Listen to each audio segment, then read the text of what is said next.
Palworld recently got a big update called Feybreak, and it's time to return to Palpagos Island once more. Palworld is an open-world survival game filled with unique creatures called pals. We can capture them as allies to help in combat and everyday life. So join me as I explore Palpagos Island once more in this brand new update. Catch these brand new creatures and also fight a bunch of evil criminals. So let's begin.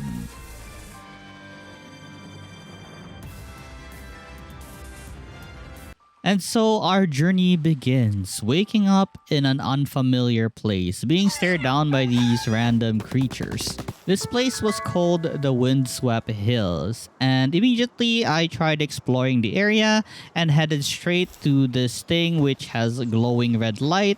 So this thing is called a fast travel point.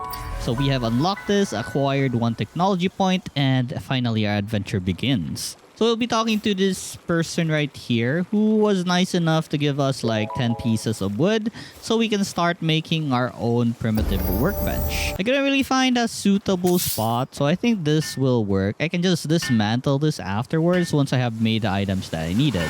So what I needed right now was a stick to whack some stuff. But for now, let me just loot a bunch of food like these berries right here.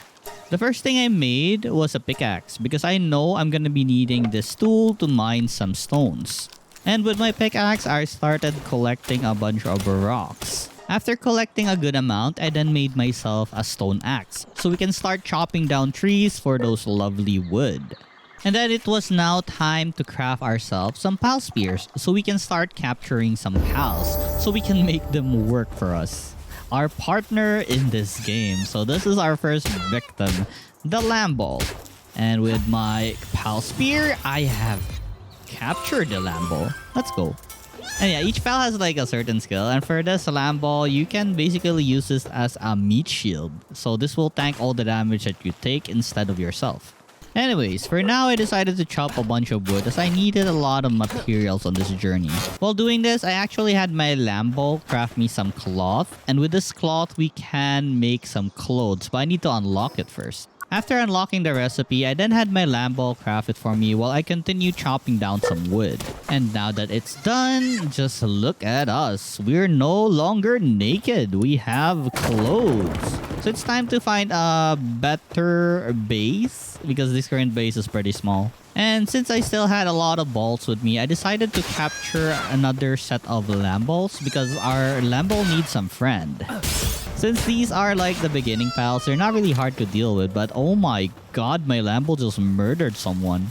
Anyways, let's catch these Cativas. It's pretty annoying that I don't have any ranged weapon because they'll just keep running and running. And oh my god, we better catch this before our Lambo murders another pal.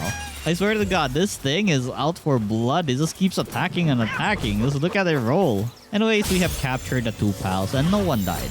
And looky, I found myself a treasure box. I got myself some gold, a pal spear, and some souls. And look at this little creature called the Gomos. So yeah, we better chop this down and then capture it once it's low enough. And let's go, we have another pal to our team. And I think I decided what is the best place for the base. This area looks very spacious with nothing to like hinder our buildings, I guess. Also, there was a fast travel point here, so it's very convenient. So time to activate this thing. Anyways, I've decided to make this place my home base as it was very spacious and kind of flat, I guess. It has a slope, but not really a problem. We can always make foundations. And so I made myself a pal box. And what a pal box is, it basically claims this area as your own. It's a giant circular area. It's pretty big, that's why it's not visible, but yeah. It's now our area. It's our base now. Anyway, since I still had some pal spears, I then captured more pals. This thing is called a cremis, and I'm not really sure what the use of this thing is, but I can get some wool from this if I butcher it. And since it was getting dark, it was finally time to make ourselves a really simple house that will protect us from rain. Also, so we can craft like a bed underneath this roof and we can sleep. Alright, so we have an open house right here. No one will disturb us. The next day, I laid out a bunch of straw pal bed, which my Cativa will take care of. I also started setting up a bunch of stations like the primitive workbench, a repair bench, and other stuff. And then started crafting stuff like a common shield that will give me like an invisible energy shield that will protect my life. I'm not sure why I'm holding this Lambo right here, but alright, cool. And finally, we have started crafting the ranged weapon of our dreams, the old bow. And I'll have my pals craft me some arrows as well. Anyhow, I've been following this quest to upgrade my pal base, so I just build stuff that it's wanting me to build, so we can increase the capacity of pals that we can have at our base, so we'll have more workers. Another thing, sometimes wandering merchants visits your base. So this guy right here sells like the palladium fragments for only 20 gold each.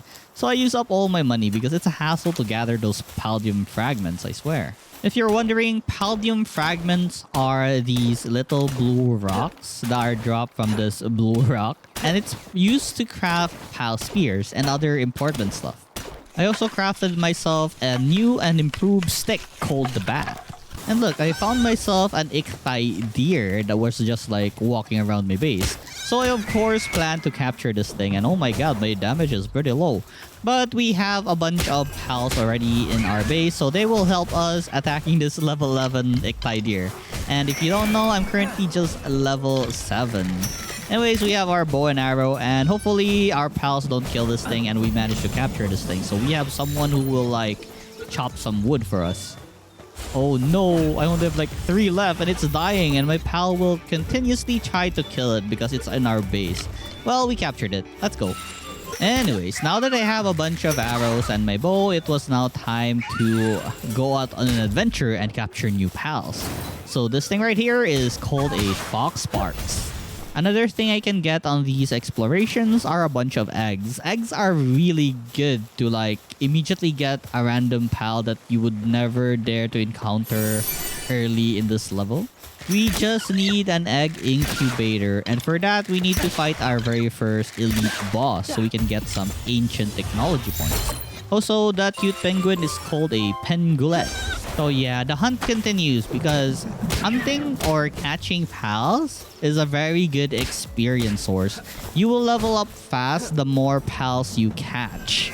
And so that's my goal right now, just to catch every pal that I've encountered since I have some balls. And upon further exploration, I then found this new pal we haven't encountered yet called Tansy. It was a monkey pal. We got it. Also, another grass type I found here were something called a lift monk. They were squirrel type pals, and I hate how they kept running away. But anyways, we caught one. Time to slam it down with our baseball bat. And another one. Anyways, after chasing it down for a while, I also caught the second one. Let's go. I then invaded a base that was full of syndicates. They were only level 5, so I wasn't really scared. It was almost nighttime, so it's pretty dark since I don't have any light source at the moment. So yeah, as you can see, just using my club, I slapped their face while they have their guns. And after beating most of the syndicates, I then rescued this imprisoned pal called a Fuddler, I think. Fuddler. Yeah. The easiest pals to hunt at night are these sleeping fox sparks.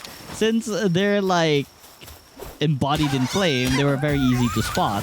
So yeah, I captured a bunch of them before going home since there was like a nearby fast travel point down here. I then caught a Depresso that's for some reason in my base. Well, I think he wants to join the team. Anyways, I continued collecting materials to improve my base, also to craft spears and stuff. And I'm not sure how I got this grenade, but I got some grenade with 750 power. We can use this on our fight on Chillette. I then unlocked the recipe for making a helmet. So it's called a feather headband, and currently my Lambo is making it. It's not really noticeable, but at the very least, it gives us some HP and defense, I believe. And looky, we have a new bow called the 3-shot bow. I then captured this alpaca-looking pal visiting my base, so of course, I'm capturing this thing. And while waiting for my 3-shot bow to finish crafting by my pals, I then decided to catch random pals just in the field so I can maybe level up. And finally found the first flying pal we're gonna catch. So this thing is called the Nightwing. I immediately shot an arrow in my bow before it runs away.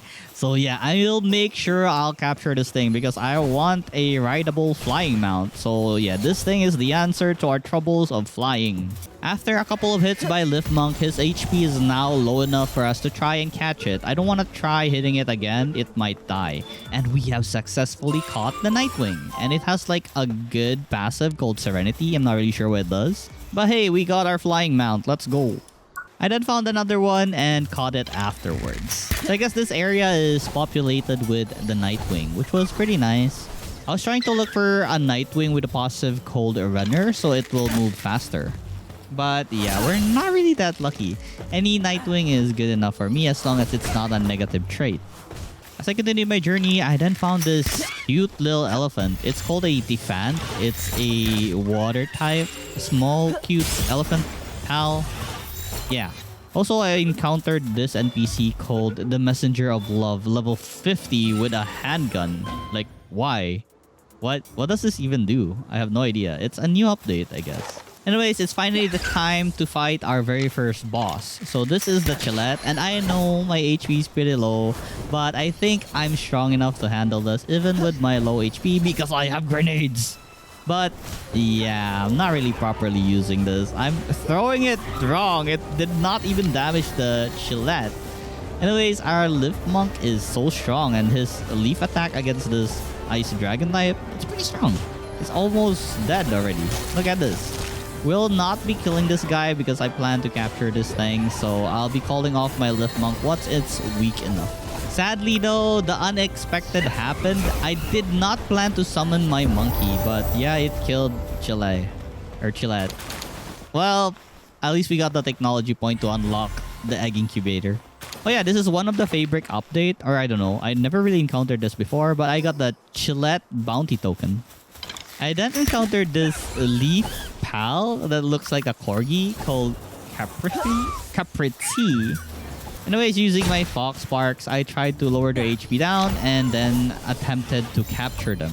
I was able to catch one, but the other one, my Fox Spark, killed it accidentally, so sad. Anyways, I found a really good spot for mining some ores. So I really should mark this on my map, but I already know like a pretty decent spot for ore grinding as well. So, for now, I'll just like take some until my pickaxe break or something. Afterwards, I found an area called the Fort Ruins. There are a bunch of monkeys, Capriti, and Lift Monks here. But more specifically, I just wanted to get to the travel point so I can go home and sleep. It was finally time to make ourselves some ingots. So I crafted like 3 of these primitive furnaces, and I will assign like 3 Fox Sparks for this. So it's time to get better armors. I also crafted something called a Statue of Power, and what it does is there are these green looking things around the map called the effigies, and it will improve our catching power once we've collected enough. If you guys remember Depresso, look how hardworking he is. Yeah. I incubated one of the random eggs I found in the wild, and it turned to be a Toko. Now we have this funny looking bird. I also have one more egg, and I was very happy to get a Dumod because Dumod has like tier 2 in mining. Also, if you put Dumod in a ranch, it will produce high quality pal oil, which is very useful. Anyways, I then continued building up my base. Currently, I'm making a crusher. Crusher are very useful in order to make fibers out of wood or palladium ores out of stones. Also, this Malpaka was gained from an egg, and for some reason, it was an elite and it had like a runner passive skill. So I of course made myself the saddle to see how fast this thing can go. And once that was done, it was now time to try this out. It was very big, but it wasn't really as fast as I thought. But yeah, at least we got a saddle, right? I then crafted myself a hot spring so my pals can relax at home. Just look at this guy in action. It's pretty fast, I guess. But not enough in my opinion. I then crafted myself something called a Lift Monk's submachine gun. What this does is it enables us to do a partner skill with our Lift Monk, and our Lift Monk will use like a submachine gun to rain bullets on the enemies. And if you haven't seen the 3-shot bow in action, this is basically how strong it is. And as you can see, it's killing like low-level monsters fairly fast. So I'm kinda like killing them accidentally from time to time. And since I've reached level 15, we can now unlock the technology for the Nightwing saddle. So now we have a flying mount. I eventually stumbled upon a place called the Small Settlement. And this place, there are like 2 types of merchant. One that sells items and one that sells pals. I was hoping to see the merchant would be selling something called a Gale Wing. It's a very good pal that can swap your glider into a Gale Wing, which enables you to glide faster. And yeah, that's what I'm looking for right now. Sadly, he wasn't selling one, so yeah. Dumod is honestly pretty useful. Look at this guy helping me mine some ores. And yeah, the purpose of this guy later on will be to make us some high quality pal oil, because high quality pal oil is needed in order to craft some makeshift guns. I finally made myself a high quality workbench, and with this I can now craft even stronger armor and also stronger tools like this metal pickaxe right here. I also made this pal dressing facility. It seems that the costumes in Palworld are for free. I'm not really sure because once I checked the insides, it seems I can use all the costumes that were available. We have a cool one here called the Sunglasses Cativa. And then for our Depresso, we can do Party Depresso. There are many more, but I don't really have these pals unlocked. And this frog is so cute. What the heck?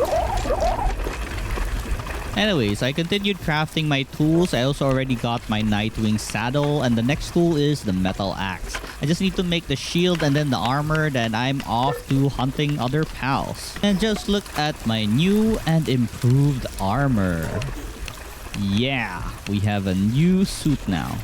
I then made this thing called a monitoring stand, and I swear to God this thing is so useful. It will prevent your pal from doing something unnecessary by setting its preference. I then crafted myself a spear workbench. I needed this thing in order to craft stronger pal spears, as well as this module called the heavyweight module. It's one of the new things in the new patch, and what it does is it increases the weight of your balls and increases your capture strength by 1. Just a few more preparations and I'll be sure to head out. Currently, I'm just crafting some mega spears for our adventure. It was now finally time to go back on our adventure. And with our Nightwing, it's very convenient to go up mountains because we can now fly. Sadly, it's pretty strong that it can one-shot this new pal that we've discovered called Spark It. Another thing I added to Feybreak are bounty targets. So this thing is like one of the bounty targets. You can tell by their HP bar on top, as well as they're glowing in purple, meaning they're like a boss type enemy. Since this guy was only like level 12, it was fairly easy to deal with. It's still pretty tanky though, but thank God we have our air cannon and grass cutter on our Nightwing that, yeah, we made this guy pretty easy. And with this final shot, we have defeated this guy. And also, we have received something called a successful bounty token. And what you can do with this is go to a settlement and you can exchange this for either a potion that increases your pal's stat, or you can also trade this for tech manuals, which gives you like technology points. Anyways, I then raided this level 5 syndicate camp where it had another fuddler trapped inside. I would like more fuddlers in my base, so yeah, I'm gonna be rescuing this guy. Look at this lift monk submachine gun. It's pretty fun. I then built myself something called a PAL expedition station. And with this thing, you can send out a lot of pals to an expedition, a maximum of 100. There are a lot of rewards we can get from this, like pal spears and other items, but sadly we need to beat a syndicate tower first in order to unlock this function. So that's currently my goal right now, so I can send my pals to an expedition. I then laid out a bunch of platforms because yeah, this slope is starting to be a problem because I can't build things anymore. I really just need to put ranch so that my Dumod can start producing me some oils. because I'll be needing it soon once I reach enough level to make some makeshift guns. And yeah, this looks good. My Doomwood can pretty much chill inside and make some oils. Not really sure what's up with this penguin, but he's spewing like water while hammering. This is so weird, but yeah, okay, cool. And this is what I mean by how powerful the monitoring stand is. So basically, you can just set a pal to do one certain task.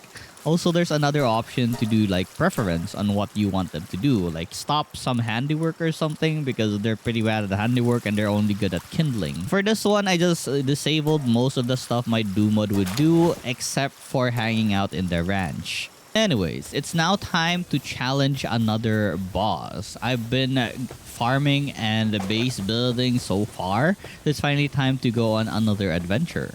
So this place is called the Sealed Realm of the Frozen Wings, in which a Pen King resides inside. So this thing was level 15, and I think my Lift Monk will do really well against this guy, especially with the submachine gun. Just look at this. It's so fun to use the submachine gun. Sadly, I can't simultaneously use my bow with it because, you know, if I release my hold, the submachine gun will stop attacking it. Oh my god, I'm dying to this thing. I keep freezing. I should really prioritize just killing these guys instead of like trying to catch them, or else I'll probably die. I forgot to mention I also made myself a Fox Spark harness, so I can have a pal ability with my Fox Sparks. Well, I will turn this into a flamethrower. Even though we're dying, but with the power of the trainer and its pal, we flamethrower the face of this Pen King. And I'll eventually stop so it doesn't die, and I'll try to capture this. This pal is pretty useful. It has like 2 in handiwork, I believe, and also 2 in mining. So yeah, it's pretty good. And we have successfully caught the Pen King, and I have like 64 HP left. That's crazy. I then explored some mountains and got a bunch of eggs using my Nightwing. So yeah, as you can see, a flying pal is very convenient. So useful. Also, upon this journey, I then found some direwolves. We can make this into a mount. Direwolves are pretty fast on the ground. Way faster than our alpaca we had before. Also, I did not really notice, but there was actually a bounty target just on my left side called Turncoat. But first though, let me just activate this fast travel point. I might die, so at the very least, we have an easy access to coming back here. After that, I then challenged Turncoat, and as usual, I'm in the air because they can't do anything about it because I'm high above here. They can't really aim their pistols at me. Haha, poor guy. We can easily defeat this guy, and with this, we have defeated our second bounty target. Let's go. I then hatched the verdant egg that we have recently gotten from our adventures, and it was a Xenomorph. I'm not really sure what this thing is used for, but I think it's planting or medicine making, but I don't really need it. But I got a Gale Claw for one of the common eggs, and I was very happy about this. All I need now is the pal gear for it, and we can make use of it. I looked around and when I can unlock that pal gear for the Gale Claw, but it seems it's at level 23. What? Well, it's fine. I can just try and level up so we can have that really good movement pal. I resumed my adventure and found a new pal called a Jolthog. Let's go. I caught even more of them afterwards because, yeah, they're just hanging around here, so of course it's mine for the taking. Also, capturing pals is really great for experience, and I really need to reach level 23 so I can use my Gale Claw. And since I was here, I then defeated Turncoat again. All the bosses in this game respawn after a day's time, so there's always a boss after sleeping. I was also currently leveling up my Sparkit as I was trying to defeat a water type pal soon, so I need an electric type to deal a lot of damage to it. As I was heading towards the boss, a random event suddenly occurred. So there was a supply drop that's been initiated. So of course, screw the boss. Let's go for the supply drop. Supply drops contain really valuable items, sometimes accessories and potions that will permanently increases your player's stats. So for this one, I got a schematic for our makeshift handgun. So that's pretty good. And we also have a remedy that increases our work speed. So I was very happy with this reward. Look, another new pal called Musarinas. So this thing, of course, will produce some milk for us if we put it in a ranch. So I'm capturing one because we'll need milk in order to make some cake. Cake are useful once we've unlocked breeding. I also captured a bunch of water pals called Celery and Kelpsy. They mostly give like pal fluids, and I'm not really sure what they do once they're in our base. But yeah, just wanted to capture them because I don't have them yet. As I continued my adventures, I then found myself a new type of flying fowl called a vanworm. So it's a fire and dark type, I believe. I think that is the symbol for a dark type, not really sure. Anyways, I intend to capture this thing. It might be faster than the Nightwing since it's a higher tier, I guess. Or it's because, oh my god, I can't hit it with my balls. It's my third ball. And finally, yes, we've captured the vanworm. We just need to make the saddle and we can ride it. Also, I was very surprised to see a nest of Relaxaurus Rex. And oh my god, there's like 3 eggs in the middle. I think I want to go commando on them and just grab the eggs and go home afterwards. But I think I might die if ever I do it. So I think I need to wait at nighttime. Well, I couldn't wait. And it's time to drop in like a champ and loot everything and run away afterwards. So that was the plan. And let's see if it works out. And oh my god, my inventory is full. I only grabbed like 1 of the eggs. It's finally time to run away, or I think I'm gonna die here. I did not die, but my Nightwing died. I'm pretty safe, I think. If they don't hit me with their skill shots, I'll just try to, like, as much as possible, run away.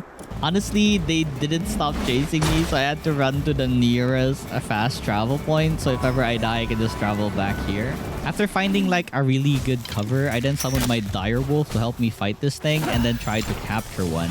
And I successfully did. Let's go. So now all I really need to do is wait for nighttime and then I can just sneak in and grab all the eggs that I haven't gotten yet. And as night fell and every Relaxaurus Rex here was sleeping, it was finally time to steal the eggs. There were also a bunch of ammos nearby, so if I still have like inventory space, I'll just grab it all. After reaching level 21, I can now unlock something called a musket and a coarse ammo. So with this, we can now have a really good firepower called a gun. Also, I've unlocked the vanworm saddle. So I have all the materials already in order to craft this. While just chilling on my base, a sudden raid happens. A Toko Implode unit. Thankfully, there's only like 2 of them. I can easily handle this and maybe catch them. They're only like level 5, so yeah, fairly easy to deal with. But for some reason, I keep missing my shot. Like, oh my god. Anyways, here we have it. Our first capture of the raid unit. All our pals are alerted. They're pretty scared of this Toko, but oh my god, hope they don't kill it. Let me catch this thing.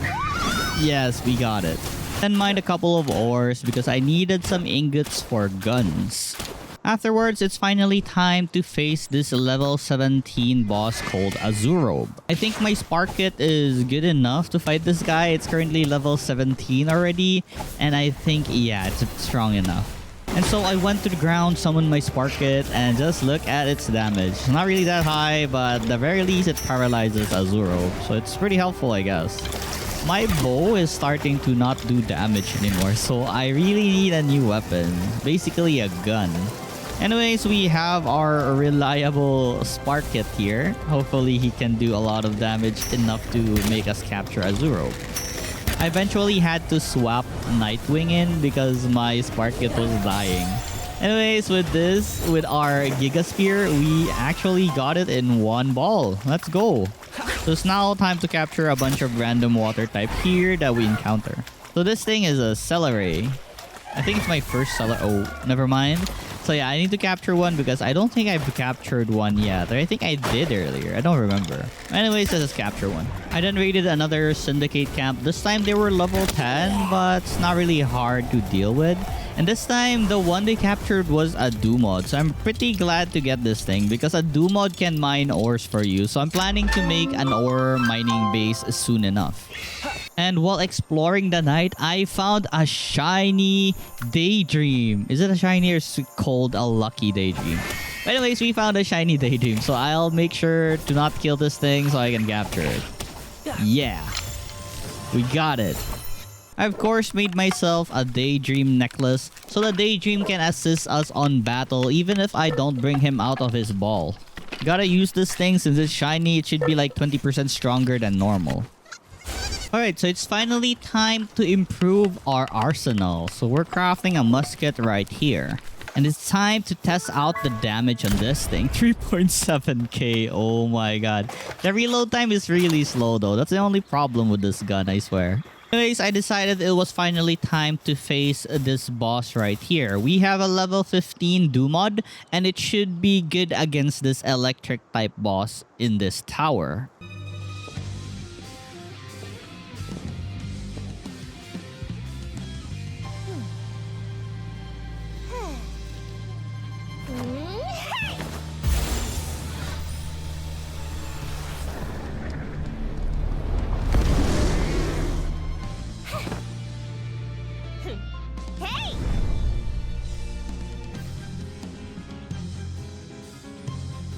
So this boss has like 30,000 HP, but worry not, we have our Duma doing some ground attacks for this lightning Grisbolt.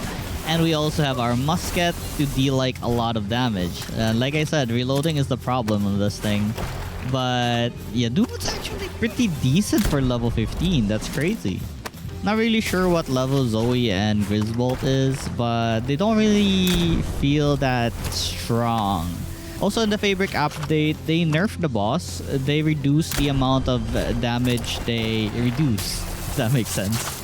But yeah, they're more squishy now than before. So yeah, even if we're like low level, we can take care of this boss. All I'm really doing is just running around and like try to land a headshot or something. You can also shoot like the person riding and it's also a critical hit. As long as we dodge everything, it's not a problem.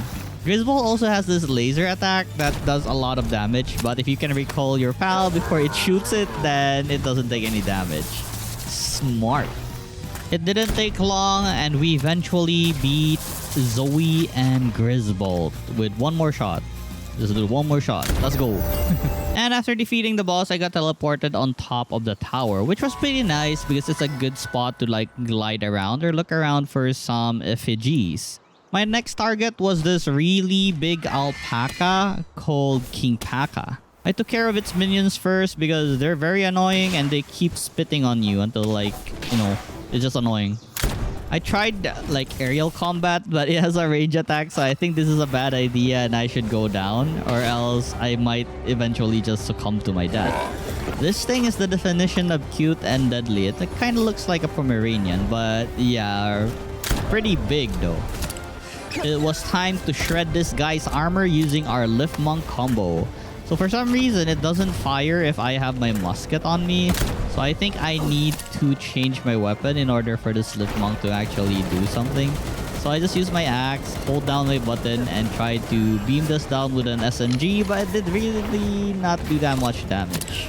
Yeah, we're almost there. We almost beat the King Paka. Just a few more hits. Couple of headshots, I guess. And let's avoid like most of its attack and we should be able to survive. My little Lift Monk was actually really strong. Just look at this. King Paka's dying. I should really recall this or else it will kill it. Then let's try catching this thing. With an 84% chance, I doubt it will escape. And we have defeated and captured King Paka. Let's go. I then encountered and caught this pal I haven't encountered yet called Vixie. Well, I caught the previous one. I then crafted some new stuff on my base like the mill and a wheat plantation. I just need to craft this in order to upgrade my base again. There's also this new thing called the PAL Labor Research Laboratory. I'll get more in depth to it after it's been crafted. Anyways, let's check out our expedition station. And since we've already beaten like the first tower, we can now send our pals to this cave in the grassland expedition.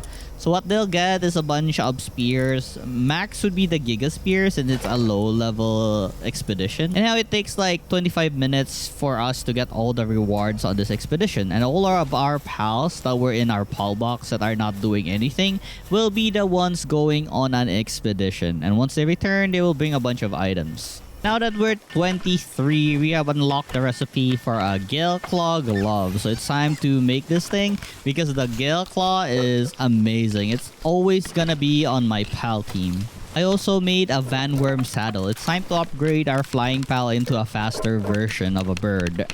And lastly, here's me riding my direwolf. This thing is pretty fast. Let's look at this thing. Damn, so good. I just need a couple more things before I resume my adventure. Here we have a new armor called the metal armor. And also I can craft myself a metal helmet. So this is what we look like now with our new armor set. And here we have the helmet. Pretty cool. It was fairly easy to travel now that we have our dog. I mean, the flying mount was good, but the dog just makes traveling land much faster. And also we can use this to like attack lower level pals and like catch them. It's harder when you're like riding your flying type. Also, I bullied this guy since he's really near a fast travel point and he keeps giving me like the bounty paper, which is used to exchange for tech points. I then saw something scary. I guess it's something that they added on the Feybreak update. So this is a rampaging Relaxaurus. And just look at what kind of attack he's trying to attack us with. This guy looks really threatening and I'm not really doing that much damage. And oh my god, my direwolf is already dying. This thing is crazy. Tried kiting it using a rock. Like shoot it, then hide behind a rock. But it's gonna take a while if ever we do this. So I think I should just ignore this for now since it's a level 30. And I'm just 23 and it killed my direwolf. What the heck? So yeah, let's run for it. It hurts a lot. And it's so fast. What the heck? It ran on our face. And what's that? A laser beam or something? Oh my god. Yeah, I can't deal with this thing. It's too strong for me right now. Oh my god, it's sniping at me. I think I'm done. I'm done for. It's over. Well, I didn't give up. I thought that maybe I can maybe beat this by using like my air type and just attack it from above. But it doesn't seem like it as it tries to beam me down like this and my Nightwing's already dying. I should abort this. Run away, run away. But then it does his laser beam attack and snipe my Nightwing dead. And well, yeah, I learned my lesson. Let's not fight this thing again. Alright, so I entered this place called the Crescent Moon Shore. And there are a bunch of pals here that I haven't caught yet. Here we have the Bristla. It looks like a thorny rose pal. So yeah, we'll be capturing this one. There's also this humanoid looking one called the Robin Quill. So yeah, definitely capturing this for, you know, the first capture experience points. As well as I just want a lot of pals on my pal box so I can have more for the expeditions. Yeah, there's this little one right here that keeps attacking us called the Cinemoth. Sadly, it died, but I'll find another one. And also, Gale Claws actually spawn here, so we can try capturing a lot and see if we can find something with a Vanguard or a Stronghold Strategist. Those passive perks gives like bonus stats to our character. Another pal I saw here was floppies. They're like little pink furballs that doesn't really look that strong. So let's catch a bunch of them. Since I feel like I'm pretty under-leveled right now, I just decided to catch a bunch of pal in this area. This will surely increase my level a lot if I do so. And the daydream is kinda annoying me because it keeps killing the pals that I can't catch that are low health and it's pretty annoying. So I'll probably swap this guy out later for something that doesn't accidentally kill the pals we're trying to capture. And yes, I like the musket for like hunting random pals as it deals so much damage in the first strike. Bam! I continued my hunt at night in another area and found a bunch of these little ponies called Ruby. They are fire type, baby horse looking creatures, and yeah, it's time to hunt them for experience points. After coming home, my expedition team was done with their expedition and these are the rewards. There are a bunch of ores, a bunch of spears, so yeah, it's pretty useful for something we don't need to actively do. Also, regarding the PAL Labor Research Laboratory, you basically just need to pick a certain skill you want to research, and then someone with a handiwork will slowly work on it, and once the research is done, you get the benefit of whatever you pick. For this one that I chose something that increases the handiwork speed by 5%. I then incubated all the eggs I've found so far. For this large scorching egg, I got myself a Flamble. I then got myself a Swee from the ice one. The rocky egg gave me a Hangyu. This large dark egg gave me a Maraith. Not really sure what this thing is. And also the last egg, it gave me a Catras. The Catras was pretty decent since it had like 2 in handiwork, so I swapped it with my Captiva, which only had 1. For the Maraith, I'm not really sure what this thing is for, but yeah, I think it's a mount. A Messenger of Death. I think this is gonna be good against a neutral enemy. We're just gonna ride this and then do our gun attack, and it'll be dark property. I was now level 25, and now I can unlock a recipe for a makeshift handgun. And this reminds me, I actually got myself a schematic for it when I got like the supply drop a bit earlier. And in order to make the gun, I'll need a lot of ingots for it, so it was time to mine a lot of ores. I really need to set up a base where it's filled with pals that are able to mine some ores, because this thing is tiring. I totally forgot about my handgun schematic, and I made myself a makeshift handgun already. But I really wanted the other one since it had like 560 attack. That's like 240 attack difference. So I just need to craft it again, I guess. And once we have this, we're gonna be very strong. So while my pals are crafting my other makeshift gun, I just decided to hunt a bunch of pals to level up some more. I then incubated a random damp egg that I have found and got myself a serpent. Let's go. Also, now that my handgun is ready, it was now time to go on an adventure to capture new pals again. So for this one, we have a Woolly Pop. And yeah, I really need a Mercy Ring so I don't accidentally kill these guys. And oh my god, would you look at this? A shiny Fwak. I'm saying it right. Anyways, a shiny Fwak. It's time to capture this thing. Let's just make sure we don't accidentally kill this guy. So I'm just slowly trying to attack it. Not really going to make it lower than this. It's time to start capturing this thing until we get it. And spoiler alert, it took a while, but I caught the shiny Fwak. Let's go. And then discovered this place called the Sealed Realm of the Sword Master. So we're gonna be fighting a boss again here. The boss inside was a fire-type samurai-looking dude called Boshi. It shouldn't be much of a problem, but currently I don't really have any water-type pal with me. But my direwolf is dealing a pretty decent damage, and oh my god, my handgun damage is pretty good. Look at that, headshot. That's pretty good, I swear. So yeah, we don't really need a water pal right now. We can just make use of our handgun and like deal with this guy. But I don't want to waste bullets, so I'm using my curse rifle instead. Since it does like a bunch of damage, but the reload speed just takes a while. But still, it does a lot of damage. I mean, just look at this thing. As I aim in the... Alright, I aimed at the body with 86 damage. That kind of sucks. So anyway, it's almost gone. So it's just time to capture this thing. Let's just hit hits. Oh my god. So yeah, a few more hits and we should be trying to capture this thing right now. There's one more shot on the body, hopefully not the head. And yeah, it should be low enough. And after that pretty long battle, I guess, we have caught Bushi. He has like a logging level 3, so it's pretty good for logging. And I think his kindling level is about 2, so it's kind of good to have this guy make our ingots instead of our foxfire, which has a little amount of kindling. I then continued my hunt for pals so that I can level up some more. And while hunting some pals, I found this strange merchant with like 3 mudkips. I'm not really sure what's happening here, but I guess he's hostile. I did not even hit that. But he started shooting at me, so I, of course, you know, ended him. But for sure, I'll be capturing all the mudkips that escaped because I need these guys for my ore farm. That's 1, 2, and for the last one, the final Dumod. Let's go. And looky, another supply drop event. So yay, I always like this event because they always give like an oil plus a potion that increases our stats permanently. For this one, it gave me a makeshift schematic for an SMG and a potion that would increase my work speed. Anyways, I continued catching pals for the next following days because I really just wanted to level so my pals would also get stronger. I also captured a bunch more Bushis and Penkings as they are the 2 pals that are very useful to me right now. I just needed like 3 Bushis to handle like 3 of my furnaces. Also, while roaming around the map, I found myself a Musandra. It's a giant green panda looking thing with a giant leaf on its head. I of course tried catching it and I caught one. Let's go. Next up, I found an area called the Gobfin's Turf. I was attracted here because there was a fast travel point. Also a boss called Warsec.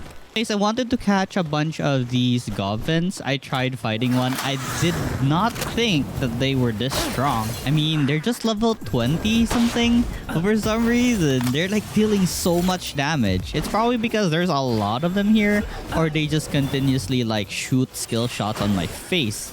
Just look at the amount of goblins here. I think this is really a bad idea to try and catch them. But these goblins has a really good passive that increases player attack stats. So that's why I want one. Anyways, I incubated the egg that I recently got. And I got myself a Verdash. And also an Arsox. Nice. We don't need to hunt that much Bushi. Because the Arsox also has like 2 enkindling, which is very useful.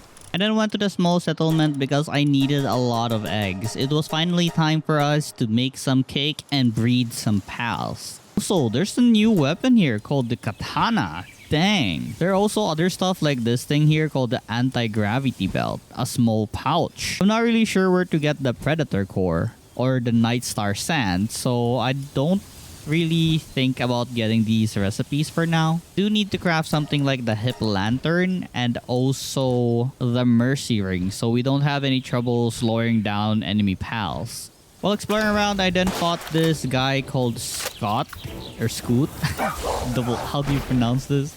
It was fairly an easy fight and it's only level 10. Alright, so it's finally time for another boss fight. And for this fight, we'll be fighting Univolt. So this thing was not really at our level right now, but our handgun is doing a pretty decent damage. And our direwolf is not really that bad. I think if I had like a ground type, this would have been easier. And oh yeah, I forgot. Direwolf have like a ground type attack. So I guess we'll just persist until we'll get this thing weak enough to try and capture. Maybe this is faster than Direwolf, but it looks pretty big and I don't think I would like to ride something very big. Anyways, after a few shots of my handgun, it's almost dead. Just a few more shots and I'll make sure not to kill this guy by calling back my Direhound. And look at this guy just aiming his laser at me. I can easily dodge by rolling like this. And with this, we have... Wait for it. Oh. I think we have captured this. Yeah, for sure. And a few bolts later, we have captured the Univolt. Let's go. I also captured this giant Gummas right here. Easily enough. And look, it's a frog! Frogiro! I captured that as well.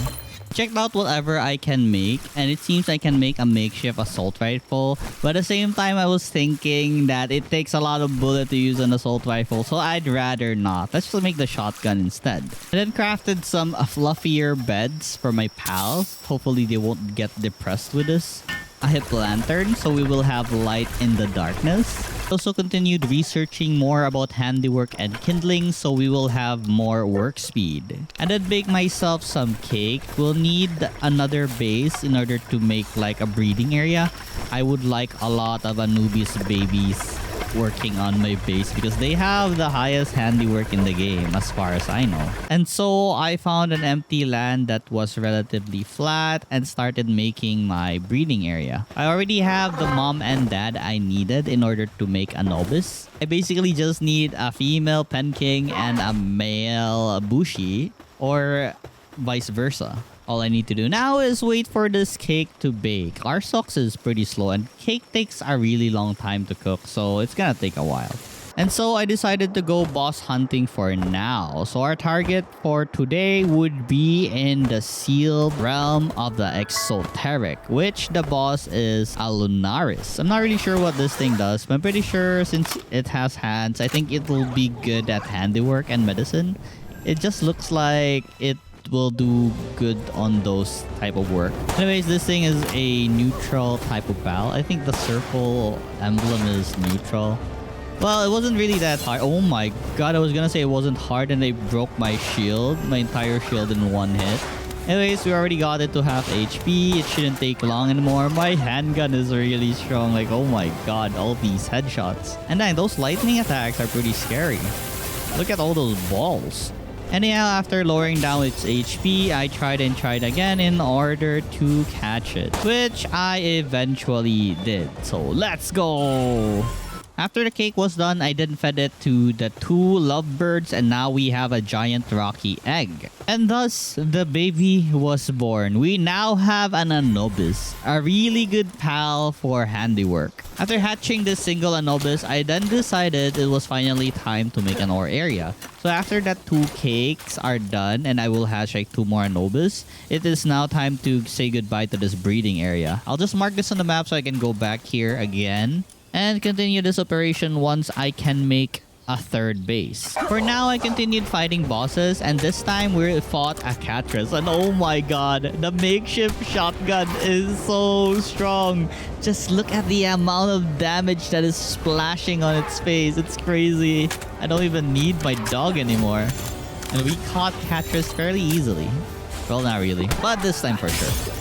I also fought Warsack. It was a ground grass insect type pal. The unyielding Colossus. It looks pretty strong, but upon shooting it with my shotgun, well, it wasn't. Oh my god, never mind what I said.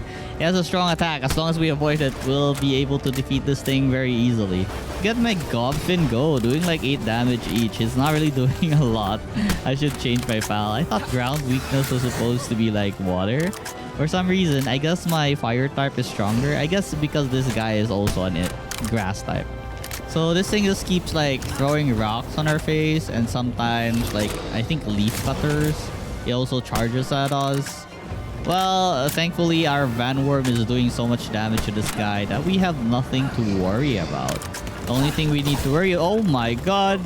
The machine gun on its arm. It reminds me of that Metabots show I watched as a kid. Anyways, a few seconds later, this guy is almost at 1 HP and we can try catching this guy. 5% chance turns into 18%. It's not even a critical hit yet. Well, let's try hitting its face. It might go to critical and give us like an additional chance. Oh yeah, I forgot to mention, the critical hit on the Pal Spears are actually one of the new updates on Feybreak. Not really sure what or where the weak point of this guy is. I keep trying to hit its head, but it's not crit. So I guess it's not the head. A few balls later, I finally managed to catch the Warsack. Let's go. For my next target is this Fenglope right here. And if you don't know, Fenglope is a really good mount. So I'm gonna 100% catch this thing. I will use all my balls to catch this thing. Since it's only level 25, it was fairly easy compared to the other 2 that we recently fought that were like level 30. Just look at my damage. It's almost like... It's already like very low. Just a few more shots and it should be catchable. And with the use of only 1 ball, I have caught the Fenglope. Let's go. I then returned home and started working on making more spears because I was running out. And the spear of choice right now would be the Giga Spear. So the Giga Spear is a 1 rank higher than the Mega Spear that I was using to catch all the recent bosses. So with this, we would have higher chances. Remember what I said about the Fenglope being a really good mount? Just look at the double jump on this thing. And just look at how fast this thing runs. Oh my god, we have the best ground mount. Not really sure if this is the best, but for me, it's the best right now. It's very fast. Double jump. It also has this really short boost called the Cloud Tempest. See how great this thing is? After all those shenanigans, I then started working on my iron ore farm because I really need a lot of iron ores to make ingots. Also, we have a brand new module called the Sniper module, which increases our capture strength by 2, I believe. Alright, so while waiting for that module to finish, I decided to fight another boss type monster called Pitalia. It's only level 28, so it shouldn't be that hard. I'll be summoning my fire type here since fire is effective against grass. So let it burn down. So I'm not really sure how useful a Pitalia can be, but I'm pretty sure the evolved form, well, they don't really evolve, but I guess the adult form, I think it's called a Lylene, is more useful because it has a heal. I'm not really sure if Pitalia also has a heal. I should really look at it. Anyways, after a few seconds, it's already dying. Our shotgun is great. I like our shotgun. So just a few more hits and it should be dead. Wait, actually, the goal is not to kill it, but the goal is to catch it. I'm dumb. Anyways, a few more shots and let's try catching it with our ball. The Giga Spears are wonderful. 54% chance on the first throw. And we caught Petalia. Let's go. I didn't stop yet. I straight up head over to a nearby boss as well called Elfidran. So this was a gentle sky dragon. A dragon type pal. It doesn't really have, or it doesn't really say it has another element, but it's shooting like a dark ball earlier and now a fireball. And probably it also has an air cannon. Anyways, this thing is pretty tough since it was level 30. He broke my shield and already damaged me. But good thing I level up my health a lot, so I don't really need to worry about dying at all. And oh my god, Anubis just ran through that guy and that guy died. It's crazy. I'm not really sure what the weakness for Dragon is. I think it's dark, but yeah, I'm not really sure. Either way, it's already dying, so just a couple more hits and we can try catching this thing. But yeah, it looks really cute. Look at the colors, and the tornado also blends with its colors. A couple of shotgun shots in its face, and we have caught the Elfidran. Wait, never mind. One more ball. Trying to fly towards the nearest fast travel point, I saw a Hell Zephyr at night. So for sure, I'm catching this thing because this thing looks really cool. But it flies, I think, slower than the Vanworm. Not really sure. It just looks cool, so I'm catching it. The next day, I then visited the iron farm, and it's doing pretty well. There are a lot of irons in the chest already. So yeah, all I need to do now is add more digging pals, maybe a dig toys if I can catch some, and more transporting pals. So that was the plan. And look at this. I found a chest pal called a Mimog. Usually these guys run away so fast, but we have a plan for this. We encase them in something called a defensive wall. So they have nowhere to run and we're just free to like whack them until we can catch them or shoot them with a gun. So this thing has nowhere to escape. All we need to do is just throw the ball, and we got ourselves some Mimog and a bunch of dog points. I then found myself another bounty target called Ego. It wasn't really that hard since it was 23. Just a couple of pumps with my shotgun and he's already dead. I just forget to like remove my Mercy Ring most of the time. I also sometimes see some coal just lying around, so of course I mine it all up. I then continued exploring around and found myself a Broncherry. I don't have this yet, so I'm gonna catch this thing. Unless it burns to death because of this mistake. Thankfully, it didn't. So yeah, I'm so glad I have the Mercy Ring now, so I can always keep them at 1 HP and have a really good chance of catching them. This alert always makes me very happy because of the permanent stat boost that the supply drop item gives. And for this supply drop, I got something that raises my attack permanently. So let's go. I then went inside a place called the Shoal Mineshaft. In this place, there was a boss pal called the Broncherry Aqua. So of course, it's time for our usual boss hunting action. And let's see how much damage my shotgun does. It's pretty decent, but since it's level 30, I guess it's pretty tanky now compared to the other monsters we have fought earlier. I don't really feel threatened by most of these low-level pals right now. So I guess I need to progress now and go to like higher level areas. Still though, the first capture experience is pretty good. So yeah, I'll be capturing all the pals I haven't captured yet, and the current area we have already unlocked. This thing was pretty big, but it wasn't really hard to defeat. Anyways, a few more hits and we are able to catch this Broncherry Aqua.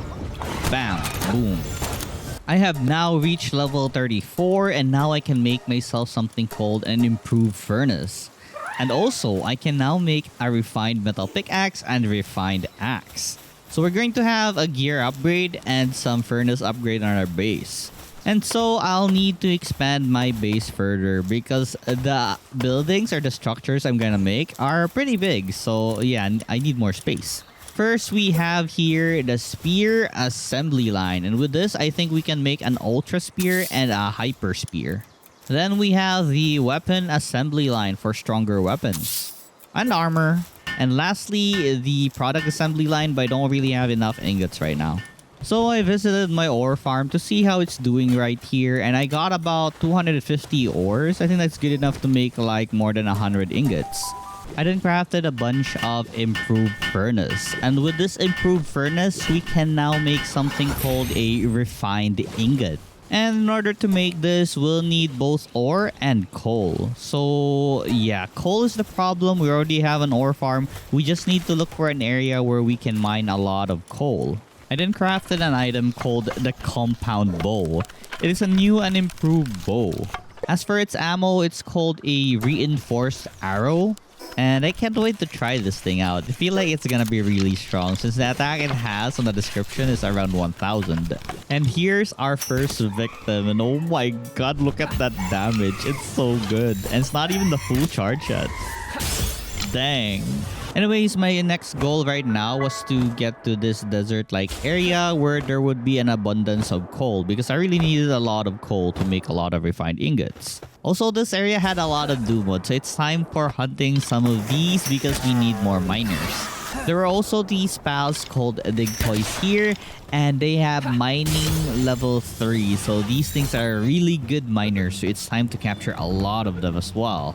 I also found some sulfur in this land, so of course I'll take some time off and mine a lot of sulfur because these sulfur are gonna be used to make gunpowder.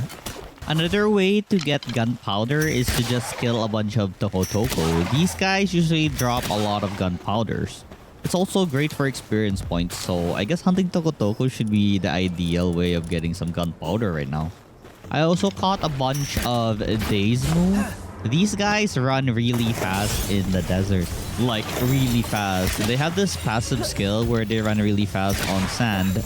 I honestly did this for a while. I wanted a lot of dig toys, so I'm gonna stay here until I run out of balls. The Anubis boss was also here, but this guy was like level 40 plus, so I just ignored him and looted the chest in the center of his Anubis statue. I also encountered a bunch of Hangyu here. Since I already have some, but I also need some for transportation of the ores, I caught a bunch of them. I then raided another syndicate camp where they had imprisoned a certain cat pal, and also encountered this lavender. Well, I accidentally killed it. I wanted to capture it for the first catch experience point. Anyways, we'll be releasing this cat and it will be on our team now. So this thing is called the Mouse Crest. Alright, cool. After the adventure, I then set up my dig toys that I recently caught to my mining area. I then incubated a bunch of eggs, and on this dark egg, I got myself a Mao. So I guess the Chris version is like a nice version of this Mao. I then reach an area called Verdant Brook where I see a lot of like these bee-like pals. And look, I caught a bee guard. There was supposedly a bee queen boss there, or the Eliza bee, but I couldn't really find it. Instead, I was trying to get to this fast travel point in the snow. I need a cold resistant armor first before I can try exploring the snowy area. So just unlocking the fast travel, I will now run away so I don't die. I then found another bounty target called Fumble. So this guy was a ninja, but what is a ninja good for if it can't reach my face? I tried going down and yeah, I think I felt pretty brave here, but it's kinda scary to get hit by his katana. So yeah, let's maintain our distance right here. But for some dang reason though, he suddenly teleported in my face like, oh my god, and took like half HP of my Govfin. Oh my god, so this guy is really dangerous. I shouldn't really go near this guy. So I'll try to maintain my distance while I tackle this guy to death or something. He's level 28 only, and I'm like 34, I think, and I'm having trouble with this guy. Oh my god. Oh, I see. I guess both my armors are broken. That's why I don't have any defense. So that's why I'm very squishy. Well, anyways, he's almost dead. Just a couple more shotgun hits. He's kind of stuck here, so he doesn't really have anything. I eventually defeated this guy. I wanted to catch him originally, but I got tired of trying to waste my balls trying to catch him, so I just killed him. Also, now that I have reached level 36, I now have unlocked the recipe for an Ultra Spear, a Spear Line Assembly 2, and a single shot rifle. I then made a pal gear for my dig toys because this thing is crazy. Making ore, stones, or anything is gonna be so easy with this dig toy skill. Look at how fast this guy is like destroying this rock. Like, What the heck? So I'm gonna be bringing this if ever I'm gonna go on an ore hunt. Like, let's say coal, sulfur, or quartz. Oh my god, it's already destroyed. Let's go. And since I want to explore the snowy area, I made myself a cold-resistant metal armor. Now that I can craft myself a third base, it was finally time to make our breeding grounds again. I wanted even more Anubis, that's why I set this up. 3 wasn't enough, I need like a team of 6 in my base. I then crafted this thing called a large container.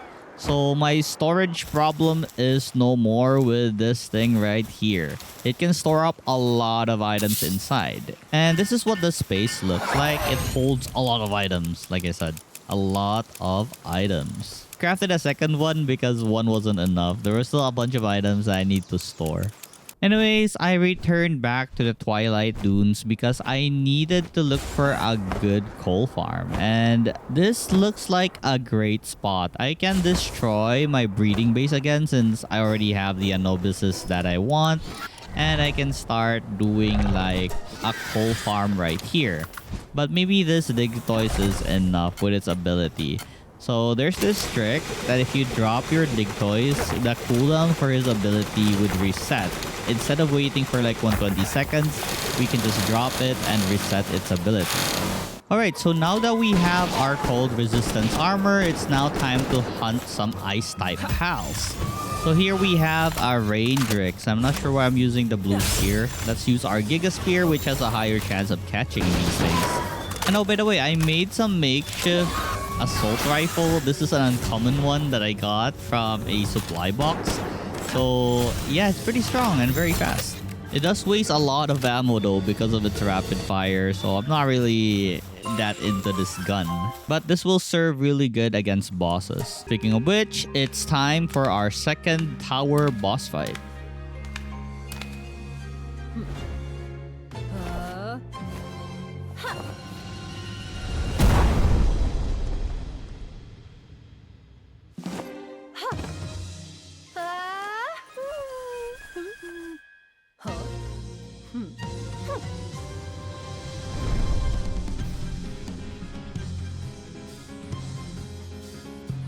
Our Flying Mount is a great matchup for this since Lylene is a grass type and my Fire Mount is very effective. And oh my god, look at this assault rifle damage. I don't think we'll have any trouble with this. We can just spam our assault rifle in its face and yeah, I'm doing so much damage. It's also doing so much damage though. It one-shot my shield, so I need to be careful. And yeah, for some reason, the bosses in this game mostly target the player, not the pal now. Was it like this before? I don't remember. But yeah, it's a dangerous situation for us. But good thing we have our Gale Claw to easily avoid all the attacks that she can dish out on our face.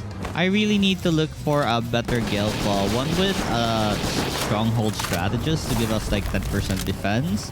Vanguard for 10% attack. And also a runner passive, so it can have like a 20% more movement speed. I think it will also would boost our ability to glide like this. And we will also need to condense it for more movement speed. Anyways, talking about Lylene the boss, it's almost at half health. But I'm also almost at half health. Oh my god, I really need to avoid all of its attacks. For a boss fight though, I'm pretty chill about this. There's a couple of dodges here and there. As long as I dodge everything, it doesn't really matter. And this is a grass type. She's doing like water type attacks. That's crazy. Anyways, after a few more minutes of this fight, I have defeated both Lily and Lylene. So let's go. We can now do another type of expedition on our base. Before I went home though, I tried locating wherever the heck the quartz was. I know it's in a snow area, but I just couldn't find it here. So instead, I just went to the nearest bounty target that was available, and it was this guy right here called Brick. He can't really do anything to us because he can't reach us. Our Fangolov is too fast, so all I do is just run around him. He can't attack me back. I just snipe him whenever we're far enough to have like, you know, so we can channel our bow and attack him for free. He eventually lost to this trick of me just running around and shooting him on his face. I do want to try how much damage he does though, but yeah, I might get one shot. Maybe that's why he's slow. I then went to another sealed realm where we fight Wyvern right here. He is only level 23, so he was no match to us at all now that we're like 37. And a couple of hits more with my bow, I then captured Wyvern, the Snow White Sovereign. Well, this one. Oh my god, I did not capture him. He actually died. Oh no. I hate the burn effect, I swear. But well, we can always come back once, you know, he respawns or something. Exploring some more in the area, I then found another bounty target called Jade, the scam artist. Being only just level 19, she was really easy to deal with. Just like a couple of headshots and she's dead. Next, another shield realm I'd enter had this gloom-shrouded bloodsucker called the Feybreak. Level 23, easily dealt with. Just a couple of shots from my assault rifle. I'm honestly just wasting my bullet because I have a better gun waiting for me at home. I'm gonna make a thing called a single shot rifle. Gonna deal a lot of damage with only a few bullets, so yeah, it's a better weapon than this thing that consumes like so many bullets. I then had my pals craft me a new armor called the Refined Metal Armor. Also the Refined Metal Helmet. And this is what we look like now. Pretty cool. Alright, so I continued my hunt and we found a boss type grown cherry right here, which I plan on capturing. The bow and arrow is really nice. For something that only uses like one arrow and it's pretty cheap to craft, it deals so much damage. I like the bow and arrow. It's crazy. Anyways, I captured this pal and moved on. I also fought a level 11 sweeper boss, which was easily dealt with, and I captured it as well. I then found another one of the bounty target called Crash. It says here he is an insurance fraud. Anyways, easily dealt with, level 15. I was fairly strong, so I really should go to harder maps soon. I then reached an area where I needed to fly really high in order to get to the other side. So this map is the volcano map. I really wanted to go to the fast travel point, but whenever I try to enter this side of the zone, I burned to death. So I really need to get away from this place. I need to make a heat resistant armor, or at the very least wear a heat resistant accessory or something. Anyways, I was pretty happy to discover that there was like level 30 pals here. Currently, the first pal we encountered is called a Pyron, and it's time to capture this horse. There were also these humanoid fire foxes, level 32, called Wixen. I of course captured this as well. I was hoping that they would have like a kindling level 3 or higher so I can make use of them for our furnace. Another fire type pal I encountered here was called a Reptyro. Same as the drill toys, this thing has like 3 in mining, so this is very useful. Also, it's immune to lava, so if ever I plan on making a sulfur farm, this is the drilling pal we would want because the volcano is full of lava and they will die if they step on it. But with the Reptyro, they are immune to lava. I continued my hunt at night and encountered a Blaze Howl Knock. It's pretty cool that their flames are purple. But yeah, I easily captured one using my Hyper Spear. So for our new expedition, it gives us like a Mega Spear and a Giga Spear and a bunch of other items. So it's pretty good. Kind of excited for the higher leveled ones though because they give like better spears. I then went to this person called the Metal Merchant. I think I have already enough metal in order to buy myself an accessory called the Multi-Climate Undershirt +1. So what this gives is it gives both the cold and heat resistance level 2, which is pretty good, and I think we don't really need the cold or heat resistance armor anymore. The multi-resistant armor is enough to not get damage from the heat and cold. I also encountered this meteorite right here, but it's empty. Usually there should be pals and like syndicates fighting each other, but for some reason it was empty, so I just digged it up. Because the meteorite fragments are gonna be used to make like a meteorite rocket launcher. And that thing does, I guess, a lot of damage for our level. Anyways, my agenda for the day was just to collect some random eggs and catch random pals near the volcano. I also fought this level 39 bounty target. Since it was level 39, I tried to keep a safe distance because I was pretty scared that it might, you know, kill me very fast. So I slowly just fought him, hiding behind cover so his bullets won't reach me, but my arrows will hit him. Eventually though, I got tired of that and just got close to him. But yeah, as you can see, he's dealing a pretty decent amount of damage. I need to swap my pals from time to time or else they will die. And after a while, I tried capturing him, but I really should just kill the bosses because, you know, they're not really good as pals. I then found an area called the Wildlife Sanctuary. Usually, these places are known for the random treasure chests that you can find along like these long bridges of rock. I'm not really sure how to describe this thing. But yeah, there are a bunch of treasure chests here that would give you a bunch of recipes. If not recipes, then random items. After I was done circling the area, I then found this Germuntide Ignis and I was very excited to try and catch this thing. I only have like 13 Hyper Spear, but hopefully we can catch this thing. I tried my best to maintain distance since it was level 44 and I'm still just level 38 and I might suffer death if I get too close from this guy. So using my Fenglope's mobility and double jump, it had a hard time hitting me. I was very happy that I managed to catch one, but I was pretty greedy this time and I wanted more. They spawn quite a lot here, so yeah, I'll be taking like 2 more because I have like 3 furnace in my base. I also captured one of these Wompo Botan because I don't have any yet. I was pretty lucky because this 11% chance Giga Spear actually worked and I caught it. Now, after getting home, I then crafted myself a double barrel shotgun. So we have to say goodbye to our makeshift shotgun now and we have a better one right here. I'm not entirely sure where I got this recipe. I totally forgot. But anyways, I got an uncommon compound bow. So I of course made one. The uncommon one has like an additional 165 attack. So that's pretty good. I take it. I also crafted myself a meteorite rocket launcher and this pal would be the perfect target for it. Also, the compound bow is doing pretty well. As you can see, the damage is pretty okay. So let's try out the missile. Boom! It's not that good, honestly. The compound bow deals like the same thing, but I need to do a headshot. Still though, damn, my arsenal is getting stronger and stronger. And this level 38 Violet, I'm not really sure if I'm pronouncing this right, is already at half health. Our Wyvern or our Vanworm is doing really good. I easily took care of this pal and caught it. Next up, I went to the Ice Mountain because there was a certain boss here that I wanted to defeat, and it's called a Sibylix, here in the sealed realm of the Pristine. So this thing was level 40, so our chances of capturing this thing is lowered down. So I think every increment of 10, your spear gets lower and lower chances of capturing a pal. And we'll be needing like a legendary spear in order to have an easier time with a level 40 Sibylix or other level 40 pals.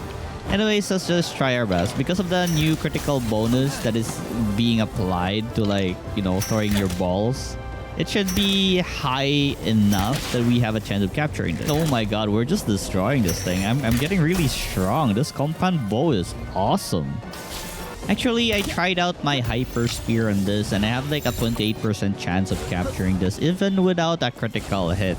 So I keep trying and trying until we'll capture this thing. Honestly, it took a while, maybe 5 balls before I captured this thing. But hey, we got him. Just near the island where I was fighting Sibylix was a desert. In this desert, there are a lot of high-level pals, so I'm kind of excited to catch a bunch of them so I can also gain some levels. Here we have some lightning-type dog, which are currently bathing in water. Anyways, they're easy to deal with since they're only like level 30. My compound bow is awesome. Let me just repeat that. Anyways, I'm capturing them pretty easily with my hyper spear. So yeah, I gotta mass produce this thing. Or actually, let's improve it to legendary so it's gonna be 100%. I'm not really interested in that Nightwing right there. It's meh. I already have a lot of Nightwings. Anyways, I continued on my adventure and I found these 2 daisies just chilling around the trees. So I, of course, captured these 2. Or even more in the field, so yeah, I captured them as well. Great experience points. New pal I've encountered is called a Dinosum Lux. So you know this thing? I think we already captured one before. It was a grass dragon type. Now this one is a lightning dragon type. And I of course added it to my collection. I then encountered this boss called Suzaku, level 45, the ruler of the Crimson Dawn. It feels like it's pretty tanky, but with a couple of minutes maybe we'll wear this down and then we can try capturing it. Oh my god, my shotgun. You see that damage? I mean up close, not that far. So let's get close with our Fanglope and like double barrel its face. It's pretty good. No. Actually, that was bad. Honestly, I think our, our bow is pretty effective against us. The shotgun though, it was pretty nice close up. I honestly enjoyed this fight because I kept like just hopping around, shooting with my bow. It feels so epic somehow. It's just so fun. Aiming like that while moving around. Look at that. So satisfying when you hit that headshot with a jumping double jump thingy. Anyways, this blizzard spike of my Fanglope, I was hoping that it would freeze the enemy so I have like a lot of free chances to hit this thing without doing anything. Well, anyways, the capture chance I had with a Hyper Spear in this guy was only like 17%. So I'm assuming I'll be wasting a lot of balls before I can even think of capturing this thing. Maybe I can try like throwing the ball at its head very close range like that so we can get a critical hit. It increases to like 20%, but still it's very hard. We'll just pray to the RNG gods so we can capture this thing. We will be replacing our flying mount with Suzaku since I think Suzaku's faster than the Vanguard. Why is my chance going lower and lower? Earlier it was like 70% without the crit, I think. Well, we still have like a lot of balls. Hopefully we can capture this soon. Oh. And we did it. Let's go. And what's surprising on this was I got a schematic for some pump action shotgun. Like, what the heck? A legendary schematic for a shotgun. I was so excited to make this because it's gonna do so much damage because it's legendary. Like, wow. I eventually found a town here at the desert called the Dune Shelter. And I'm happy to find out that there are a couple of merchants here. By a couple, I mean just two. But at the very least, they were like selling some goods that I might need someday. I then went to the Snowy Mountains again, besides the Free Palalions Tower. Anyways, I was looking for a certain ore here called Pure Quartz, or was it just Quartz? It's a rock with some shiny diamond looking outer pieces. I just couldn't find it last time, but hopefully I can find it now. And after a while of looking, finally, I was so happy to know that there were quartz here. So I of course will mark this on my map so I won't get lost again. I need these quartz in order to make something called a circuit board. And with a circuit board, we can upgrade a lot of our stations to an electric stations. And with our dig toys, this was so easy. Just look at this thing spin and like grind every ore to bits. And after mining all the quartz, I captured a bunch of pals in the Snowy Mountains. And after reaching level 41, I can now unlock this recipe for a semi-auto rifle. I was very excited to try this out. It seems like a really good weapon. There's also this new thing that you can put in your base to increase or to decrease the rate of sands that the monsters drop. So that's pretty useful. Almost forgot the Suzaku saddle that we needed in order to ride the Suzaku. Remember the schematic that we got? I only need like some carbon fiber and I can make this legendary pump action shotgun. I will prioritize this, but I also want to try the semi-automatic rifle. Anyways, I deconstructed my old spear assembly line and turned it into a spear assembly line 2. And then our semi-automatic rifle is now done. As you can see, it's a very, not really that fast, but a high damage rifle. It shoots pretty fast. It's like the musket with a high damage, but it shoots fast with 8 bullets in it. I then made myself the alpha wave generator, and hopefully no pal in our base will get depressed anytime soon. Also, there's a new thing now, aside from the alpha wave generator. There's like this battery that can store excessive energy that our electric pal can make. This thing's pretty useful. That's always been a problem I had before this existed. Now it's time to breed some Orzerk. So we have like a 4 generating electricity pal. And I went back to the volcano because I wanted to grind more and also wanted to capture more Reptyro, even though I already have a lot of them. I then hunted and captured a bunch of the old bosses that we've already defeated because like I always say, capturing pals are one of the best source of experience you can get, I believe. And afterwards, I had dismantled the breeding base. I actually moved my breeding farm to my iron ore farm. So now we just need to set up a base here so we will have a coal farm. I have a lot of Reptyros and Digtoys in my arsenal, so mining all these coal would be really easy. And just look at how fast these guys work. They already destroyed like one stone. That's crazy. Did not think that I would need a lot of charcoal, so I decided to add a bushi that would chop some wood in my iron ore farm. After I finished setting up my coal farm, it was finally time to level up again by hunting a lot of pals at the desiccated desert. I then found myself a Robin Quill Terra. It's a new version of the Robin Quill that we have found before already. Now it's like a grass plus earth type.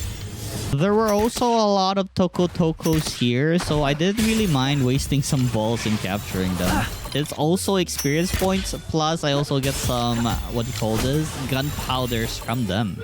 And while roaming here at night, I noticed something weird. There were these glowing spots in the ground. I wasn't really sure what it was, but it was Night Star Sand. It was one of the items we needed in order to craft the new accessories that were available. And I needed like 20 pieces of them. I only got like around 7. I'm so sad. So I just need to keep exploring here, I guess, until we get more. I then found another bounty target called Whip. So it's now time to fight this guy. And I was surprised that he had a pal on his sleeve. But it's okay. Our pal is stronger than his pal and I have the stronger gun. Just look at this semi-automatic rifle. It's so strong. Well, it's not that strong against Whip, but still, it was pretty strong.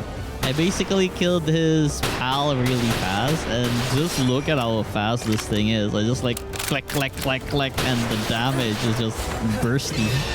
And after a few more shots, we have defeated Whip. Let's go. I then headed out to catch a bunch of Mossandras, as I need this pal in order to breed an Orzhok. I believe a Mossandra, like a Rayhound, would make a Grisbolt, and then the Grisbolt with a Relaxaurus Rocks would make an Orzhok. So yeah, that's what I did. I bred the Rayhound and also the Mossandra so we can get a Grisbolt. All we need to do now was wait for the magic to work and get their egg. While waiting, I totally forgot to fight this boss that was just besides our base called the Mamorest. It was only 38 and now that we're level 32, this was a pretty easy boss. Just look at our damage and he can't even reach us up in the air. So yeah, a very easy fight. And our Suzaku is just dealing a lot of damage being a fire type versus this grass. And oh my god, I didn't think his tornado would reach me that far. Anyways, just a few more. Oh my god, do you see the damage of my pump action shotgun?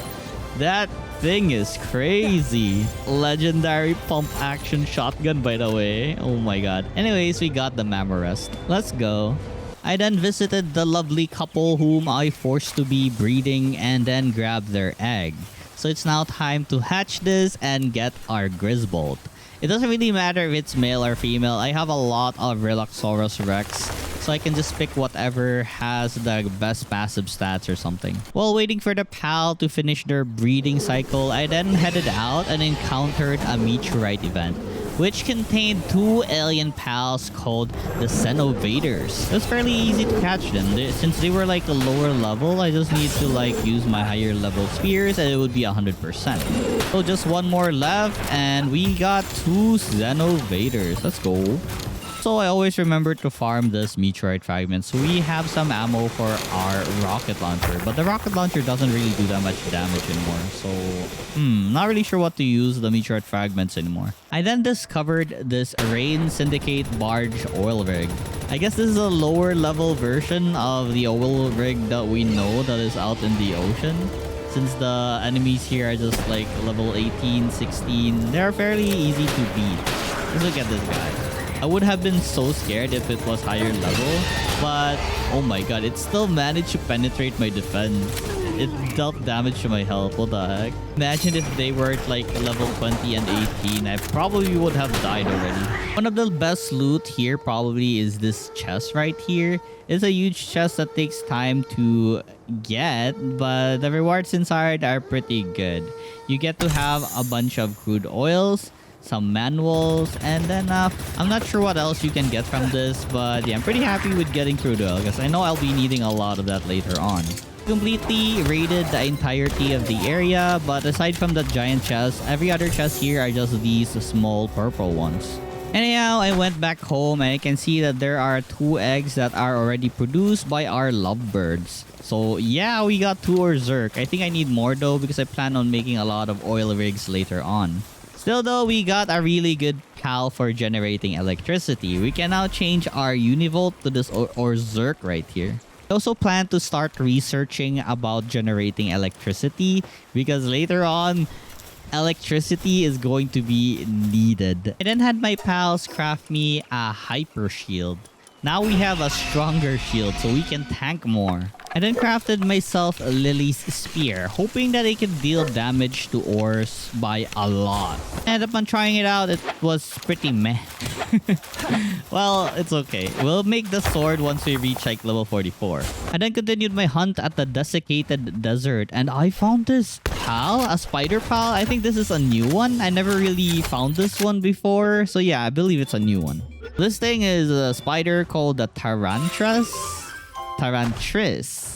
Also, if you're asking what I'm doing here, I'm actually looking for the Night Star Sand and I wasn't lucky enough to get any more, only those 7 pieces that I got before.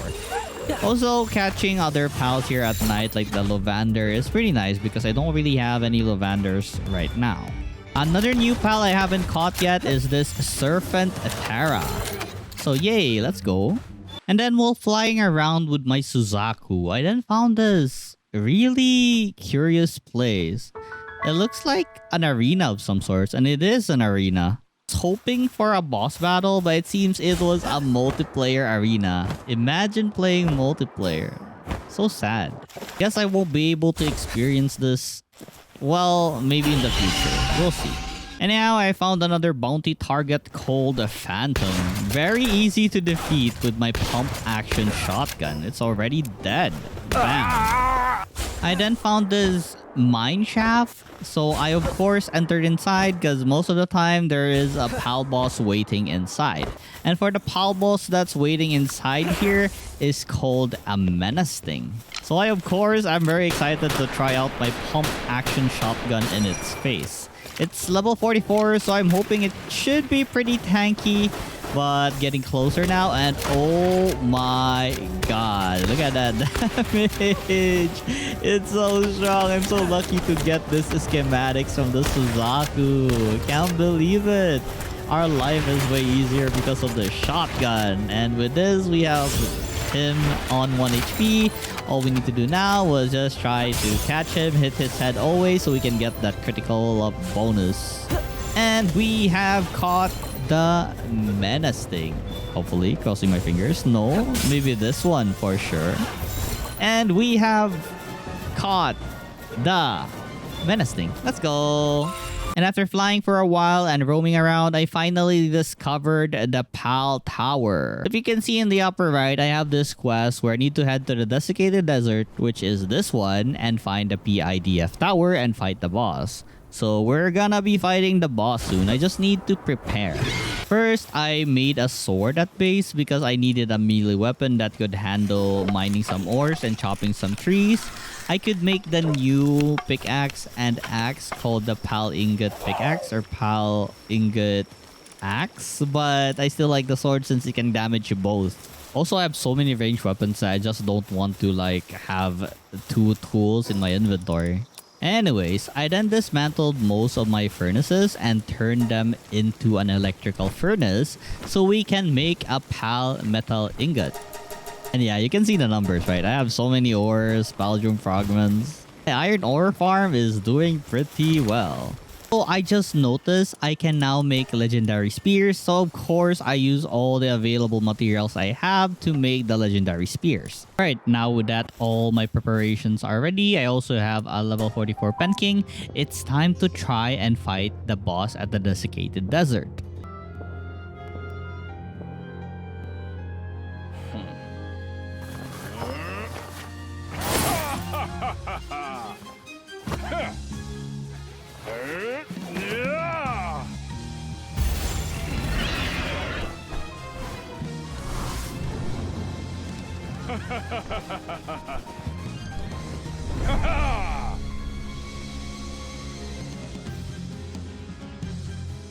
Alright, so our enemy for this fight is Marcus and Phalaris. And with our Pen King, with its water attack, it should be pretty effective. But he has like 146k HP. But just look at our shotgun damage. It's pretty strong.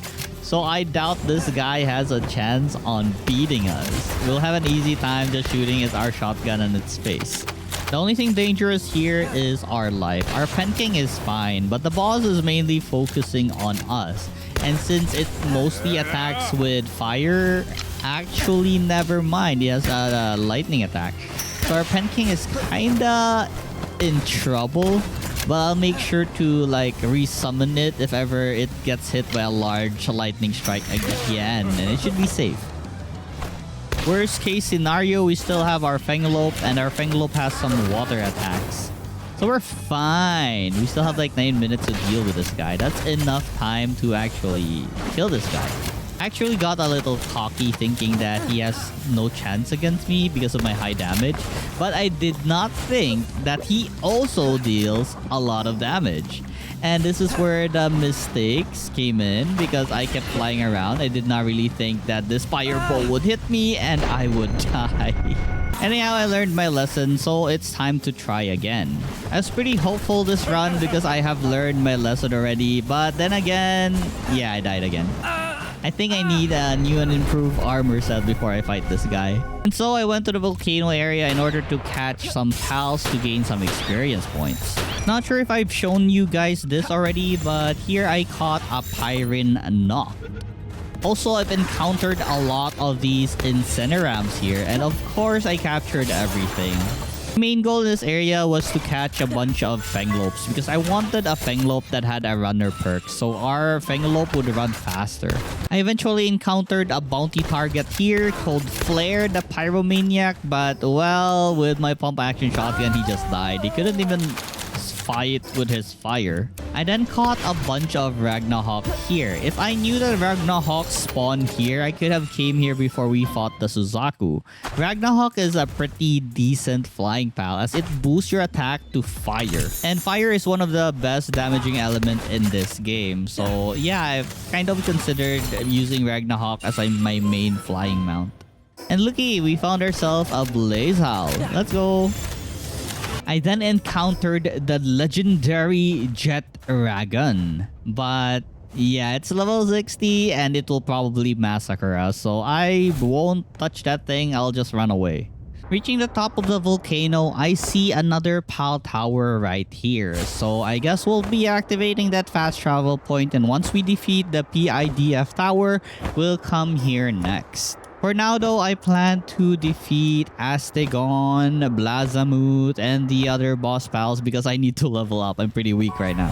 I decided to craft myself an assault rifle. Maybe this will make us win against the boss. But like I said, I don't really like assault rifle in this game as it takes a lot of ammo. It drains it really fast, like because you know, assault rifle. Anyways, let's go for the elite pals or the boss pals first. So we have Astegon right here, which is level 48.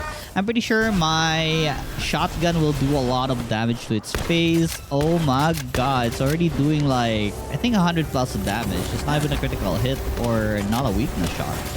Oh my god, this is such a lovely damage. It's already half health. And Pen King is honestly pretty useful against these bosses here because they're mostly fire types. Wait, I'm wrong. This is actually a dragon. Oh, okay. So I assume the weakness for dragon is ice? I saw like the Pen King doing like a highly effective damage. I'm not so sure anymore. I'm probably wrong, but anyways, we have defeated Astegon and hopefully we can catch it with one spear, but probably not. So I'm not really sure how to critical strike my spear here. Where do I hit this guy? Well, no matter. We have caught Astegon. Let's go, and we reach level 46. And with this, we can now increase our defense by crafting a Pal Metal Armor and Pal Metal Helmet. There's also a new structure called the Beta Wave Generator. And what it does, it increases the productivity of our pals. Anyways, for our next target, we have the Blazamut right here. I believe this guy is the one that has a chance to give us a legendary assault rifle, but I'm not too sure. But imagine being lucky enough to get like the assault rifle, am I right? Anyways, our Pen King is doing massive damage against this guy. His water attacks is doing pretty well, and my shotgun is crazy as well. It's already dying. We're doing so much work. I should recall my Pen King or it will accidentally kill this Blazamut. Anyways, a couple more shots in. Let's throw our ball and wait for it to get caught. And like usual, I guess it wouldn't be that easy. Oh. And we have gotten the Blazamut. This is gonna be good for like kindling, I believe. I then started crafting both the Pal Metal Helmet and Pal Metal Armor. And with these two, maybe we can defeat the boss this time. And just look at how I look now with the new Pal Metal Armor set. Alright, so this time for sure we will defeat the PIDF boss. Current priority right now is to dodge most of its attack and just deal damage out of range. And oh my god, look at that lightning laser. Good thing our Pen King was pretty tanky. It didn't even flinch. I mean, it took like 1/8 of its HP. But that's about it. Anyways, my main goal right now is to avoid all the attacks that this thing can try and deal to me, because the most important part here is that we stay healthy and also try to like hit it as much as possible. And oh my god, the assault rifle is actually not that bad. Look at this amount of damage I'm doing. Okay, we're gonna cheese this by spraying the assault rifle in its face. I don't really remember, but I think there was a pal that when you ride it, your attacks become water-based. I'm not sure if it's the Azurobe. Maybe I should have picked the Azurobe instead of the Pen King instead. I'm not really sure. Or maybe it's a Germontai. Anyways, we can do this even without those water-enhancing attack pals. The one attack I don't really like this thing doing is that rapid flamethrower attack, because I just can't dodge it. It just suddenly like a burst of flame in my face. And also sometimes when it summons like tornadoes, it suddenly dashes in your face as well. That was a pretty hard thing to dodge. But the easiest one to dodge is the wide range AoE like that. So I can just like fly away with my Gale Claw. And since we fought this guy twice already, I know what it does. And also, I totally forgot of my Gobfin. But yeah, I'm using my Gobfin to swap with my Pen King whenever either one of them is in trouble, because I did not know that Feybreak can do like lightning attacks. I was just assuming that all it did was fire attacks, because all I know about this thing is that it's weak to water. Well, anyways, we're gonna beat this guy soon, so no problem at all. So in one more hit, I totally forgot that I had a Mercy Ring again. I need to remove this or wait for my Pen King to strike, and we have eliminated the PDIF boss. Let's go! We have unlocked a new expedition area. Since we're close to day 100, I decided to go to the new area that the Feybreak update has given us. And I want to catch like one of the new pals here. I hope that I can. I have a bunch of legendary spear with me. I hope that this is enough. I'm pretty sure all the pals here are above level 50 since this is a new map. And if you're wondering why I'm using a Fenglope, because this place has an anti-air missile thingy. If you use a flying pal, they will shoot it down and you will both die. Oh look, there's a bunch of the sand here. The Night Star sand. Let's go. And there's this different ore I haven't encountered yet. So what is this thing? Oh, it's an Hexolite Quartz. So I guess we'll be needing this later on the game. Right now, I don't really have the level to unlock the Hexolite thingies. So I guess we'll ignore this for now. Look at this new pal. What is this? I think this is a horse. Oh yeah, it is a horse. Okay, I'm dealing so much damage to it, even if it's like level 54. So I guess my shotgun was enough to deal with this thing. All we need to do now is hope for the best that we can capture this thing. A few pumps with my shotgun here and there. It's 1 HP. Let's try if we can see and get it with our legendary spear. And wow, first try. Let's go. Gildane. I also found these porcupine looking pals, but there were 2 of them and I was afraid to fight them. And then I discovered a Phalaris Aqua. I don't care if it's 55. I want this thing. I want a water type bird. And I think Phalaris is faster than the Suzaku. So yeah, I really want this. I'm just not sure what level the saddle would be, but hopefully it wouldn't be that high. A few balls later, I then caught the Phalaris Aqua, and it was a muscle head. Pretty nice, it increases its attack. This is what I meant by you can't use an air type pal here because it will say that you will be shot down. Anyways, I'm just appreciating the view down here using my Fanglope. And also, I have found the fast travel point, so now we can come here anytime we want. As I continued exploring, I was surprised to see that there was a Fanglope Lux. I really wanted this. I even am committed to try and fight this, see if I can beat it up and like maybe, you know, capture it. But when I shot my shotgun, I'm like, nope, I gotta run away. I don't think I can deal damage to this at all. So yeah, time to go. But I do want it later on once we're higher leveled. Even though flying pals are dangerous to use here, I am still a sneaky guy who wants to climb up the mountain fairly easily. So once I reach the top, I have cancelled my pal and went back to my Fanglope. I then encountered this cat-like pal called Nyafia. Seems to be a dark type that does like poison damage, and oh my god, I got scared there because poisons are pretty strong in this game. Anyways, with our pump shotgun, I dealt with it pretty easily. I then found these raccoon-looking things from afar, but they're actually dogs. Yeah, they're actually dogs. So they're called Smokey, and we got one. There's also this plant/dark element-looking plant. Anyways, we'll catch this as well, of course. The name of this pal is Pronelia. Honestly, this map is huge. Like, look at this. I then got too cocky here and flew with my Suzaku, never really thinking that it might actually shot me now, and yeah, I died. Goodbye. Anyways, I found a couple of eggs there, so it's time to hatch it. So for this huge dragonet, we got something called a Sylvagus. The picture looks really cool. I wonder how this looks like. Okay, so this is what the Sylvagus looks like. Oh my god, it looks really majestic. And it's chopping down some trees. Awesome. Nice. Look at how cool this thing is. Anyways, I checked out my technology tab and Phalaris Aqua Saddle is level 55. That's very long to get. And also the Sylvagus, level 58. I guess we'll need to grind a lot. There's so many cool stuff here though. I want to try them all. Anyways, I continued hatching the eggs that I found. And one of the pal I got was a Staryun. The Staryun looks like a dark type pony. So yeah, this is its pal ability. It's called the Night Dancer. Basically, just increase your movement at night. So I guess this thing is pretty useful at night. I checked out the new expedition that I have unlocked recently, but I don't have enough strong pals to get 100% of the reward.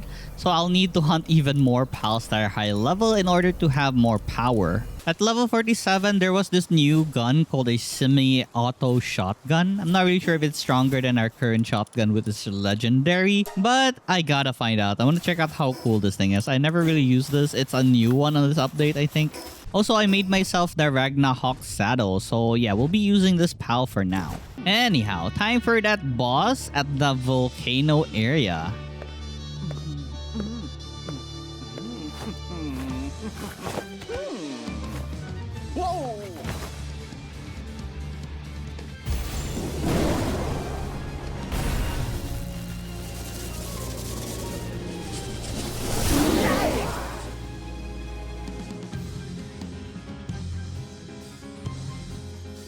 This is Axel and Orzerk. I think this guy is weaker than the PDIF one. I just thought that the PDIF one was first before this guy.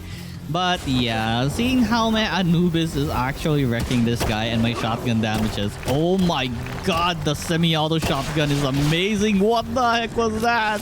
Just look at that burst damage and fast reload. Oh my god, this thing's amazing. Oh my god, I think it's because of the Anubis passive that's making my attack into Earth Element, which is a weakness for Berserk. That's why I'm dealing so much damage. But damn, this is crazy. I can easily just avoid all his lightning attack and then just shoot all of my shotgun pumps on its face. We're running out of ammo though. I totally forgot to craft more shotgun ammo. But it's fine. I think this is enough. I also have my rockets, my assault rifle, and my legendary pump action shotgun. So yeah, this is not a problem at all. Let's look at our damage. And just a few more hits and we will beat this boss. Oh my god, the auto shotgun. I wish I have a legendary version of this. It's amazing. Anyways, I forgot to remove my ring again. Anyways, let's go on Novus.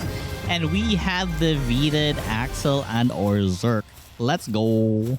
Alright, so the thing left to do now is basically just to level up so we can start making those cooler items. I started day 101 by catching a bunch of these Xenolord. I still need like, I think 10 more before I max the 12 bonus. Anyways, it wasn't really hard. I have 100% capture rate with a Giga Spear since these were relatively low level. Alright, so since we're planning to explore harder levels like Sakurajima or Feybreak area, I need to power up. And for this, I need a really good statted Goblin. Vanguard and Stronghold Strategist is what I'm aiming for. Also, I need a lot of these because I'm gonna condense them to level up that single powerful Goblin. Actually, I'll probably make like 2 of them. And so that's what I did. I captured a lot of Goblin in hopes that I can get a Vanguard and Stronghold Strategist in order to boost my attack. If you didn't know, Goblin has a passive that it's in your party, your player attack increases by a significant amount, especially if you can raise the level. And then went back to the snowy mountains because I needed some quartz. And oh my god, the fire boost on my Ragnarok passive is really good. I'm like doing super effective attacks on these frost type pals. A crit plus highly effective element is like colored red. It's really nice to see. Anyways, back to our main goal here, which was to mine a lot of quartz because I need a lot of electronics. I really should think about making a quartz farm, but currently all my bases are preoccupied for iron and coal. But I really need to think of the future that I might need a lot of quartz. But there is a recipe for a quartz mining site that I can just place in the base. Not sure if I mentioned this, but I have captured the traveling merchant, so now I can easily just buy the stuff he sells. Also sell stuff that I have that I don't need. I also frequently visited the oil rig once like they respawn and the chest respawn as well, as this is a good source of crude oil that we'll be needing soon once we hit like I think 50 for the crude oil rig.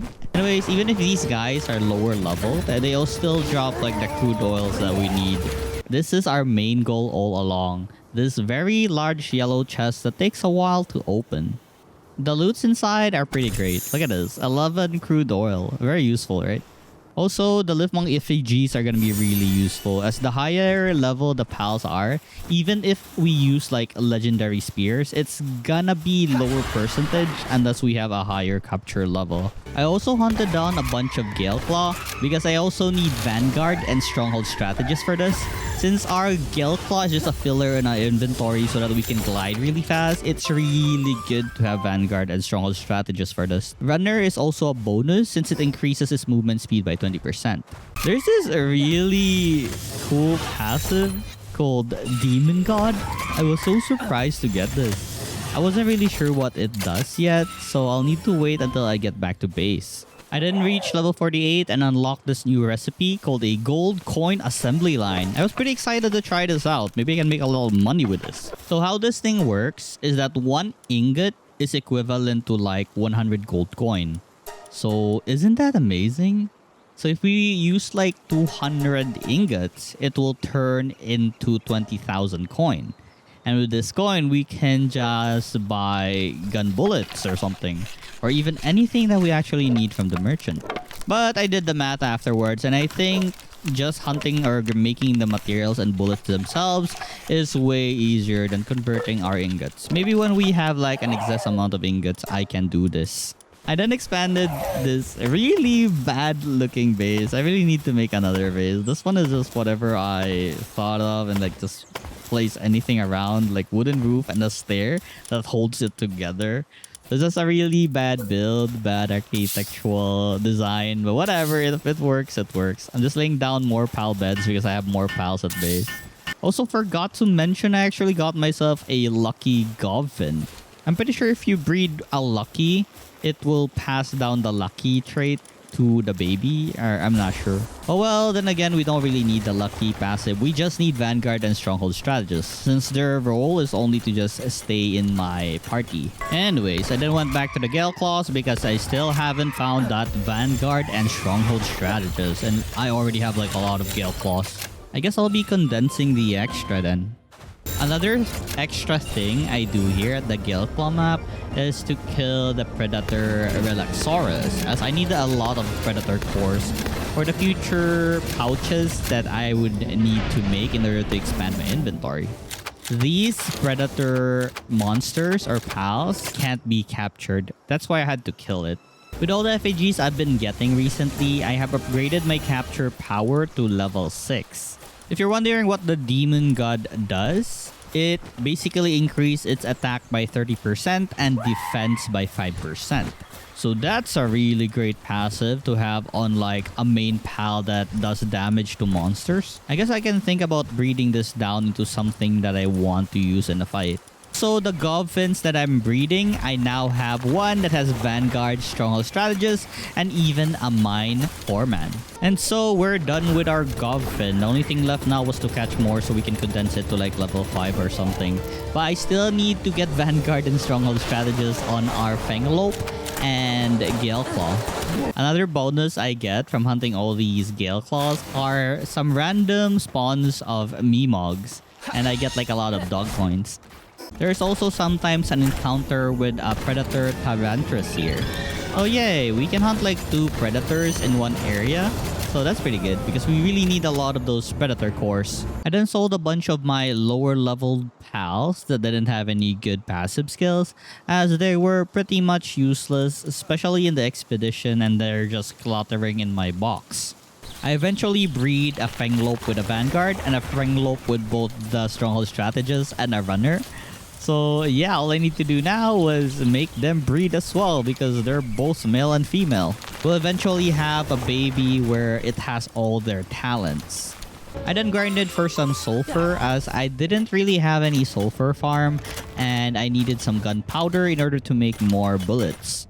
Doing all of this made me want to think about making the sulfur ore mine so I can just, happily mine at base automatically with my pals. Still, mining it myself gives more sulfur than just waiting for a long time for that sulfur ore farm. But at the very least, you can, automatically produce sulfur at the base, which is pretty nice. We don't really need like a lot of sulfur. I just need enough for now, but I would need more later on. So yeah, definitely making that one at base. I then finally have enough Predator core. 18 out of 2 to make the Meowmere. It's time to try out this legendary sword in Terraria. I also crafted myself a small pouch, which increased my inventory capacity by about 3 small boxes. There's still an upgrade for this called medium, then large, then huge, I believe. And after finishing crafting the medium pouch, just look at my inventory space. I haven't added like 1 bar. It is pretty good. I crafted another one to see if it would expand some more, but yeah, sadly it doesn't. So yeah, it's worth a try. Anyways, here's the Meowmere. it's really cool to look at. The damage though, it's not that great. We have better weapons, but I was hoping that it could actually do damage to like higher leveled enemies. Still though, it's pretty fun to look at. It's like, imagine, this was 2D before, now we can actually see it in action in 3D. And the cat noises. Meow, meow, meow.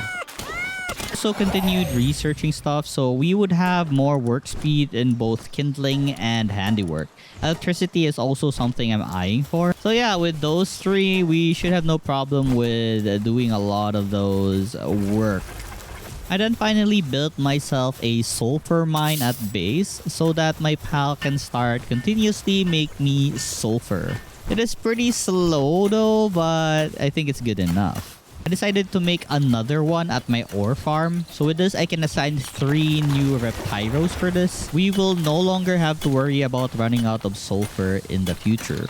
I eventually managed to breed the Gelclaw that we were looking for.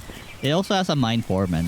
I used the Govfin that I made, which had the 2 stats that we needed, Vanguard and Stronghold Strategist. So now the only thing left is our Fangalope. It's now time to empower our Govfin. It seems I'm still lacking in order to fully max this thing, so I might need to hunt a bit more. Yeah, I still lack a lot, so yeah, we'll be hunting a lot more of these Govfins.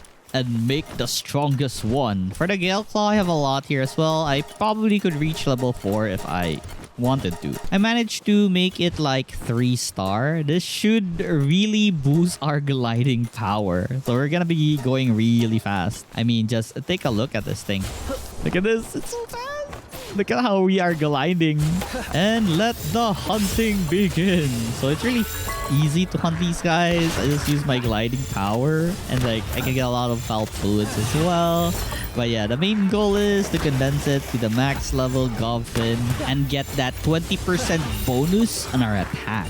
I then encountered the Messenger of Love. So what you do here is just do the emote that she wants you to do and she will give you items. This one I got like Giga Spear, Gold Coin, and Training Manual. It's not really much, but well, at least there's items for free, just doing emotes. And with this, our Govfin is now level 3 and just a few more to sacrifice and it will be max level. By max level, I mean max star.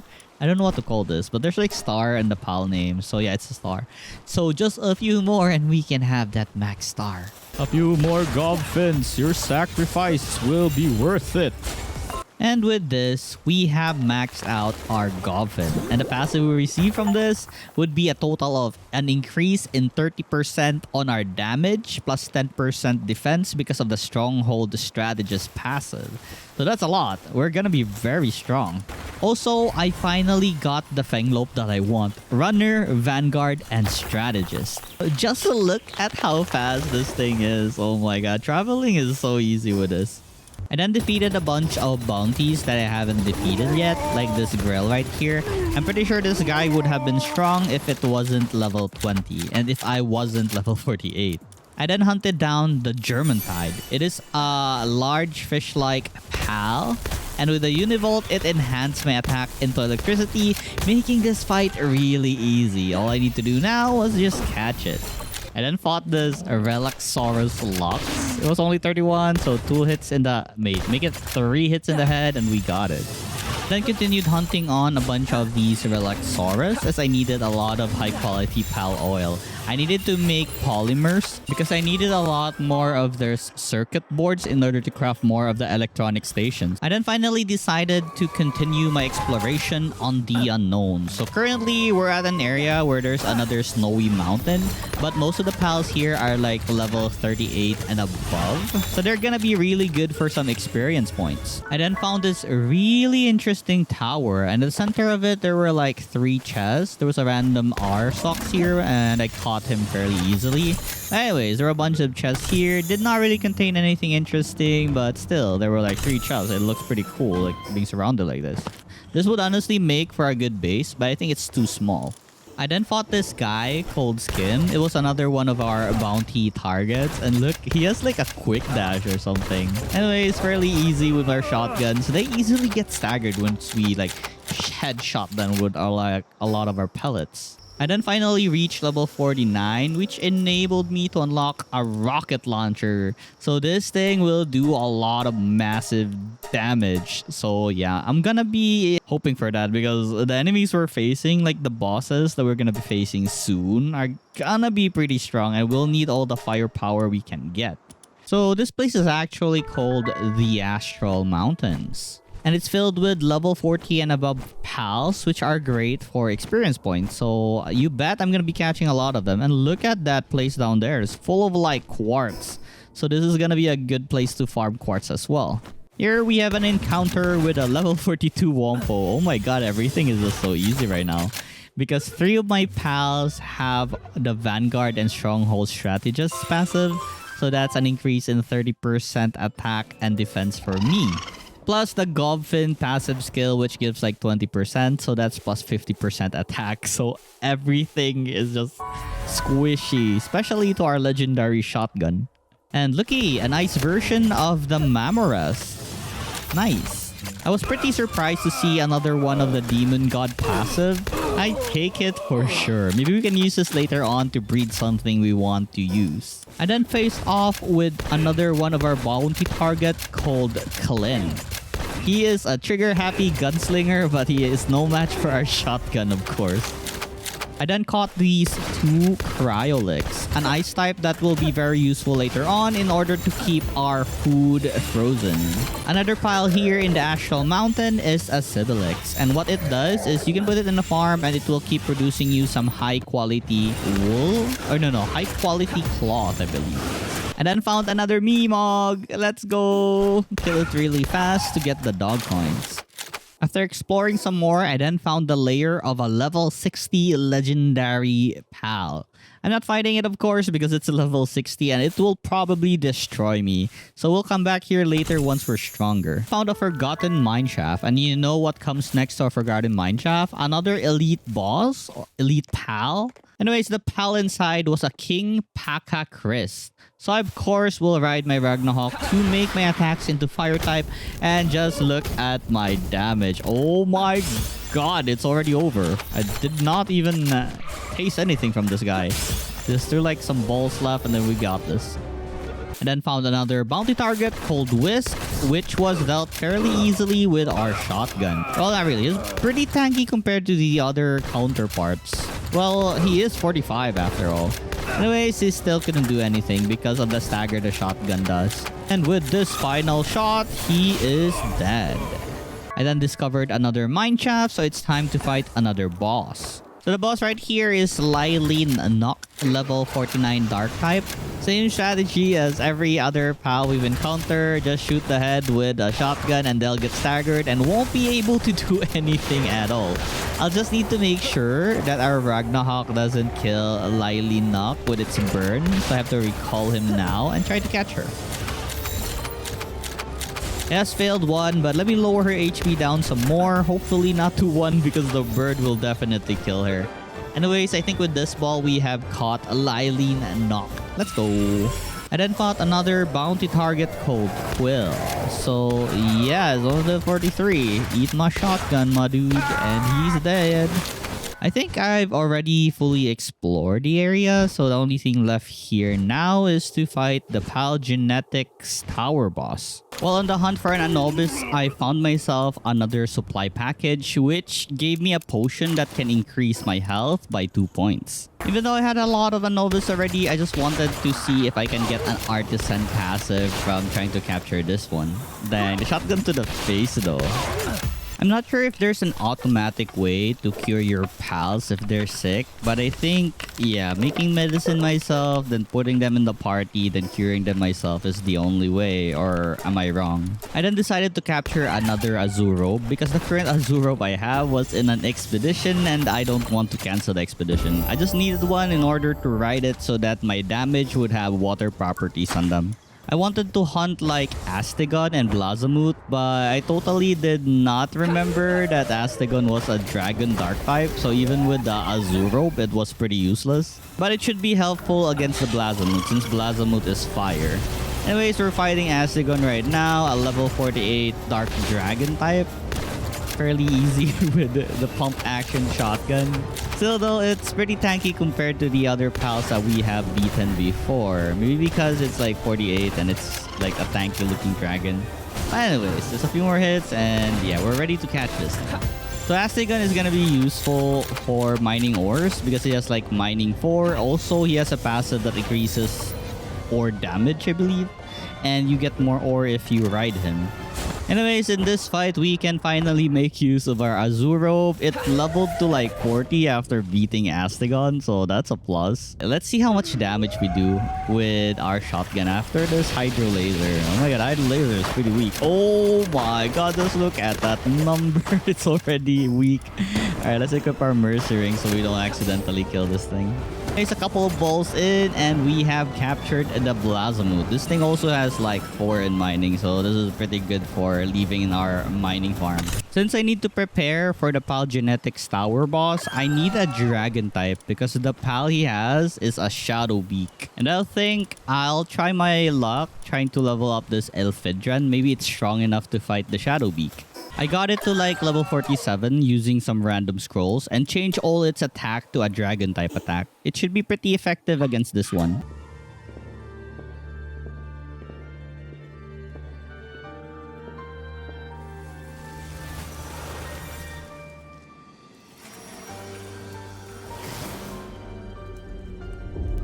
Huh.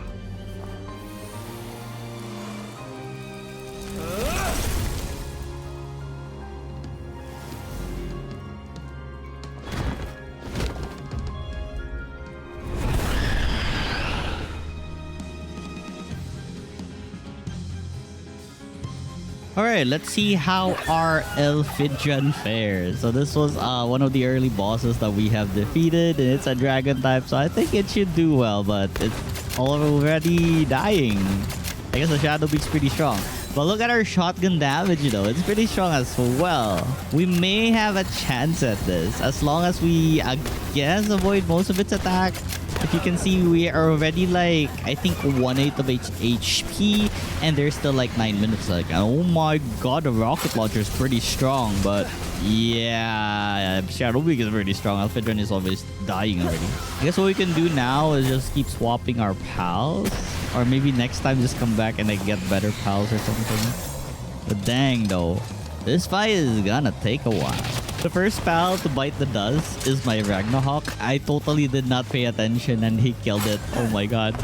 Then tried playing it smart by recalling my pal whenever it tries to attack it and kill it.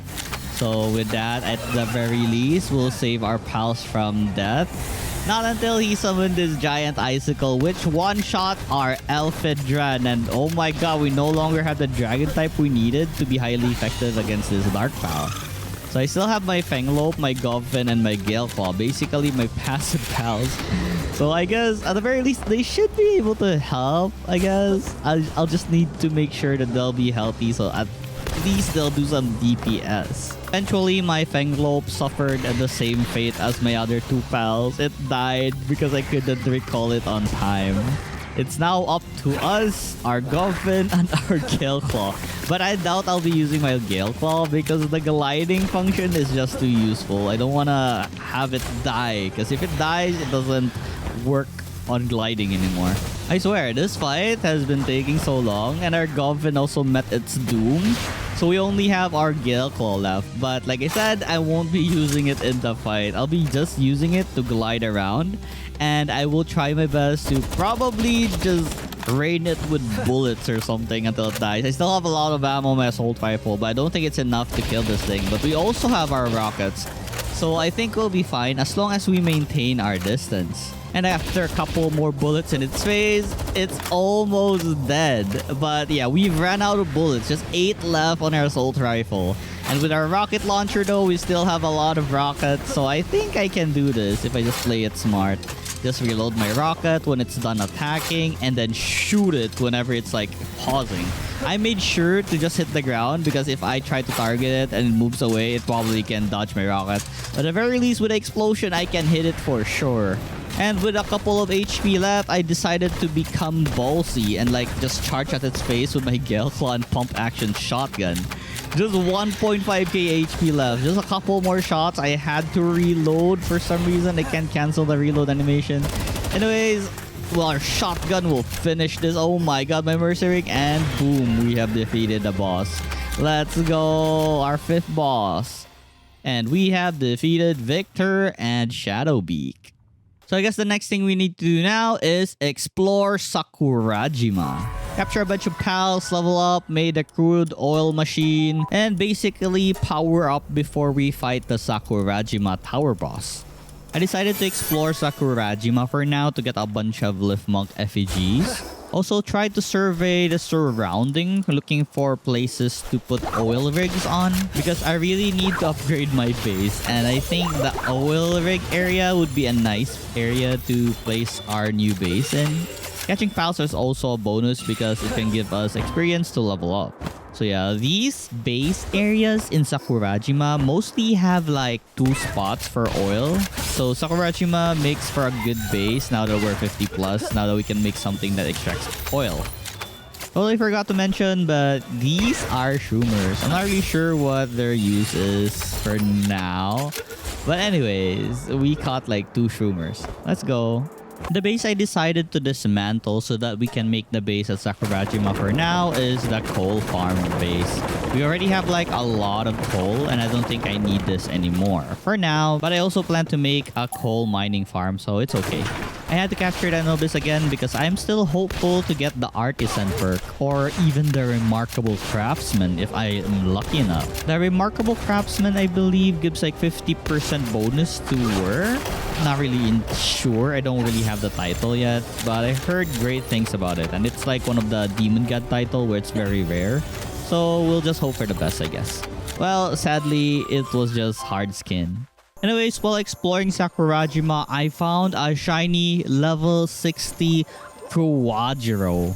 I still have like 24 legendary spear, so I'm gonna try my luck on this thing, see if I can catch it. And oh boy, level 60 pals are tanky as hell. Look at my damage on this thing. I barely do something, and its damage is like, oh my god, it killed my Ragnarok. I'm not sure if it's one hit because his attacks are pretty effective, but yeah, let's just do our best on this thing. I'm pretty dumb for using my ground on water, but yeah, whatever. Any damage works. I just need assistance on battling this thing. Most of my useful pals are on my pal box right now because they died from the Shadow Beak battle. I totally forgot to bring them back to my party. But anyways, let's try and catch this Quadro. The chances we have to catch this Quadro is only like 9% per ball. It shows 1%, but for some reason it's 9% on display. So hopefully, yes, we caught it. Let's go. It took a while. It took a lot of balls. But yeah, it's ferocious and lucky. So this one is a strong one. Anyways, I finally decided which place I'm gonna turn into my base. This place right here looks really spacious. There's 2 oil spots and there's like a wall of mushrooms. So that's cool. Actually, I needed to deploy a bunch of these giant storage containers because I'll need to transfer all my items. I had my Anubis team transferred here. I need to make them a bed because it's gonna take a while before we finish this base. There's this new item called the Item Retrieval Machine, and what it does is it will tap into all the storages in your base so you can pick up an item you want in just using this one instead of like going to your chest. I thought that maybe this would also pick up items from the other bases, but I was wrong. Still though, it's pretty useful to like quick stack all the items you have in your inventory towards the chest that already has the items in it. It's a pain, but we need to say goodbye to our old base by destroying everything and looting everything and moving everything to the other base. I totally forgot about the existence of something called a guild chest, which was, I think, recently added. And with a guild chest, that thing will connect all the base's storage. Well, I mean, the guild chest on its own is a different storage that can be used in all the bases, and it contains all the items that is stored within the base or the other base. So anyways, on this new base, I laid out some stone foundation so that we actually would look something like decent, not just entire soil in the surrounding.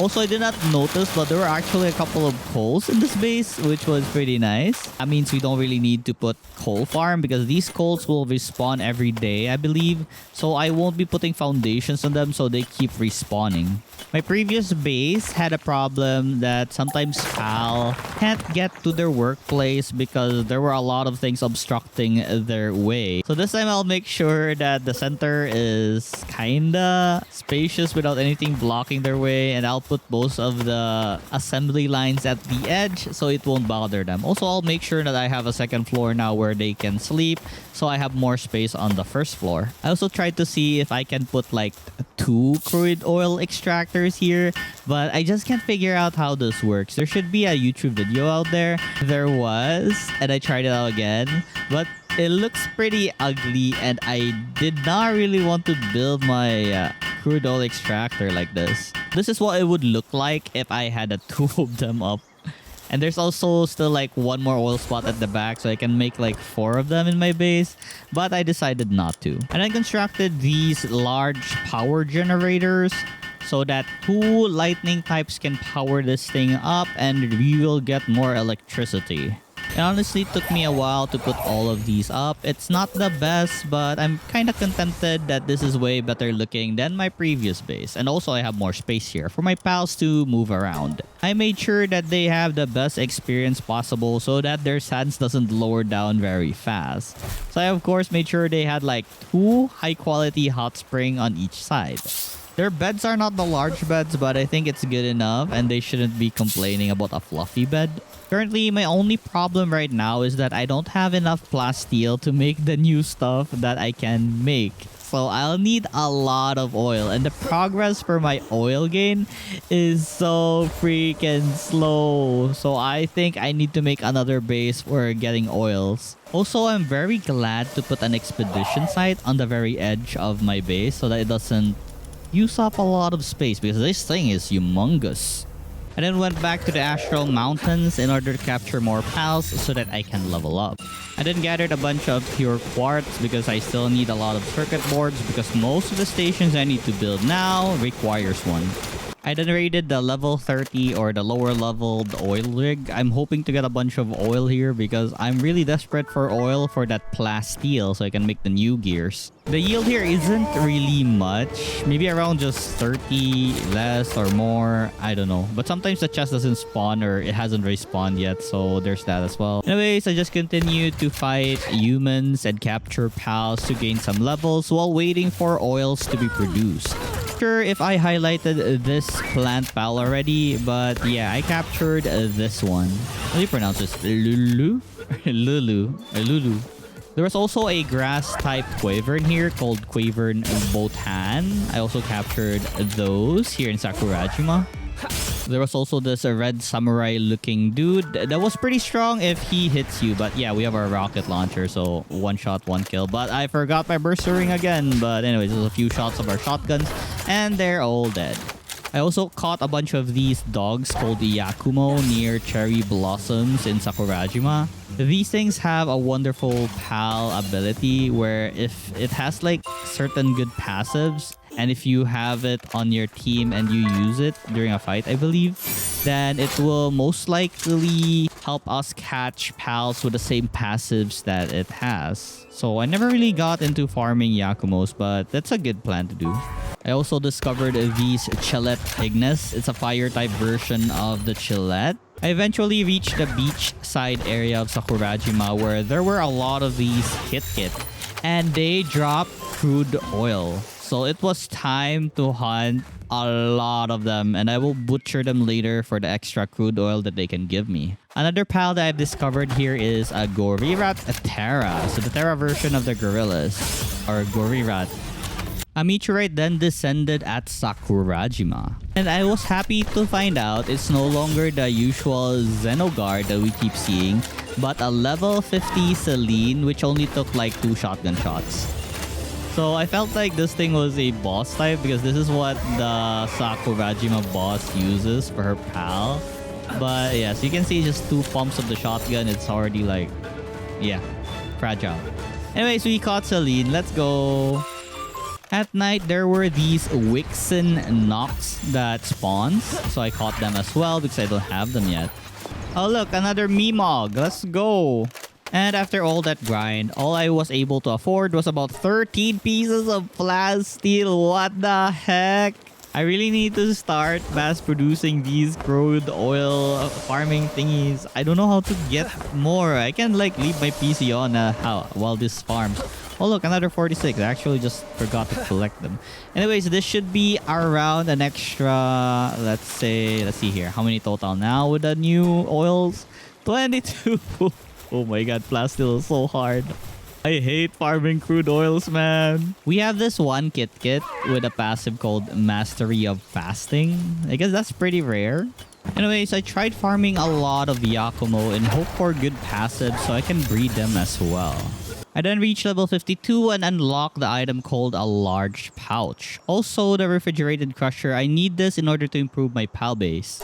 I then found the graveyard area of Sakurajima, but we'll need to wait for nighttime in order to catch the specific pal that only spawns here. It's a ghost-like pal that only spawns at that spot. Going to the other side of the beach, I then found a bunch of these scorpion-like pals called tricksters. They were easy to catch since they were on the lower level side. Also, I found this lightning flying pal called Beacon. Finally, I found a lightning flying pal. I was looking for this way before Sakurajima, but I can only find them here. It's so sad. Hey, we got some now. I also found some Hellziffer Lux here, so I of course jump on their faces and shoot some shotgun shots in their faces. Upon returning home, I then crafted myself the refrigerated crusher, and it uses about, I think, 30 plasteel. So yeah, once I check out what it can do and if it's pretty bad, I'll just deconstruct it and keep the plasteel myself. So what this thing actually does is it's the same as the water crusher, but it can make more progress and you will use like an ice pal instead of a water pal. Never really tried this, but I crafted myself a pal metal pickaxe. Let's see how powerful this thing is against rocks. I then decided to breed more Orzerk because I plan to expand my oil rig bases because I really need a lot of oil. I then made a bunch of these PAL labor research laboratory again because I wanted the PALs that weren't working in my base to do some research. So with this, we can improve their work's speed. After all those shenanigans, since I didn't really have a lot of ores with me, I couldn't make a lot of palmetto ingots to make those crude oil extractors as well as large generators. So while my farms are gathering some ores, I decided to just grind some kits myself to get some crude oils. Doing this will also help me level up, so it's a win-win in both situations. I get some oils, I get some kits, and I get some experience. Found another Meemog.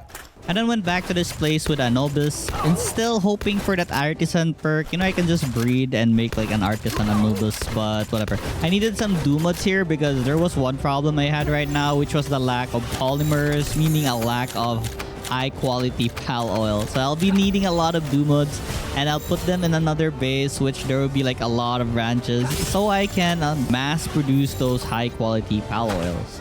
I also hunted myself another Veilet because my only Veilet was in an expedition.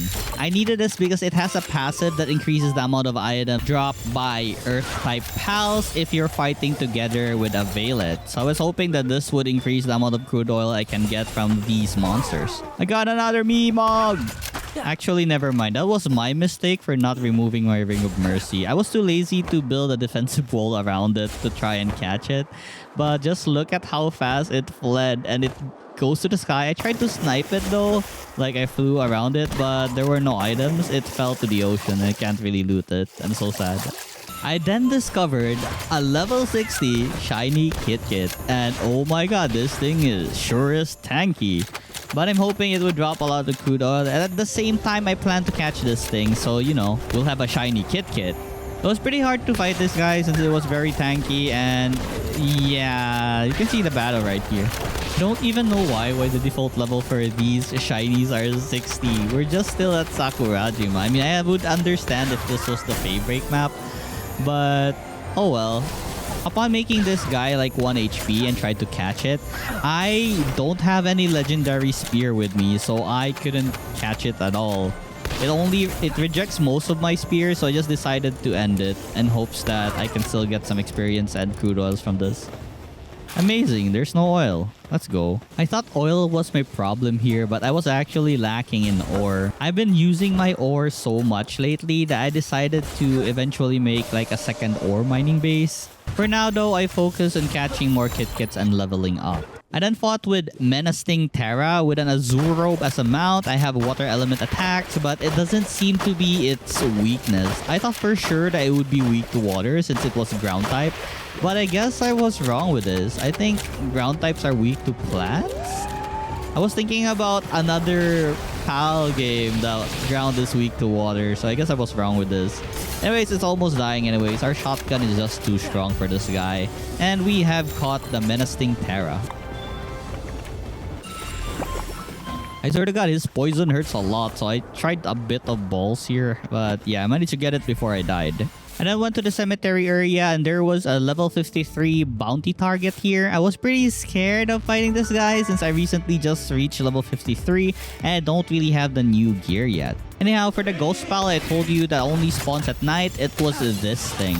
Yeah, we got disturbed by the street assassin Orchin, so I'm having a hard time catching this while fighting this bounty target. So the pal's name is Suit Sir, and it's I believe a fire dark type pal. Anyways, let's deal with this guy first. Our shotgun would surely stagger this guy so he wouldn't attack, but I don't think I have enough damage to stagger him, so we'll just keep jumping around so his katana won't reach us at all.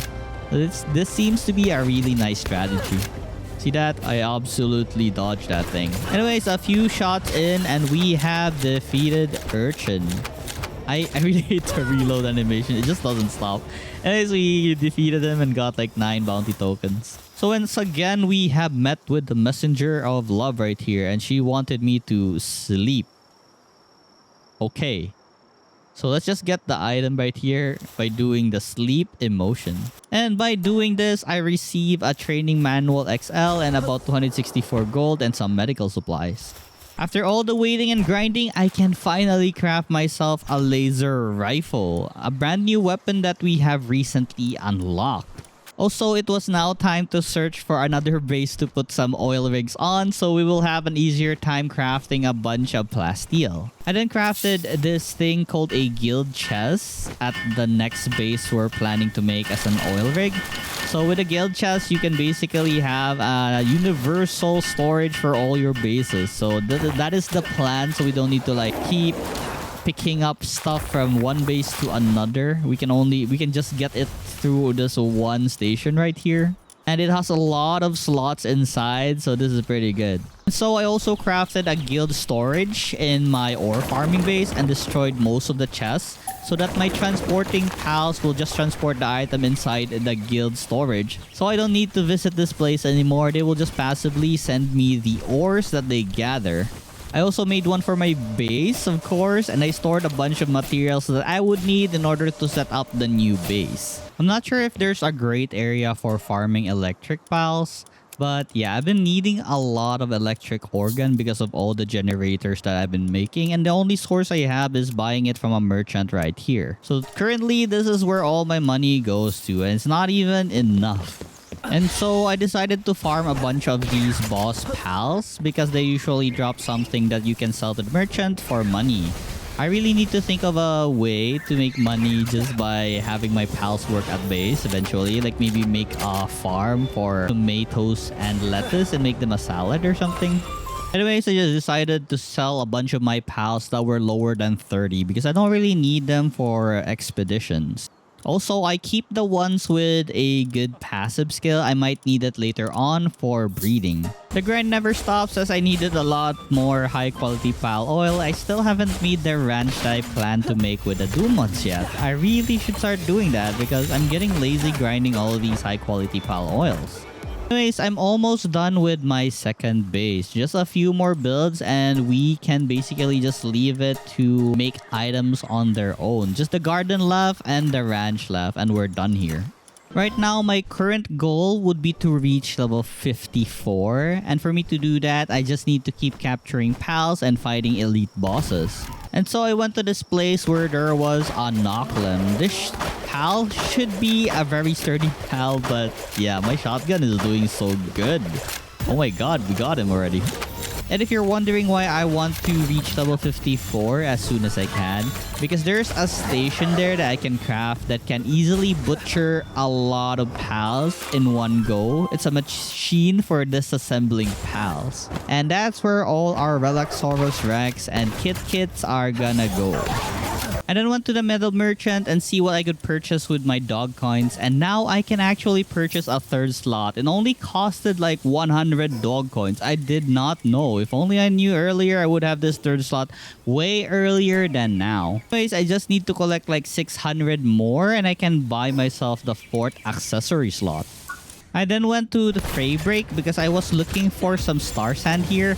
I was planning to craft an accessory called a double jump boots and an air dash boots. I just wanted to see how it would look like using them. Also catching pals here as well, so we're very close to leveling up. Just a few more catches I think and I should be level 54. Anyways, I went back to the beach and collected a lot of these star sands. These are pretty important in making the new accessories. Then encountered another shiny Phalaris Aqua, and yeah, this is gonna be a tough fight, but it feels like it isn't. Look at my pump action shotgun doing damage. Still though, it's gonna take a while before we can capture this thing. As you know, level 60 pals are pretty low chance of capturing with our legendary spear. There are two new spears in the Feybreak update. An exotic spear. I feel like the exotic spear is from the Sakurajima update. Not really sure anymore, but yeah. There is also a Feybreak spear which needs like the items here, like the hexolites and the chromites, which we're gonna get later on the game.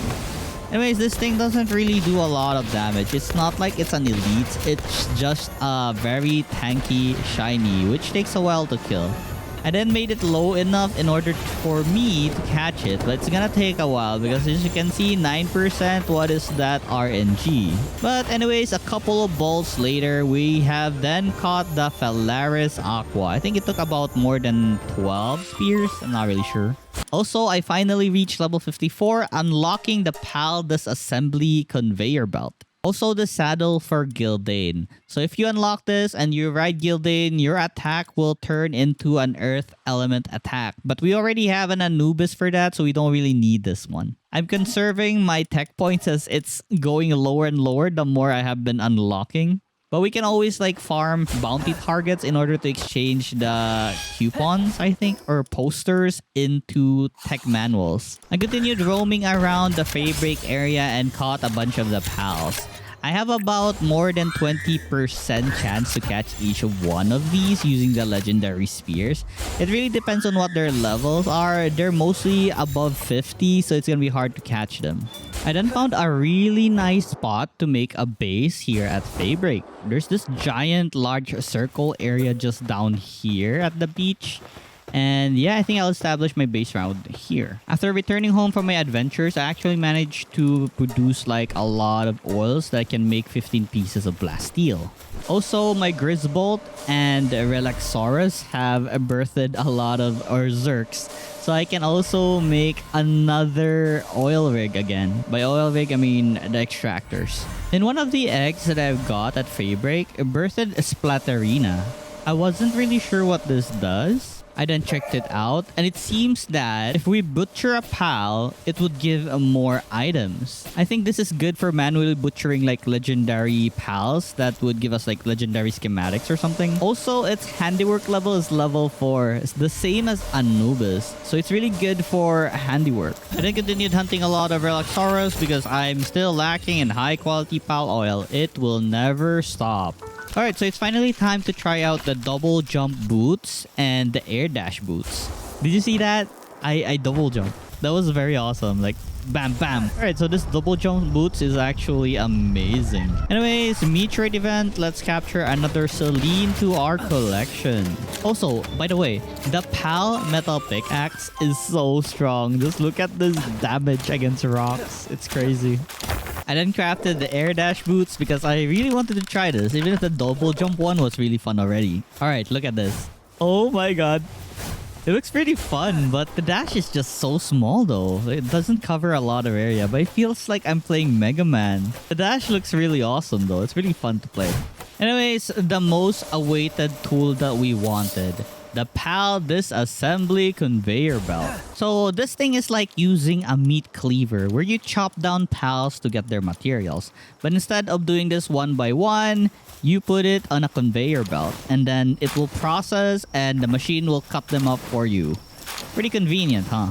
So we're getting some oils out of all of these random kits that we don't really need in our Pal boxes. After hunting for so much, I have so many kits in my inventory that I just want to chop them all up and harvest their crude oils. Also, the Velexaurus for their extra high quality pal oil. Feels so evil doing this, but yeah, it's only for the materials. Don't worry about it. No pals were hurt from this. Also, I've started crafting the laser rifle, so now we can try this bad boy. It needs an energy cartridge as ammo, and it takes like electric organ, and we really don't have any source of electric organ. Can't find an area where there's a lot of electric pals. Anyways, this is the laser rifle in action. The shotgun is still better though, but at the very least we can use the laser rifle if we wanna fight in long range. The shotgun is for like the face, like splashing the face with bullets. And because of my lack of ores, I manually mined a bunch of ores using my pal metal pickaxe, which is doing really great. But I really need to set up that base for ore farm. I also tried to capture some Astigon and Blazamut every day, as these two were pretty useful. They had like 4 in mining. Also, the Blazamut has a chance to give us like a legendary recipe for an assault rifle, so I'm gunning for that as well. But regarding that, I'm not really lucky in case of the assault rifle. I just got really lucky regarding the shotgun for getting it in one try. But for this one though, yeah, not that lucky. Never really gotten it. And then the usual oil rig farm because, you know, oil. Once I have the armor set, the new armor set, then I will try to fight the Sakurajima boss. And look at this. One of the loot that I got here was a legendary cold resistant pelt armor. It's pretty useless because it's a low level armor, but still, I wish it was like the pal armor, the new armor, then that would be awesome. Most of my money really goes to buying electric organs because I just don't have any source for this. I wish there was like a pal that would make electric organ. I then started my second farm in hopes that I can make a lot of money with this for selling onions and carrots. I also finally made my second ore farming base, because it's finally time. It's been a while. I was really lacking in a lot of ores because I've been using a lot of them lately. So this will help us a lot.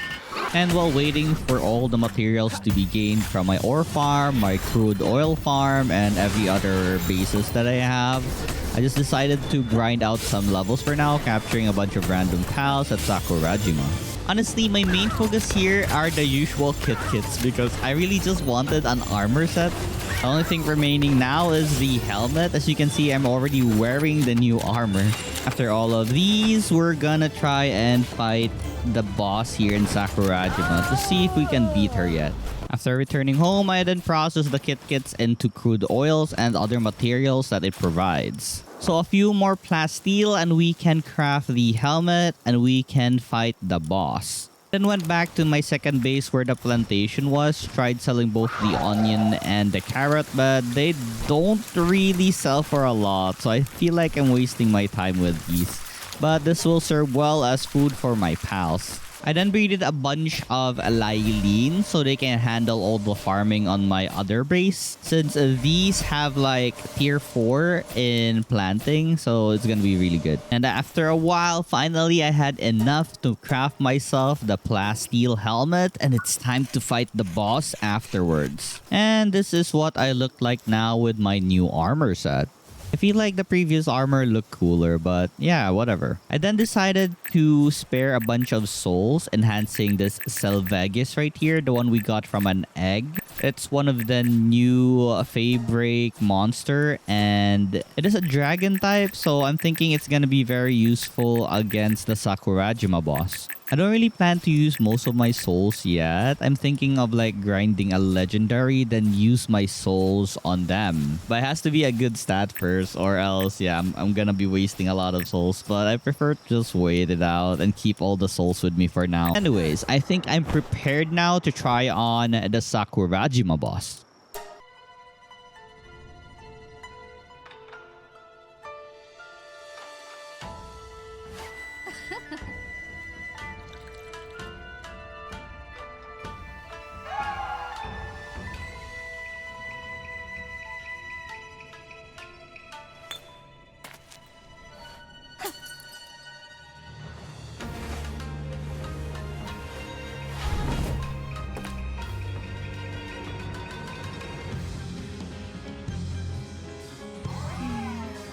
Alright, so Saya and Celine. These guys are pretty strong last time I fought them on my previous run. But oh my god, look at our Sylvegis. He has this giant shield that like he charges in with it. And oh my god, he just feels very strong. And my laser rifle is doing pretty good. Like 1k per hit. I think we got this fight. We already like dealt 1/8 of her HP. And yeah, we're doing great against Celine right now. And just look at Sylvegis. Look at its damage. It's pretty strong, honestly. It's not bad. I like it. And he looks really cool as well. But really, Celine has these attacks that are really lethal. It hits you, you're basically dead. So I most of the time just try to dodge most of it. Like that one right there, it looks pretty cool. Like a moonlight shining down below you. And then there's this laser ray. I'm so glad that I have saved my Sylvegis in time, or else it would probably have died if I didn't return it. When fighting Celine, I actually swap a bunch of my pals because the Baggies keeps going lower and lower because of Celine's multiple attacks. But anyways, I made sure that none of my pals die, but it will eventually come a time where like this Ragnarok right here, he's almost dead. I'm glad that I noticed that his HP drained. We're close to half health on Saya. So just a few more hits, I guess. Hopefully we got this. Our Sylvegis is almost fully recovered. Well, not really. At least around 60%. But I think it's good enough to like do all of his skills. Its attack skills are really cool looking. I like it. Especially the shield charge. I think if you have this... Oh my god, our Sylvegis is dead. Okay, but we're at like below half health already. So just a few more hits and we should be able to bag Celine. Oh my god, our rocket launcher is actually doing a great job against this. I'm considering to just use the rocket launcher and just like try to avoid most of its attack and avoid. But I also want to try and use the shotgun. The shotgun is amazing as usual. But oh, the death ray. Oh my god, we're gonna die. Okay. So there's a few more hits and we're probably dead. And oh my... I have no clue how to remove like the burn manually. I guess all we need to do is like wait for it to go away. But I was thinking that maybe rolling on the ground would remove this in hopes that it would. But then again, I accidentally died from this AoE skill. So yeah, that was a pretty bad run. It was a good try though. So our Ragnarok, that last fight was pretty useless. So I decided to breed Godfins again. I would like to have an additional 30% attack and 10% defense instead of having a Ragnarok that just stays in my party or something. After this, I'll try defeating Saya again. So for now, I'll hunt a couple of Godfins to condense. I made sure to resupply my ammo as well, as I used a couple of them on that fight earlier. I then did a bunch of improvements on my farm bases by installing some alpha wave and beta wave generators. Also, pickaxe and helmet because I already reached our research level that would unlock this to improve mining efficiency. I then crafted this new thing called a large-scale oven, and what it does is it enables multiple fire pals to help in cooking. And after a while, my Godfins finally bred something that I would want, a Vanguard and Stronghold Strategist. All that's left now is to hunt enough Godfin to make it a max star level.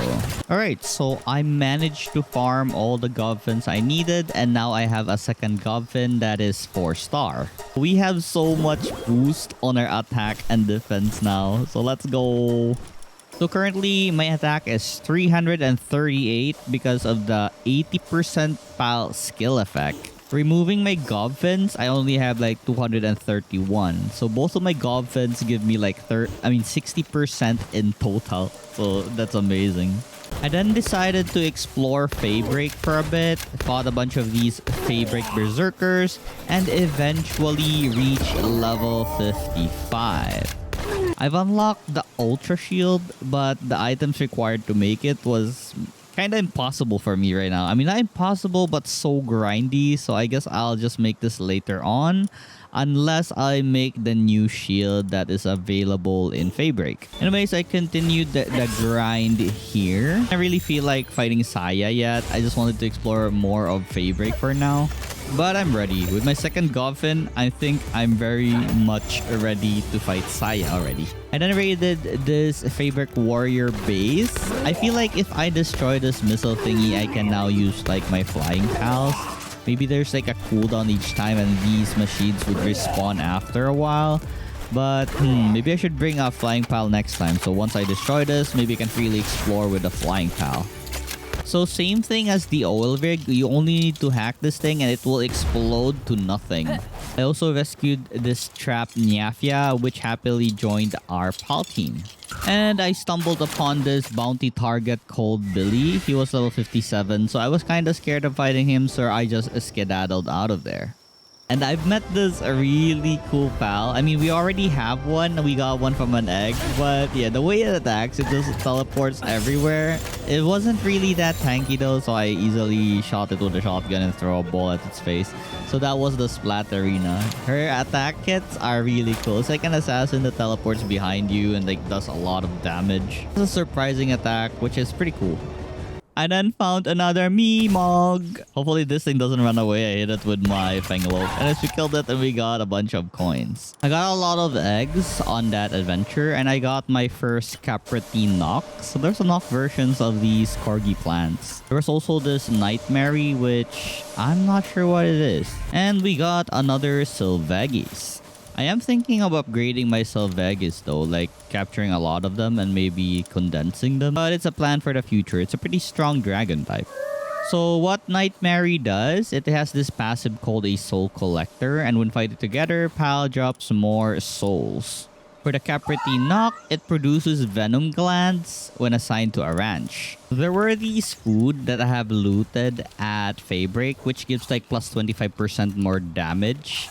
So of course, I ate them and gave one to Silverius because now we're gonna fight the Sakurajima boss. Alright, time for round 2. Just look at this charge by Sylvagis. It does like 6k damage and that's amazing. I had to recall him though so he would be safe from the beams of Celine. Anyways, time to call him back now that she's done with her attack. But then again, she wasn't done actually and my Sylvagis bird. But for some reason, my Sylvagis is pretty tanky. Maybe because it's 55? Would that make a difference? I'm not really sure. And Celine's already down to like 214k HP now. And now that we're in a distance, laser rifle is really good against this. And once the balls ends, I'm gonna summon my Sylvagis again so it can try attacking again. And I really hate this icicle rain and also the rain of fire that she does. It does a lot of damage, especially the one where he shoots like where she shoots like a giant crystal or something. But still, wow, we're destroying this Celine and Saya so fast. I guess level does make a difference. And being 55, our Sylvagis is very strong right now. Just look at all those damage. Still though, the burn is annoying as heck, I swear. Time to recall our Sylvagis before it gets hit by that. I think if it gets hit by that, it would have died. For this one, easily dodgeable with our Gale Claw. We can just summon our Sylvagis again now that it has regenerated a bit of HP. And I think the damage comes from the food that we have fed it. The increase in 25% attack really helps a lot. And this laser beam of death though, wow, I'm burning to death. Oh my god, I need to keep myself safe or all of this was pointless. We're already at half health. We can have Sylvagis tank now because we're pretty low. I do still believe that rolling would restore remove the burn, but I don't think it does. I'm not really sure. Anyways, our Sylvagis died. We still have a lot of other pals on our arsenal though. I just hope I don't need to use my Goblins. Because I'm not sure if they die, the passive still works on me. Oh my god, our Fanglope is dying as well. We have no choice but to make use of our Goblin. Anyways, I'll just make sure that they're not in danger because I really need their additional damage to the enemies. Oh my god, it was a close call for this guy. Good thing I recalled him before the balls hit him or something. Oh, at least he did not die. We still have like a Gale Claw and a Goblin, but I don't think I'll be using the Gale Claw. Maybe just the Goblins. The Gale Claw dodge is really essential for us right now. And we're very close to defeating Saya. Just 38k more HP. We just need to stay healthy. Keep shooting with our laser rifle at a far away distance and we should be fine. But then again, she has those really fast like slash attacks. Ah, I'm so low. Oh my god, and she's so low. Okay, we just need to avoid everything and then keep shooting. She'll eventually die, right? 5 more HP. I hope I'm not wearing my Mercer Ring and we have defeated Celine and Saya. Let's go. Alright, I think we're done with Sakurajima. I have defeated all the bosses here and nothing else. I guess only thing remaining here is to farm a bunch more pals, I guess. Aside from that, nothing really. So I guess it's time to explore Feybreak. Okay, another supply drop, and we got ourselves a bunch of oil, about 36, and another potion that increases our stats. Hoping to get like a boost in defense, HP, or attack, but most of the time I get like the work speed boost. But still, we are thankful for getting a permanent stat boost. I then continued on my hunting spree for pals so I can level up some more. Also explored areas I haven't yet in Palpagus Island. Even if these guys are already very low leveled, I still haven't been here yet, so I just want to clear the map. I then found this Depresso nest full of Depresso, and if I remember correctly, I don't really have that much Depresso caught yet. So yeah, I decided to catch everything here, because why not, you know? Not really sure what I'll do with all these low level Depresso. Probably just gonna disassemble them or maybe sell them. With a bonus experience from catching pals that I haven't finished catching yet though, I reached level 56. And then I found another Meemog. I just realized the higher level the Meemog, the more coins it gives you. I also killed a bunch of bounty targets which I haven't defeated yet, like Shadow right here. Then went on a hunt for some Lift Monk FAGs so I can improve my catching power. I finally found where I can fight this Elizabeth boss. It's only level 31, so it's gonna be an easy catch, but still, it took me a while before I found the entrance. I think with all my playthroughs, I never really caught this thing because I just couldn't find the entrance. But now we found it. Let's go. We have got this Elizabeth boss. I then used most of my remaining tokens into buying some high-grade technical manual because I was lacking in tech points now because I've leveled up so much and I've unlocked so much that I've just run out of tech points. And so finally reaching 56, I can now make myself a smoky saddle and metal detector. And with these two, we can now find chromite. Also, we can now make a gigantic furnace and also a hexolite, and I also learned the ability to make an advanced spear assembly line. And so after I look for more of the bounty targets, I guess, I will go to Feybreak now since we need to farm for hexolite. It seems I should not have killed the humans all along, specifically the bosses. Because, like I said, if you disassemble them, they still give you, like, the bounty tokens. So, dang, it was my mistake. I should have caught them all. Anyways, I had my pals craft me a smoky harness so we can start looking for chromite. I still couldn't make the giant furnace though because I needed a lot of Night Star sand. So I headed over to Feybreak Beach and like look for a lot of these Night Star sand. After it was morning, I then decided to grind some levels by catching some pals. Also, they will help a lot in expeditions because they're very high level. I then discovered this elite Starion, so I decided to fight it, but first I needed to catch its minions first because they'll be an annoyance and also they're a great addition to our expedition force. Most of these guys are easy to dodge just by double jumping with my Fenglope. They can't really hit me. I swear, I can use like the new spear called Exotic Spear, but it uses like a plasteel in order to make. And as you know, plasteel is difficult to make because we have a scarce amount of crude oil. So I just mass produce a bunch of legendary spears, even if the percentage to catch pals is very low. Anyways, this 57 Starion was very easy to destroy with our pump action shotgun. Like just a few shots and it's already, we caught it, boom. Also, in order to craft this gigantic furnace, I actually needed 150 plasteel, and I'm just so glad that I have enough. And with the Spirit Blossom Cave Sakurajima expedition, one of our problem with oils is solved for a bit, I guess, because every 45 minutes or so, I would get a couple of oils from the expedition, even if I only get like little percent of rewards because my pal levels aren't really that high. I need to level up my pals some more or catch higher level pals so that our expedition force will be more powerful. Look, I caught another Selene. Let's go.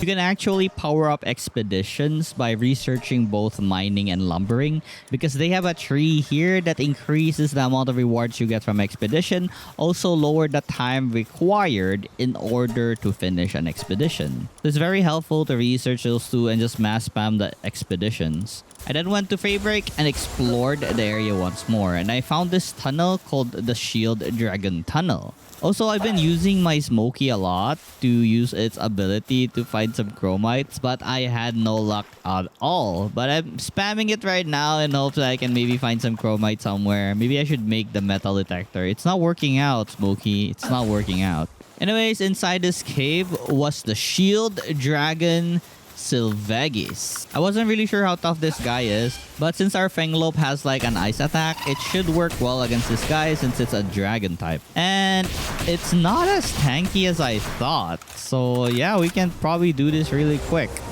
It's level 59 though. I was hoping for more against this guy. So I was a little bit disappointed that it wasn't that tanky. But the shield is awesome though. Just look, if he has a shield out, my damage is basically non-existent. It's like the shield from the guys in Overwatch. If you guys play those, you know, the tank shields. The one where you can also shoot bullets from the other side. So I'm assuming if we mount this guy and use that skill, we can also get shielded from all damage source. That would be awesome. Anyways, we have defeated Sylvegis and caught it. We already have one, but yeah, we have defeated the boss one. I then used my little Smokey down here, and to my surprise, it detected a bunch of chromite. So yay, it worked out. Smokey is pretty useful all along. What's surprising was not only was there one chromite here, but there was actually 4 of them. I was mining very happily down here, so this area here is like a treasure trove of chromite. There's just so many. So yeah, let's go. Cool. We just need hexolite. And so the grind for the ores begin. I can't really find a certain area which there would be a lot of these hexolite nodes because I would like to make a base that would manually farm it for me instead of myself farming them. It's gonna take a while for us to collect a bunch of these hexolites, but we'll eventually have enough to craft like maybe the next armor set. Aside from that, my other activities involve catching these more than level 45 plus bosses like Astigan and Blazamuth. I made a mistake here of forgetting to like wear my Mercy Ring. I'm so sad. I also had the ability to craft this new module called the Sniper Module 2. It has a capture strength of +3, so of course I'm crafting this thing. The next thing in the agenda was I was running out of those ancient tech manuscript something in order to research more regarding PAL work speed and also increasing the expedition rewards. So I then went around the world to catch a bunch of these bounty criminals so I can, you know, butcher them for more tokens. Expeditions, these are what I've been getting. A bunch of spears, some oil, and yeah, I just basically keep doing this and it lasts for like around 40 minutes.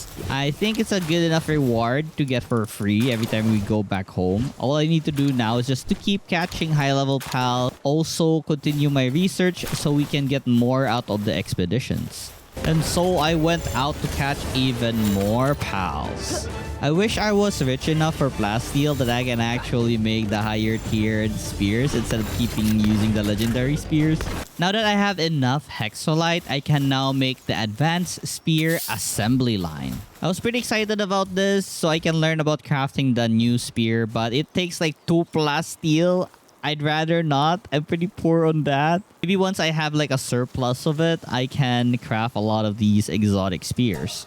Next thing I wanted to do was finally fight the Jet Dragon because I really wanted a PAL that can travel the land and the air very fast. So that's our goal right now. And so I need to prepare some ice type PALs in order to fight the Jet Dragon. So I thought that maybe the Vanworm Chris would be a good PAL against it. But I think I need like a second one in case it dies. But still, I decided to try it out to see how it goes. As you can see, the Jet Dragon doesn't really have a lot of HP, and I believe we can handle this with only 15,000 HP versus the bosses that we've been fighting with more than 100k HP. I think this is way easier. Then again, it's a level 60 PAL, so we're probably gonna have a hard time eventually in one of its attacks. And oh my god, what the hell is that?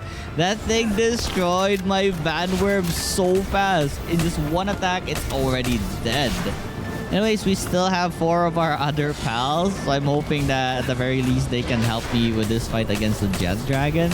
I'm doing my best here, trying to stay away, trying to stay alive, just using my Gale Claw and like shooting from far. But I should have probably prepared more ammo for my laser rifle. Anyways, we're almost at half HP. We can keep trying and trying. We'll eventually kill this thing. As I got close to beating the Jet Dragon though and capturing it, I made a huge mistake. Just one laser from this Jet Dragon and I died. Dang. I really need that second ice pile. For now, I just decided to continue grinding and also look for that candidate second ice pile that I want. I can always just, you know, use a second... I can also just catch or use another Van Worm Chris and maybe that would work out. Anyways, after a bit of grinding, catching pals, I leveled up to 57 and unlocked the advanced bow, the hexolite armor, and the beam sword. So these are new things that I'm looking forward to using, especially the advanced bow since I really like bows in this game. So I continued grinding for hexolite ores and also pals. And here we see pals called the Lukemon Chris. Since it was already level 54, this was a perfect candidate in order to fight the Jet Dragon. So this was the plan. Capture this and try the Jet Dragon once more. It's very squishy though. It took me like a few hits only and like it's already 1 HP. Still, it's an ice type and we would like this against the Jet Dragon. And so I caught the boss one. Just need to try to catch this minion of his and then we'll be on our way to the Jet Dragon. I had enough materials in order to craft the hexolite armor, and this is how we look like now. Nice, more defense and HP. For the advanced bow though, I was lacking in hexolite, so I just needed to wait for my fire pals to finish kindling it into hexolite, and then I need to farm more hexolite in order to make the advanced arrows. Another supply drop near my base. So in this supply box, there was actually a recipe for a rocket launcher schematic 1. So with this, we can improve our damage. I checked the stats and the only difference with the normal one was about 1,000 damage. But still, that's a lot of extra damage. So of course I'm making it. Anyways, I finally decided it was time to make our Dumod ranch farm because I really need a lot of polymers. And I keep forgetting to make some ranches on my other bases so that I can grind a bunch of these high quality pal oil for polymers. I now had enough hexolite and other materials in order to craft the advanced bow. I also crafted about 60 pieces of the arrows. I'm pretty sure it's not enough and I can craft some more because there's more hexolite right here. I then had my Anubis craft me more legendary spears. I know I'm a cheapskate for plasteel, but whatever, man. I'll take my chances with legendary spears.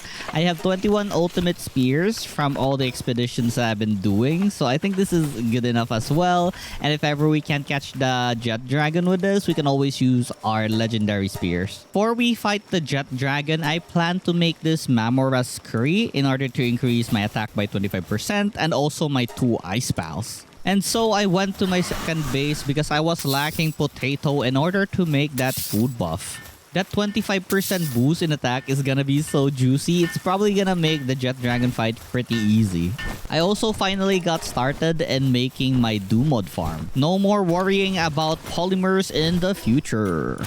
I then went to the #1 wildlife sanctuary because I have that quest for capturing an Ectideer Terra. It has been so long, I never really did it. So now I finally decided to come here and catch a bunch of these pals right here. And you can see on the top right, the only quest that remains is to confront the boss in the Feybreak Tower. There were also Petalias here, so that this was a good fight. I never really knew. I don't really visit this area that often. There was also a Grisbolt here. I swear to God, I never knew that the wildlife sanctuaries are pretty great because it's full of like those rare looking pals that you just can't get randomly in the field.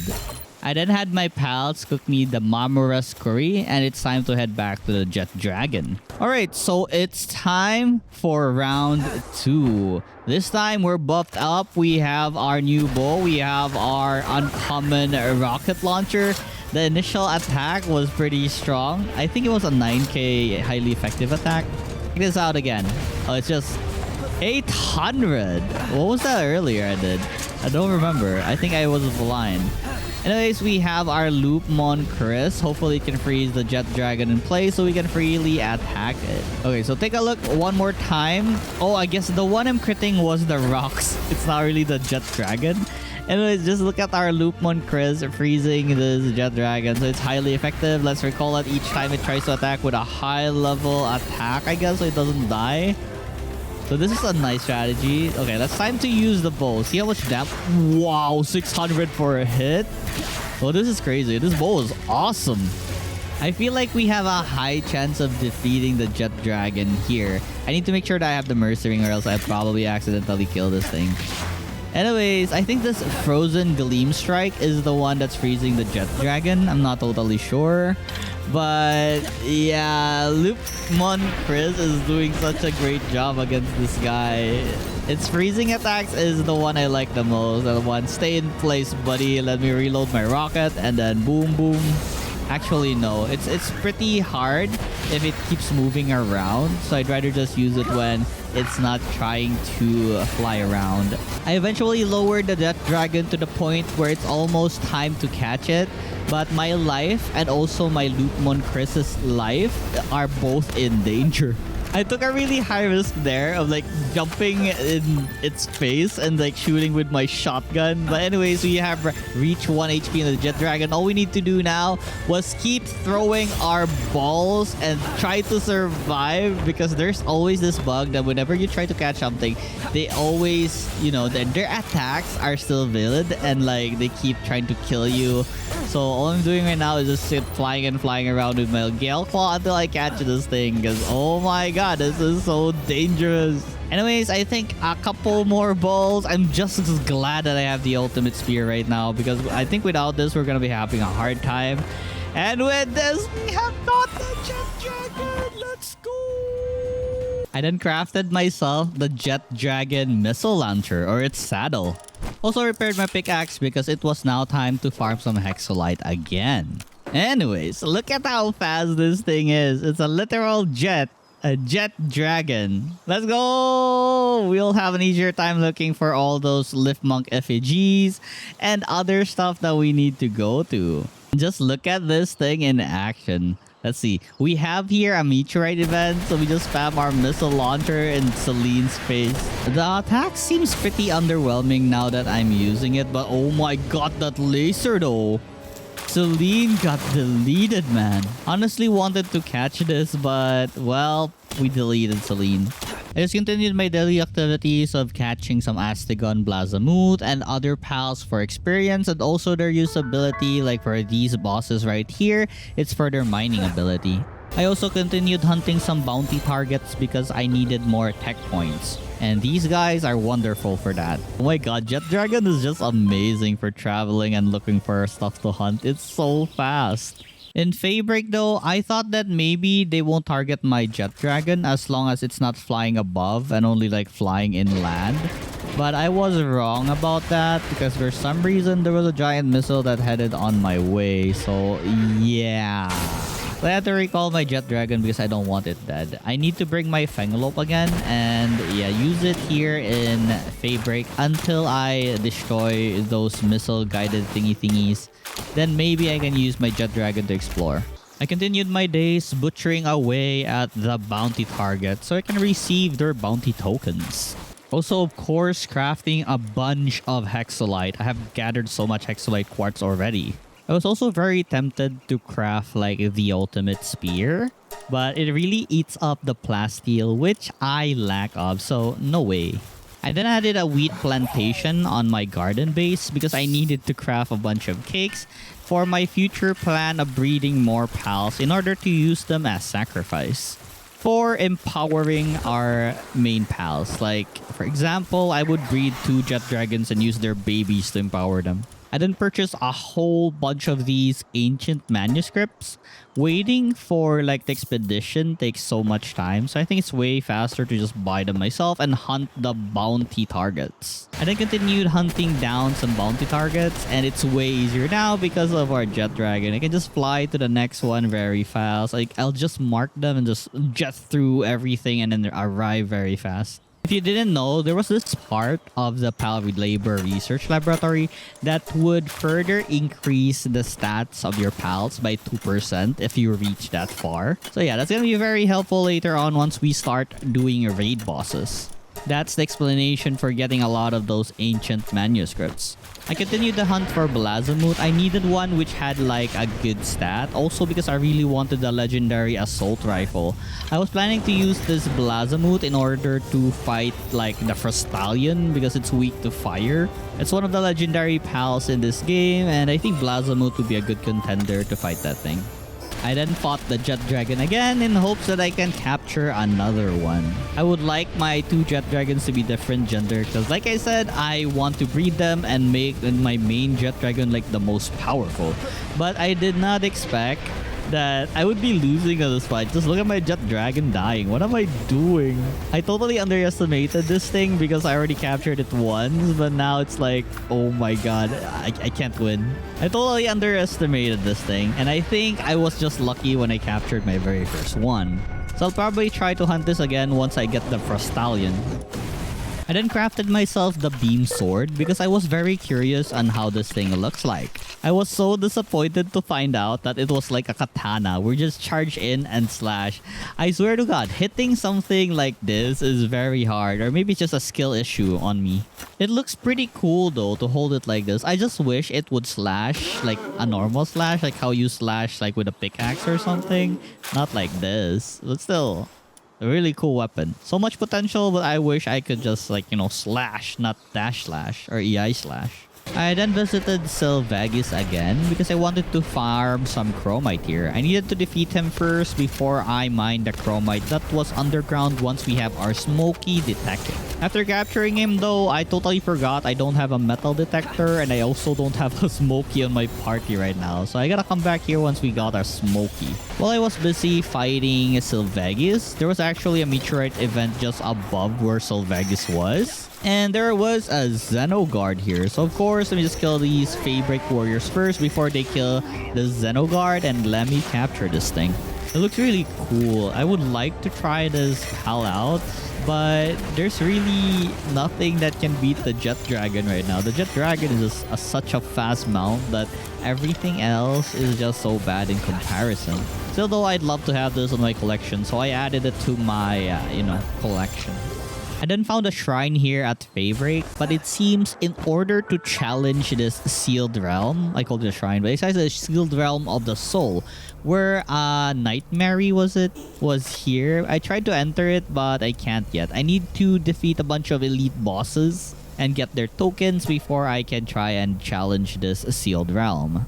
I then fought a bunch of Ribbani Botan, and there was an elite one here that I needed to beat in order to get its token. They were honestly too weak to call it a battle, so I had a really easy time dealing with these guys. I just made sure they don't die, but then again, we have our meteor rain by our Jet Dragon, which kind of killed them because of the burn, which was not the plan, honestly. I wanted to capture them. Anyways, this is my first time seeing this skill. I'm not really sure if this existed before, but it's like a hyper beam version, but with, plant type.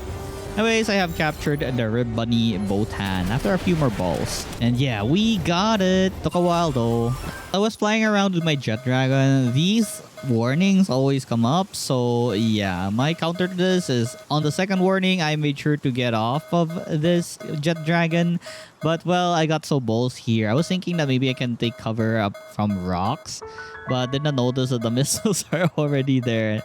And wow, I actually avoided that. It's crazy. Next, we have found another sealed realm, and yeah, I don't think I enter yet. There's still so many tokens I need to do. So yeah, we gotta kill a bunch of these elite pals first. I got cocky again, flew with my Jet Dragon, and well, I finally met my doom here. I should have listened when it gave me a warning. My Jet Dragon died, and I also died. Anyhow, one of my goals right now would be to destroy all of these missile systems. Using my Fanglope, I can traverse the land if ever it gives me warnings. The enemies here aren't really hard. It's the same Feybreak warriors that we have fought again and again. The only tanky ones here are the warriors with the missile launcher, and they really hurt a lot. Like, I mean, I was even thinking of having like a team of missile launcher Feybreak berserkers. Maybe they're very strong against raid bosses in the future, but yeah, don't really have anything else to give aside from their missile launchers. Anyhow, my dumb self used the Cloud Tempest and I actually fell. Oh my god, look how far I went. Well, anyways, we have encountered the Fanglope Lux here because I remember that he was staying here. Okay, so not in the plan really, but since we're already here, and oh my god, look at my damage. I'm crazy. So let's not forget to use our Mercer Ring so we can capture this thing. The bow is so good, man. Anyhow, let's just catch this thing. Just one more hit, then let's try catching this. I'm still using the Legendary Spear. That's why it's gonna take a while to catch this pals. We only have like 20% chance. And with a crit, it increases to about 24. Good enough, I say.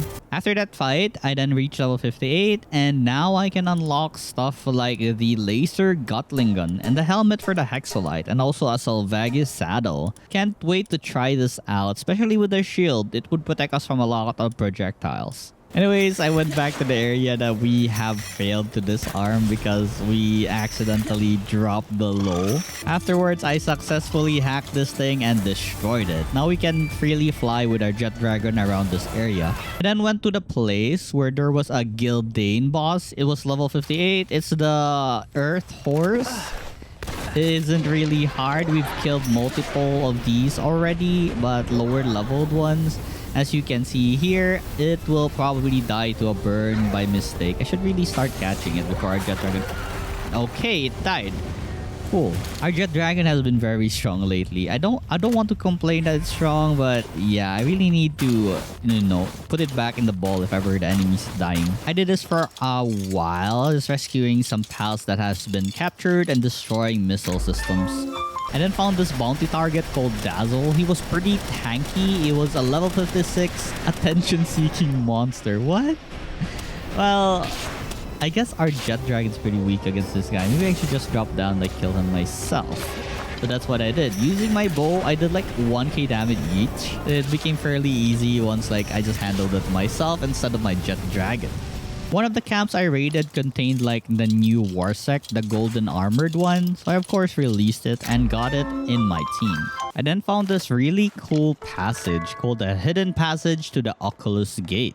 I was expecting a lot that would be on the other side, but it seems it's on the area that we have already been on towards the sealed realm, which we can't get into. And so I went to the next boss that was available, which was called Azurmane. And oh my god, look at my damage. It's already like near half health. So I wanted to see what it does before I kill it. So okay, the lightning thing like that. It also does this thing where it fires like multiple bolts in one area. And then something unfortunate happened. Well, it tried to hit me with its area effect lightning attack. Well, a random pal just decided to kill it and I was devastated. What the heck is this nightmare doing? I guess I'll capture this one then. One of the dark eggs that I have gotten from Feybreak hatch a Kitsune Knock. So the dark type of the Kitsune that we already know. Pretty cool. And then tried to breed a really good Gelclaw. Something with the Demon God and Stronghold Strategist plus Vanguard. Because I'm trying to use this in order to breed myself a really good statted Yakumo. I think I mentioned this already before, but if you fight alongside your Yakumo while catching a pal, it is more high likely that they will receive the same passive as that Yakumo. So I'm trying to make a really good Yakumo so we can easily catch a pal with good passives. I continued hunting Blazamut, but yeah, no luck with Assault Rifle. But still, I needed a really good Blazamut. And I went back to Feybreak and collected a bunch of Hexolite Quartz. I was preparing myself to craft the new weapons, new armors later on. If only you can make an ore farm for this, I swear. Manually farming this is kinda a pain, but we got no choice, so we start mining. I eventually bred myself a Yakumo with Demon God and Stronghold Strategist. It's not the the passive skills that I wanted, but it's good enough right now. While I'm just like trying to capture a bunch of Blazamoots. I think this is fine. I was trying to capture like a really good one, like maybe it has a Demon God, Vanguard, Strategist, then I can upgrade its soul. Also, I can level up or condense a bunch of Blazamoot to it. Currently, my plan is just to strengthen my pals for the last boss battle. I then crafted new stations like this thing called a Pal Pod.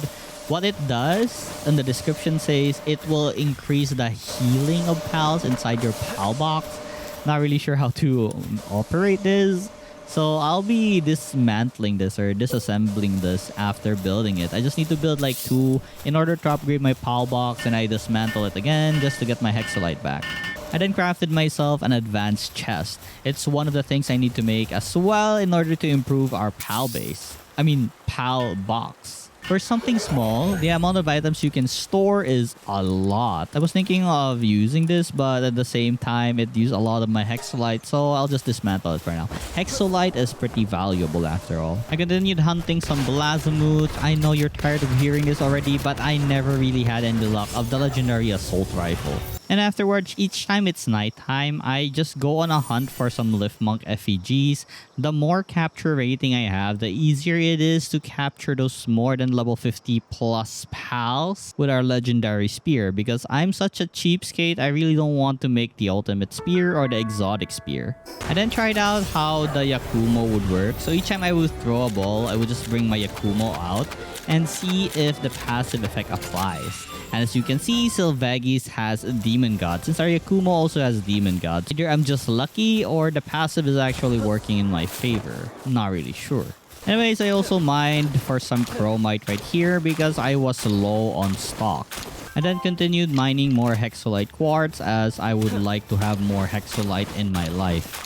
I then finally established my 3rd oil farm. With this, we already have set up like 6 crude oil extractor, and I hope this will solve our problem with the lack of crude oil and finally start making better spears. Afterwards, with enough Hexolite, I can finally craft myself the laser Gatling gun. I just really want to try this weapon out. Only problem I have with this, that in order to make the ammo, you'll need some plasteel plus electric organs. And that's pretty expensive, honestly. Like if I were to put just my game on for like 24 hours, I think it would farm enough oil for me to craft a lot of ammo. Anyways, here it is on action. It's like a laser. It's like lasering the enemy down with a lot of bullets, but the damage isn't really that high. It's just fast. So though at least I have an option now for a long range sprayed ammunition kind of gun, so I think we'll be using this in the future more. For now, since I'm pretty poor regarding plasteel, I probably won't use it. I then visited one of the wildlife sanctuaries. So this gave me an idea. Instead of like trying to capture Blazamoot, I think maybe that since the Germontide Ignis spawns here a lot, why don't I just capture the Germontide Ignis and make it strong? Just look at how cute the Yakumo is running while I'm riding it. It's so slow. And so that's what I did. My plan now would be to get a really nice passive skilled Germontide Ignis and level it up. Also, I'll be capturing a lot here so I can condense them and make that one single Germontide Ignis very powerful so it can fight the Fastalion. The final boss is also an ice type, so our Germontide Ignis will be really good against it. So I stayed here for a while. My goal here was to get a Germontide Ignis that had Demon God, Serenity, Vanguard, and Stronghold Strategist. That's the goal basically.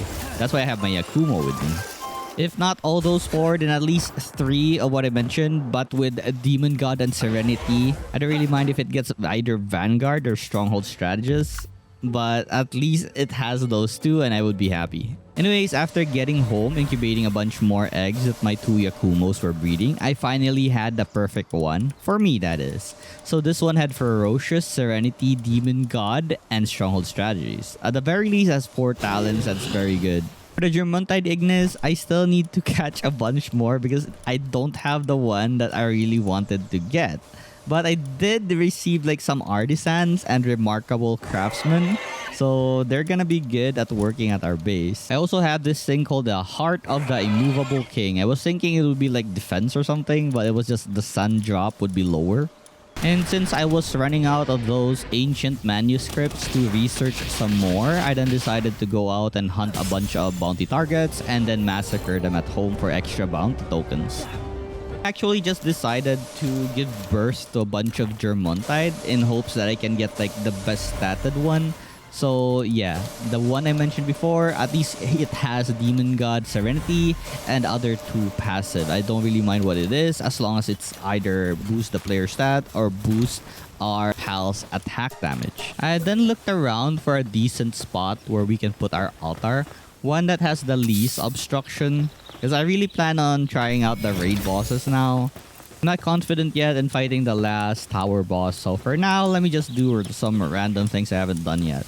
I then crafted myself a bunch of slabs that we'll be using to summon the raid bosses. I had a lot of Bellanor slabs because of all the expeditions, so I guess this will give us a bunch of those ancient cores that we can use in order to craft the future shield that we plan to have. Then went ahead and captured even more level 50 and above pals. They might be very useful later for the raids, and also they're always useful for the expeditions.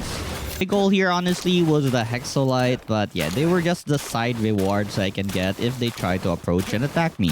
Totally forgetting about the raid, I then decided to go and defeat a bunch of the elite pals in Feybreak so I can finally enter the sealed realms. The Gatling gun is honestly fun to use. You're just like spraying bullets in their faces. It's just that I hate making the ammo because it takes a lot of resource. It's always nicer to just maybe use my shotguns. It only takes like a few shotgun bullets and it's very easy to craft. The damage is not that bad as well. It's just that I need to get close range. And eventually the bosses we're gonna fight are gonna be strong, so I don't really want to get close to them.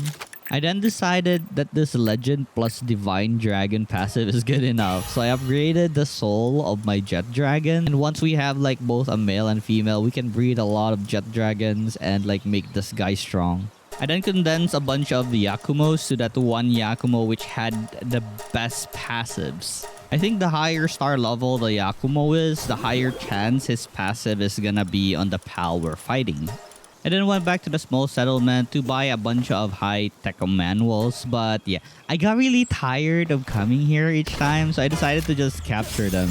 At the very least, they'll be at the base whenever I want to buy something off of them, and I don't need to like come here anymore because it was a waste of time. I also decided to capture this guy because this guy is selling the electric organs, so I don't need to come here again in order to buy those electric organs. They're fairly easy to capture, just a bunch of legendary spears, like 40% chance. And I think I'll also capture the one that sells pals because it may sell something with good passives. I'm kidnapping them into my base. And since my electric research has already leveled a lot, I then made myself some electric pylons to each of my bases that does like the oils. I finally birthed a Germontide with somewhat decent stats like Musclehead, Demon God, and Serenity. I was just so tired of birthing a lot of this. I just couldn't wait. I wanted to power this up now. So yeah, I decided that this guy is gonna be our main fire pal to fight all those ice pals. This is good enough, I swear. I don't like anything else. This is fine. This is fine. I'm too lazy to wait for more. I just want to fight the first stallion because we're already 59 and we haven't fought it yet. I then continued mining some Hexolite quartz as I was lacking on some again. I really needed a lot of those Hexolite bars so we can craft the feature weapons that we don't have yet. I also fought a bunch of those elite pals that we need to defeat in order to get their tokens so we can enter the sealed realm. So here we have the Phalaris Aqua Elite. Fairly easy. It's like the same Phalaris Aqua that we've already fought. Nothing new. It's just it's a big one. I also found a bounty target that was hiding inside a cave. I didn't really want to capture this guy, so I just decided to end him using my rocket. My rocket launcher is pretty strong. You can see the damage, right? It's just like tier 1 rocket launcher, I believe. And yeah, pretty strong. Nothing can beat the efficiency of shotguns though, especially if it's close in the face. Anyways, we have defeated this bounty target. In one of the chests inside this cave, I got myself an attack pendant +2. Nice. So we have further increased our attack by a lot, actually. On the other chest, I got a laser rifle schematic #1. I was thinking of crafting this, but then again, it takes a lot of electric organs to make the ammo. It's not really as fast as the electric Gatling gun. I mean, laser Gatling gun. So I think I'll just keep the laser Gatling gun. And in Feybreak, I did discovered this place that really has this Elden Ring vibes because of this golden leaf tree. A giant golden leaf tree. So, okay, wow, this place is pretty beautiful. And the boss here is called a Celestier, the Beast of Salvation. I was pretty surprised when I fought it. It was really squishy. Just look at its HP drain from our air missile. Then I tried using Jet Dragon skill. It's already half health. Wow, pretty crazy. Hope this doesn't die by a burn and I can manage to like capture it. I was pretty scared that the beam laser would kill it, but thank God it didn't. Anyways, I need to maintain my distance or else Jet Dragon would accidentally kill this thing. It's already dying to the burn though, and oh my God, I need to call back my Yakumo or else it might try to attack it even once and it will die. And after a while, I managed to capture it. Even with the Yakumo out, it didn't really give me any good passives for this one. I then found a group of sleeping Fox Spark crits. So of course, I bombarded them with missiles and captured them so they can sleep better at my base. I almost killed them with my beam slicer right there, so I had to aim on another side. Anyways, time to catch these things. Hopefully none of them dies. And yeah, I managed to capture the 3 of them. So let's go. Then captured another Azure main just because I was close and this will be helpful in expeditions. Plus maybe the raid once like everything dies and like we have no other substitute for the dead pals. Next up, I found a Splatterina inside a cave. So I of course will capture this thing as well. Splatterinas honestly are so cool. Their attacks are really cool. It's just that they're not that strong enough that I would want it on my team. But anyways, look at this. I killed it, but at the same time, I also captured it. I'm not sure what happened here. Maybe I did it like at the same time and for some reason I still captured it even if I killed it. I received like 2 times the loot. And checking out the Sealed Realm after defeating a bunch of the elite pals, I was now able to enter the Sealed Realm. So let's go. And inside the Sealed Realm was a Frostallion Nock, the legendary steed of darkness. So this thing also counts as a legendary. But for some reason, it feels weaker than the legendaries outside. Or maybe my Jet Dragon is just strong. Still though, it's still as menacing as the Frostallion that we see outside. Also has this like dark hyper beam. It's pretty cool. But yeah, it's not really as threatening as the Frostallion that I have fought outside. The outside one feels like it could kill me anytime it wants. This one though, I can chill for a bit, I guess. Or maybe I just got stronger. That's why it's not that threatening. It still had like the moveset of the Frostallion plus an added like dark attacks. So yeah, this thing is pretty cool. I hope I catch it rather than randomly kill it. And yep, my freaking Jet Dragon accidentally killed it. And I'm so sad. Dang. So I guess I gotta get back here again and try to capture it. I then started building my Germuntide Ignis because it was now time to try and fight the Frostallion. But I need to level this thing up first, so let's do something random first and try to reach like level 59 on this thing. I also will plan to add like a bunch of soul in this so that we can power this up some more. Got the schematic for a grenade launcher, rare, but it takes like 228 plasteel. Like what? Do I really want this or should I just ignore this? Still, I can't ignore the fact that it has a lot of damage and it's an AoE weapon because it's a grenade launcher. It's a grenade. Well, anyways, I continued my hunt for the elite pal. So this time, we're facing the 100-faced apostle called Omasku. It's a dark type pal. It's pretty cool. I'm not sure if I'm hitting this because, you know, it's not lowering its HP down. But I think I am. I just constantly miss right now. Anyways, this thing is almost... I hope it doesn't die. Okay, we have a chance to capture it. I hope it doesn't burn to death. I'm currently using ultimate spears now. I actually gathered a lot of these from all the expeditions. Also, I crafted some because, you know, I got tired of storing my legendary bowls and it doesn't even capture that fast. So hopefully this helps with our problem of efficiency in capturing these high-level pals.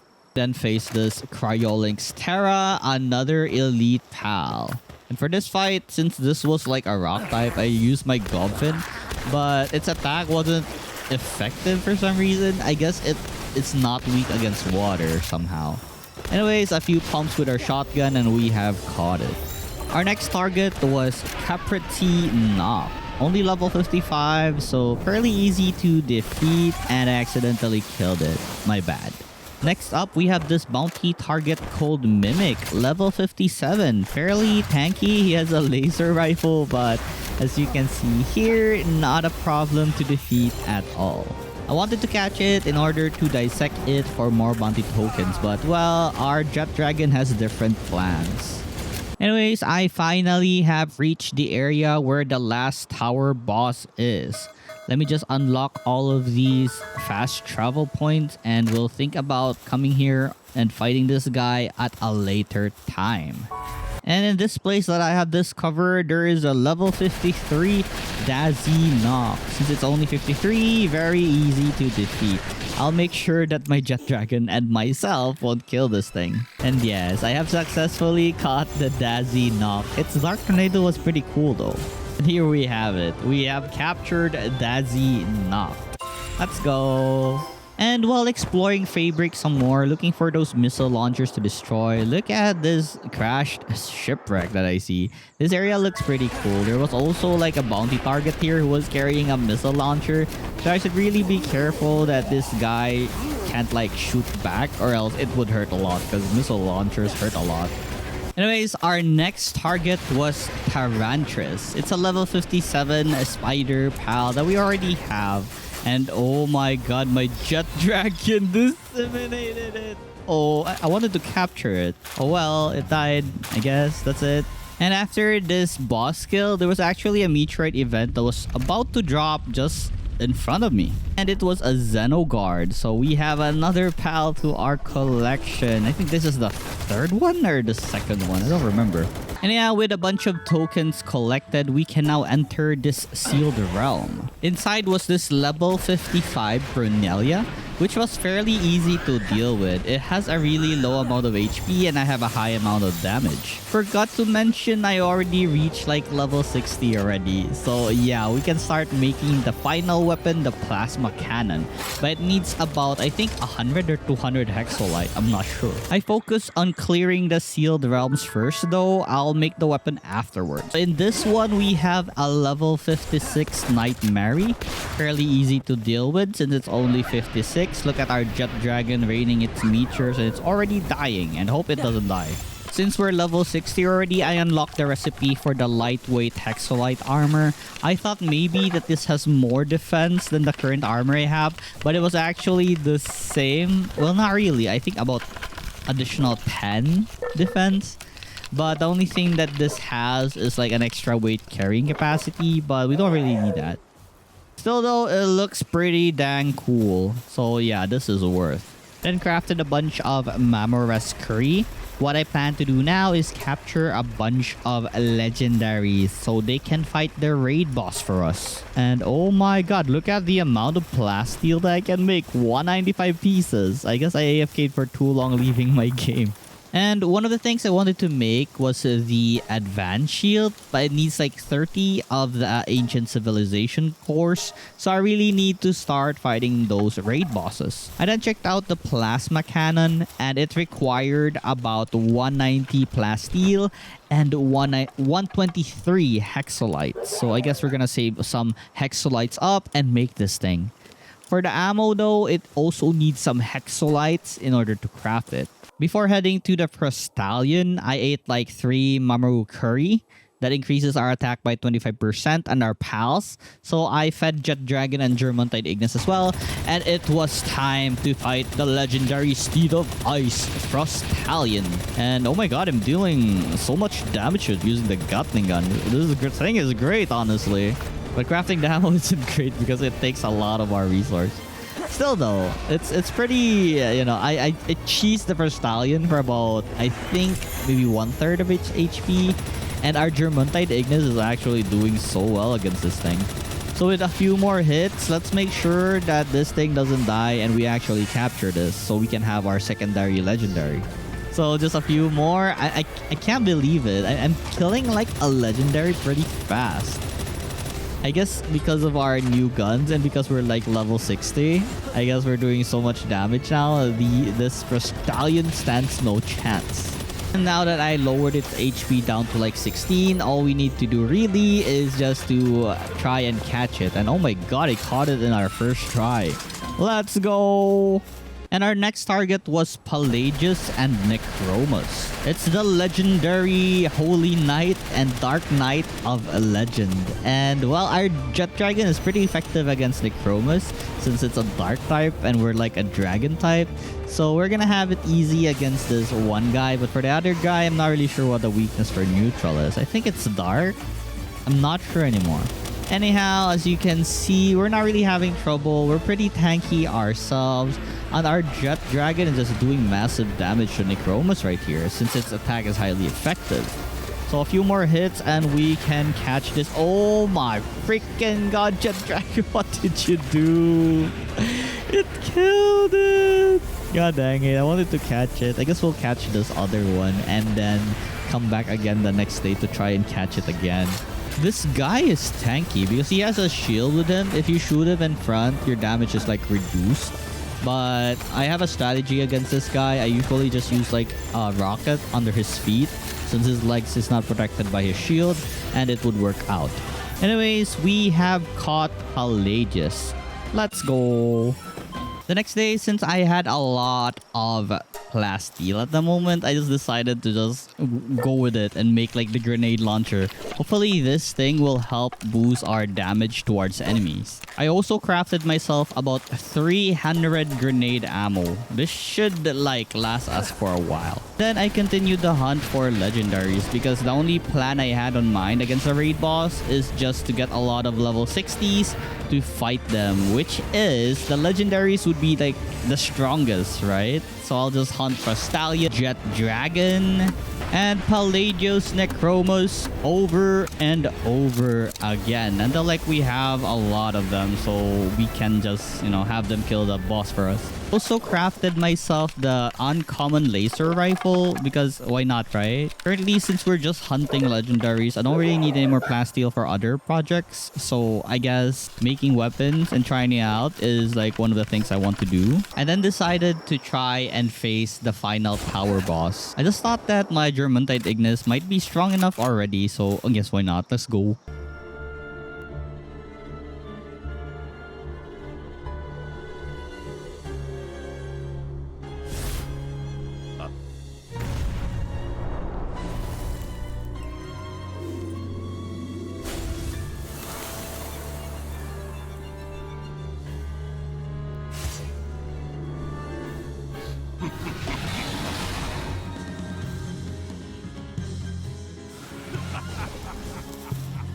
Alright, so let's see how strong this guy is. And immediately, I can tell he was strong. There's a couple of rocks and my Germuntide is already like half HP. What? He also like has this hydro pump? I think. Dang. Let's try. Let's summon our Jet Dragon even if he's not that effective against this guy. What the heck am I fighting with? He looks really strong. And how much HP is that? 500k? That's crazy, man. Okay. Maybe we can just like try to keep running away from his attacks. And maybe we can... Oh my god, look at my HP. What the hell? This guy is so strong. He broke my shield and even managed to damage my HP. But don't worry, our Jet Dragon is pretty strong. He has like a couple of souls inside him. It's not condensed yet though because I couldn't find like a male Jet Dragon to give birth to the other Jet Dragon that we have. Still though, I don't... Oh my... What the... Look at its HP. Our Jet Dragon is down already. It's not dead though. Let us regenerate this thing. So if it dies, I don't think we have enough... Oh, what the hell? Alright, so I think it's too early to fight this guy. Maybe I should wait until I craft like the ultimate shield or the final shield, the level 60 shield, you know? That should probably keep us alive. Regarding our Jet Dragon and Germontide, we can probably strengthen it as well. As for our weapon, the laser rifle is doing well, but maybe we should wait till we craft like the plasma cannon, you know, the level 60 final weapon. And maybe, just maybe, we have a chance against this guy. Or we can try and duke it out here. Well, I continued fighting this guy, but my Jet Dragon met its doom after a while. It had this really strong attack. That stone attack is really strong. It just killed my Jet Dragon just like that. I should have resummoned him so it didn't die. Anyways, I got really close to beating this guy. We only have like 3 minutes left. Germontide Ignis is down to like half health, or almost half, I guess. And well, I died due to a couple of mistakes that I made in this fight. And yeah, I guess let's go for the raid bosses first. So anyways, I then decided to go collect some parts because I need a lot more circuit boards at the moment. Currently, my plan was just to improve my base, to improve myself, and to improve my pals. Catch even more legendaries because we really need a lot of them, because I feel like the raid bosses are gonna be so strong that a lot of them will just die. Also, I never knew this, but Frostallion actually had a new skill. I'm not sure what level you get to acquire this, but it's something like a double ice spike. Ice spike by itself was already very strong, but this one is like double ice spike. That's crazy. Just look at this. Double ice spike. Bam, bam, bam, bam. Look at Jet Dragon's HP just going down so fast. It's crazy. So maybe I should have used Frostallion first before I tried to catch like my first Jet Dragon, because I swear this would have been way faster if I had the Frostallion. But then again, it would have been hard to defeat the Frostallion as well. Anyways, yeah, we continue hunting the legends. Remember when I said that I really wanted the legendary assault rifle? So I got very greedy and decided to chop down most of my Blazamuts that I have caught in hopes I can get the assault rifle. But yeah, I wasn't lucky enough to even get the assault rifle at all after chopping most of them out. Anyways, it was finally time to try out the raid boss. So I released most of my high level pals to this nearby altar and summoned the very first raid boss we're gonna fight, called Bellanor. Bellanor? This thing right here. Bellanor. And look at all those legendaries, all those level 60s just trying to kill this thing. It's so... wow. Its HP is draining so fast. I mean, understandable since it's only like a level 30 raid boss. But in just a couple of seconds, Bellanor has been defeated. And I got a bunch of items for it. A huge Stark Egg that would basically be the Bellanor. And I did not know that they could actually break the structures that I made. So that's pretty sad.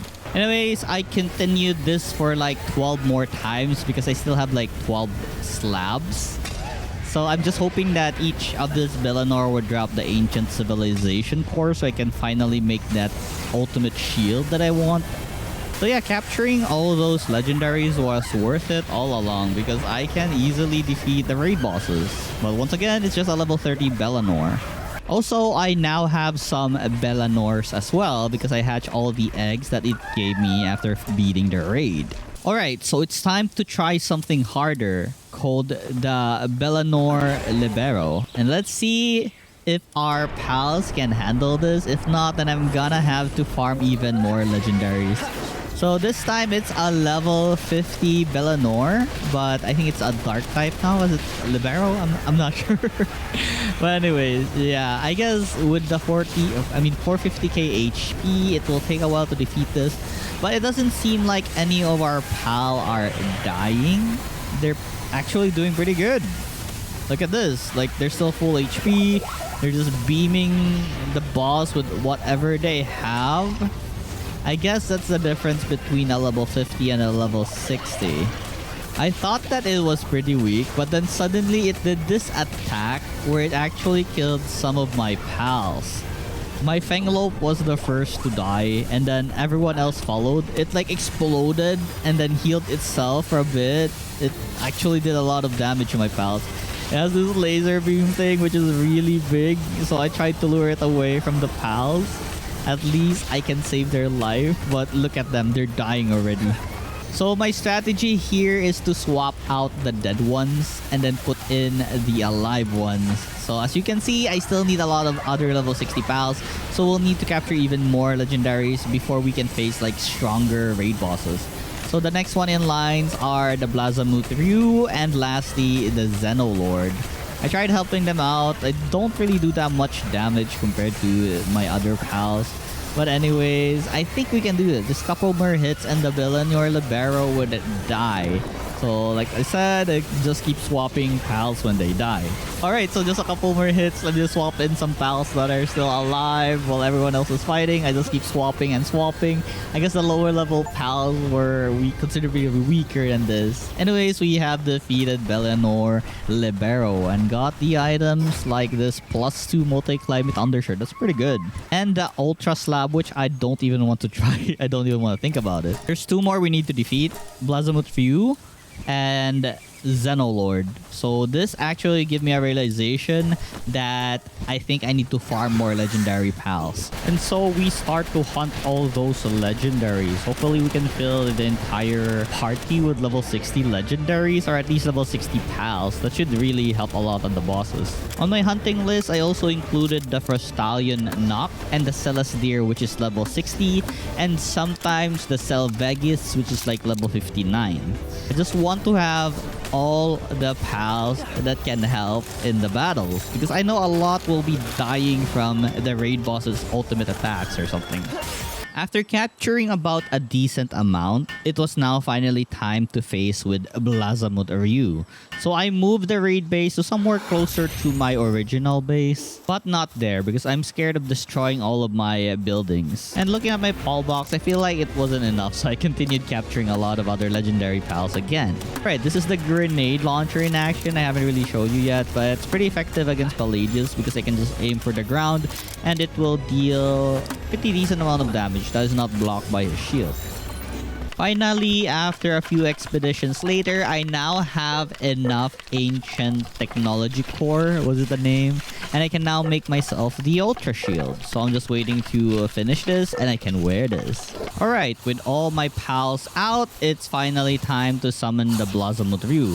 But I noticed something though, most of my pals were starving and hungry. So I think I need to cook a food that gives like more nutrition than these potatoes, as it doesn't really work as fast as better cooked food. So yeah, I think I should really consider making some food that can make them full. These raw potatoes won't do any good to them. Anyways, I couldn't wait any longer to satiate their hunger. I just summoned Blazamut Ryu and see how this will go. As you can see, this thing is a very large Blazamut but colored purple. And oh my god, we're dealing a lot of damage, I think. I try to help out, but it's so laggy. I just don't understand what's happening anymore. But look at its HP draining. It's almost like 400k. We're dealing a lot of damage. Sadly, someone already died to this thing. Our Splatterina. Too bad for her. All I can see right now is just pure chaos. The lag is crazy. All my pals trying their best to defeat this guy. I'm not even sure what's doing anymore. And oh my god, what the heck is that? It just killed a bunch of my pals. I gotta swap them real quick before they just, fully... We need more firepower, basically. You need to swap in all the other pals that I have in order to help with this fight. Okay, so we're still not even half its HP, but all our pals are doing their best. But yeah, most of them are starving now. I guess my main goal next would be to like have a station where it has like cooked food. Eventually, it did another one of those ultimate attack of his, and it killed like a whole bunch of my pals. Like, holy... So yeah, I really need to capture even more freaking legendaries. As you can see, it's like destroyed everything. Like, what the hell? All my pals. So definitely need to catch even more legendaries in order for this to not happen again. I mean, it probably would, because Xenolord is like a level higher than this guy. Still, I'm doing my best here to swap everyone because we're almost done. Everyone is almost like killed this Blazamut Ryu. But I think the lower leveled pals are just dying to this guy. They're not even doing anything. Still though, just 100k left. I just need to keep swapping, keep resisting the urge to be defeated. Just keep swapping out the pals that are dying. eventually these guys will defeat it. And oh my god, some of my level 60 pals are actually solid. They haven't died yet. The worst part about this is it did something like a crazy ultimate, which it healed like 170k. What? I was so close to beating this guy. I just healed it. Hello? So the pals that I've been swapping are just around level 52 now, because most of it already died. So this is my main attack power. Just keep swapping and swapping. I don't really care. You guys just keep attacking. 60k left and we will defeat this boss. Just keep going, keep going. Everyone die, everyone respawn. Just don't stop, I guess. Just a little more. Just a little more. Keep summoning. Don't stop. Just a little more and the Blazamut will die for sure. Oh my god, look at this 12k HP left. Maybe I can support and help. Let's see if I can help out. Oh my god, 6k left. We got this. We don't need extra help now. We can just throw our like grenade launcher at his face and it is dead. Let's go. We have received a Steam achievement for this. This is the first time defeating this actually. And we have received the egg as well. We can hatch ourselves our very own Blazamut Ryu. So many dead pals. It's crazy. So that just means I need to capture even more level 60 pals so we can handle these bosses. I mean, for the Xenolord fight, it's gonna be a whole lot of grinding again, but whatever. We just need to win. Alright, so first off, I needed a lot of hexolites. So I mined some hexolite quartz again. One of my goals right now would be to craft the plasma cannon, the final weapon at level 60. So I think that would be pretty strong. For the Blazamut Ryu, by the way, this is the stats.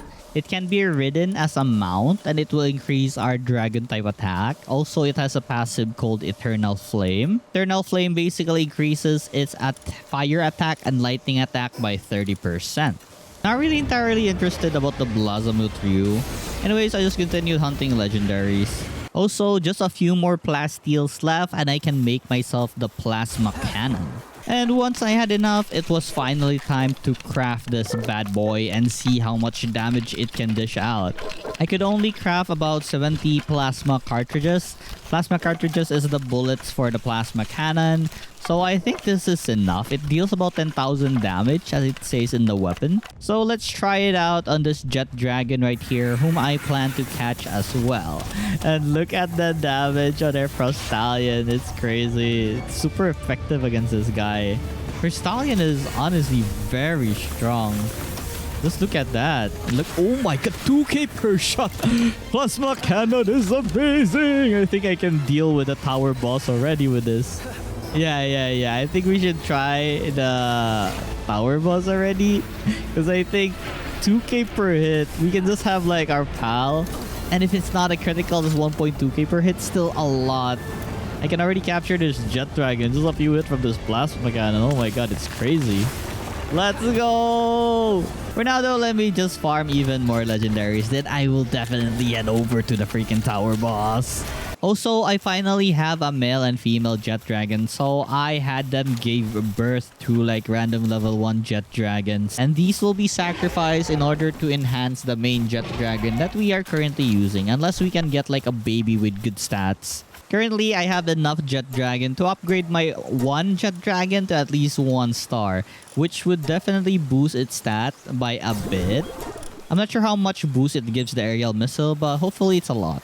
After leaving my game on for a while, my jet dragon actually birthed a lot of eggs. Holy. I got a rather decent one right here with Legend, Demon God, Burly Body. But the lagging foreman though, not really. But at the very least, the 3 passives are pretty good. I was also thinking of just swapping to this because it has more attack percentage and defense percentage than the current jet dragon that I have. And yeah, I decided to swap to the Jet Dragon with the 4 stats. It's better than the other Jet Dragon. And also that level 61 would help us a lot on the bosses, so it's all good. That said, I needed to make my Jet Dragon level 60, so I continued hunting all of these legendaries. It will eventually level up to 60 after I level it up after I capture even more legendaries. As these things actually give so much experience points that we can make our pals easily level 60 by just capturing these guys. Look at all the legendaries that I have caught so far. We have so many of them, and I hope that this is enough, but I still believe it's not enough, and I really need to feed them, because look at all the status of starving and hungry. Well, I feel like it wasn't still enough, so I kept hunting some legendaries until like 2 of my PAL boxes are full of legendaries. I think it will be enough. Also, I decided to cook a bunch of food for my hungry legendaries, because I feel like if ever a PAL is hungry, I don't think it would attack, or they're not gonna be as effective, I believe. So French fries is the best for what I have right now. I also crafted this guided missile launcher, because during like the fight, I can barely see wherever the heck the boss is. And with this guided missile, it will just, you know, follow wherever the heck the boss is and hit with its missile. I never really tried this thing, so while hunting some other legendaries, I tried it out in this Crystallion Knock right here. It's pretty decent, honestly, and it homes towards the target, which is what we want.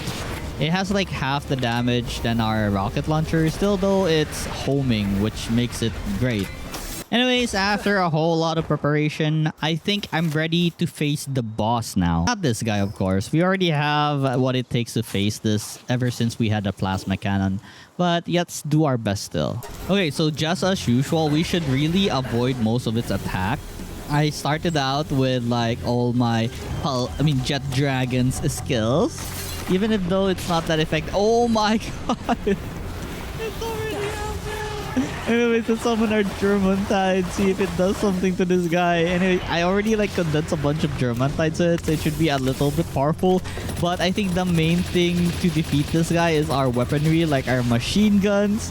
Right now, the laser machine gun is beaming. Look at all that damage!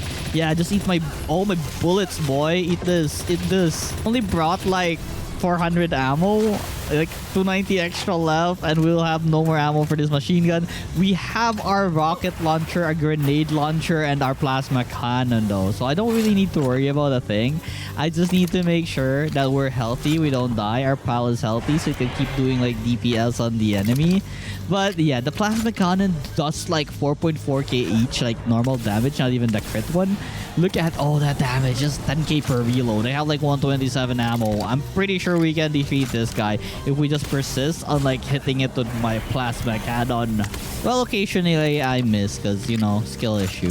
I decided that raining it with the laser Gatling gun was the most effective at the moment, but once it runs out of ammo, I think I'll change the plasma cannon and like beam its face. We're already at the half HP mark. None of our pals has died yet. I am pretty confident that we can do this. So a couple more plasma cannons left and this guy should die. I just need to aim right, especially the head though. If I aim at the person or the head of the pal, it crits right, and it deals like 6 to 7k damage. That's a lot. A few more hits and we will finish this boss. And this one last freaking, where is he? This one last freaking shot. The ultimate shield is so useful. It regenerates my shield so fast. I have a lot of shield. And with this, we have defeated the tower boss. We earned a Steam achievement. We earned a bunch of other things. And yes, we have finally defeated the last tower boss. Let's go! And so, only one thing remains now. Defeating the Xenolord. The only thing left to do now, honestly, was just to set up the area. Also, feed my pals with the French fries that I've been making a lot. As you can see, they're no longer that hungry anymore. So yeah, it is time. Let's go. Let's see what will happen with this. And oh my god, it's huge. 1.3 million HP. What the heck's happening? Like, look at this. What kind of AoE is this? What? Where is the Xeno Dragon? I can't see it. It's just, there's just so many things going on my screen right now that I don't understand. But at the very least, our pals is hitting it with all of what they have. But what? 3 already died. 3 of my Necromas. I mean, understandable. They're like dark types, and the Xenolord is like dragon. Well, oh my god, it's doing so much damage to my pals. Good thing we have so many legendary level 60s, am I right? At the very least. What the hell is happening? What is this? Oh my god. Oh, it's not even like 30 seconds in. A lot of my pals already died. So I just keep swapping them. Okay, what's next? What's next? What's next? Okay, we still have a lot of Celestir, our Jet Dragons, and our Sylvegis. I wonder if they can even like take this guy to like half health or something. He's just everywhere. It's like everywhere. He has lasers everywhere. He killed everything again. What the hell? Oh my god, this is impossible. Okay, I understand why a lot of people struggle with this because, you know, it's just too strong, man. I struggled with whatever I had. I did my best to keep swapping and swapping, but I could not even deal half of its HP. I was devastated. I did not want to grind anymore. I have captured so many dang pals already, and it still wasn't enough. Teleporting at the other base, it seems like it's still there. I guess there was a timer. Never knew that this timer existed. But oh my god. The laser beam sword is pretty cool. This guy is pretty strong. And you know what? I'm dead. I honestly wanted to end the video there because I just don't want to grind like the perfect pals in order to defeat the Xenolord. I would need to grind a lot of hours in the best passives, the best added pals in order to just defeat the Xenolord. So in order for myself not to really grind that much, I decided to just change the amount of damage the pals did to a player to the least amount, and then players to pal to the maximum amount. So yeah, with this, maybe we have some hope. But I still can feel that even with that, this thing is still crazy and very strong. Anyways, I have learned my lesson. And since it's a dragon type, I summoned a Frostallion. So it can change my attack type to ice. As you can see here, even with the modification, it's still very hard. But at the very least, we can see what this thing does now. It teleports high above like that. That's crazy. And then it does a death dive. But good thing most of our pals didn't die from that. Maybe because of the changes that I made. But anyways, as you can see, it's still hard. It still killed like a bunch of my pals. It killed like the Phalaris Aqua. I mean, understandable since it's not legendary. I guess it doesn't have the passives that can make it strong. Still though, what the hell is this? How do people defeat this thing? But my plasma gun though, you see the damage, 16k per hit. I mean, well, I do have the 5 times. Still, even with that 16k per hit, it's still gonna take a while before we can kill this Xenolord. Like, holy, I still need to swap like my current pals because a lot of them died. You really can't underestimate this thing. It's very strong, even with all the modifications. Like, crazy. Wow. So anyways, from time to time, I head down and then swap out all the dead pals so they can start regenerating. It takes like 10 minutes to revive them though, so yeah, I doubt they can help anytime soon. But we still have a lot of our legendaries waiting to go out and fight this thing. So it's basically just a rinse and repeat of going down, swapping the pals, and then trying to hit it with all that we have from high above the sky so we don't die.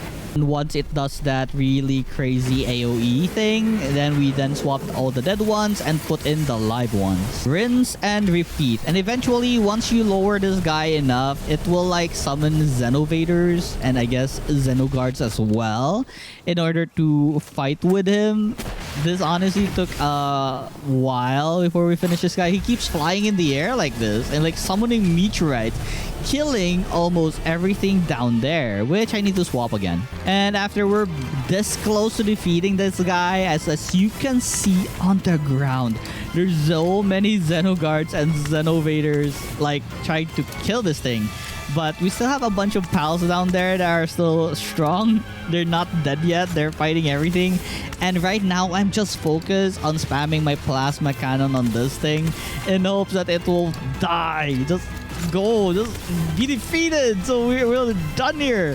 One more shot and we have defeated the Xenolord. Pretty shitty feeling though because I modified the stats because it's too strong. I can't. I mean, I could play another 200 freaking days just to get like the perfect pals, but no, I wouldn't. Anyways, we have defeated this thing. It's time to hatch the egg and try out whatever it can do. I had to farm a couple of the bounty targets though because I don't have any tech points anymore. I needed like 5 in order to make the Xenolord saddle. And after the saddle was done, let's ride our little buddy right here. It's so small compared to the one that we have fought. So this is the attack that he did to us. The laser beam thing. It looks really cool. He is very slow at flying and moving around, but his passive is like acceleration. So the more we fly, the faster he gets. Still though, it's pretty slow. The laser beam sword attack, very cool. Check that out. Okay, let's try this thing called satellite bits. He summons like some crystals around him. And I guess you can use this to attack. So let's try this out on the Veloxaurus right here. See what it does. It's only level 39 right now, so it's gonna be pretty weak. Yeah, it was pretty weak though, but it was cool though. It looks cool. There's also this new type of attack called Cosmic Meteor. And just look at this thing in action, the Cosmic Meteor.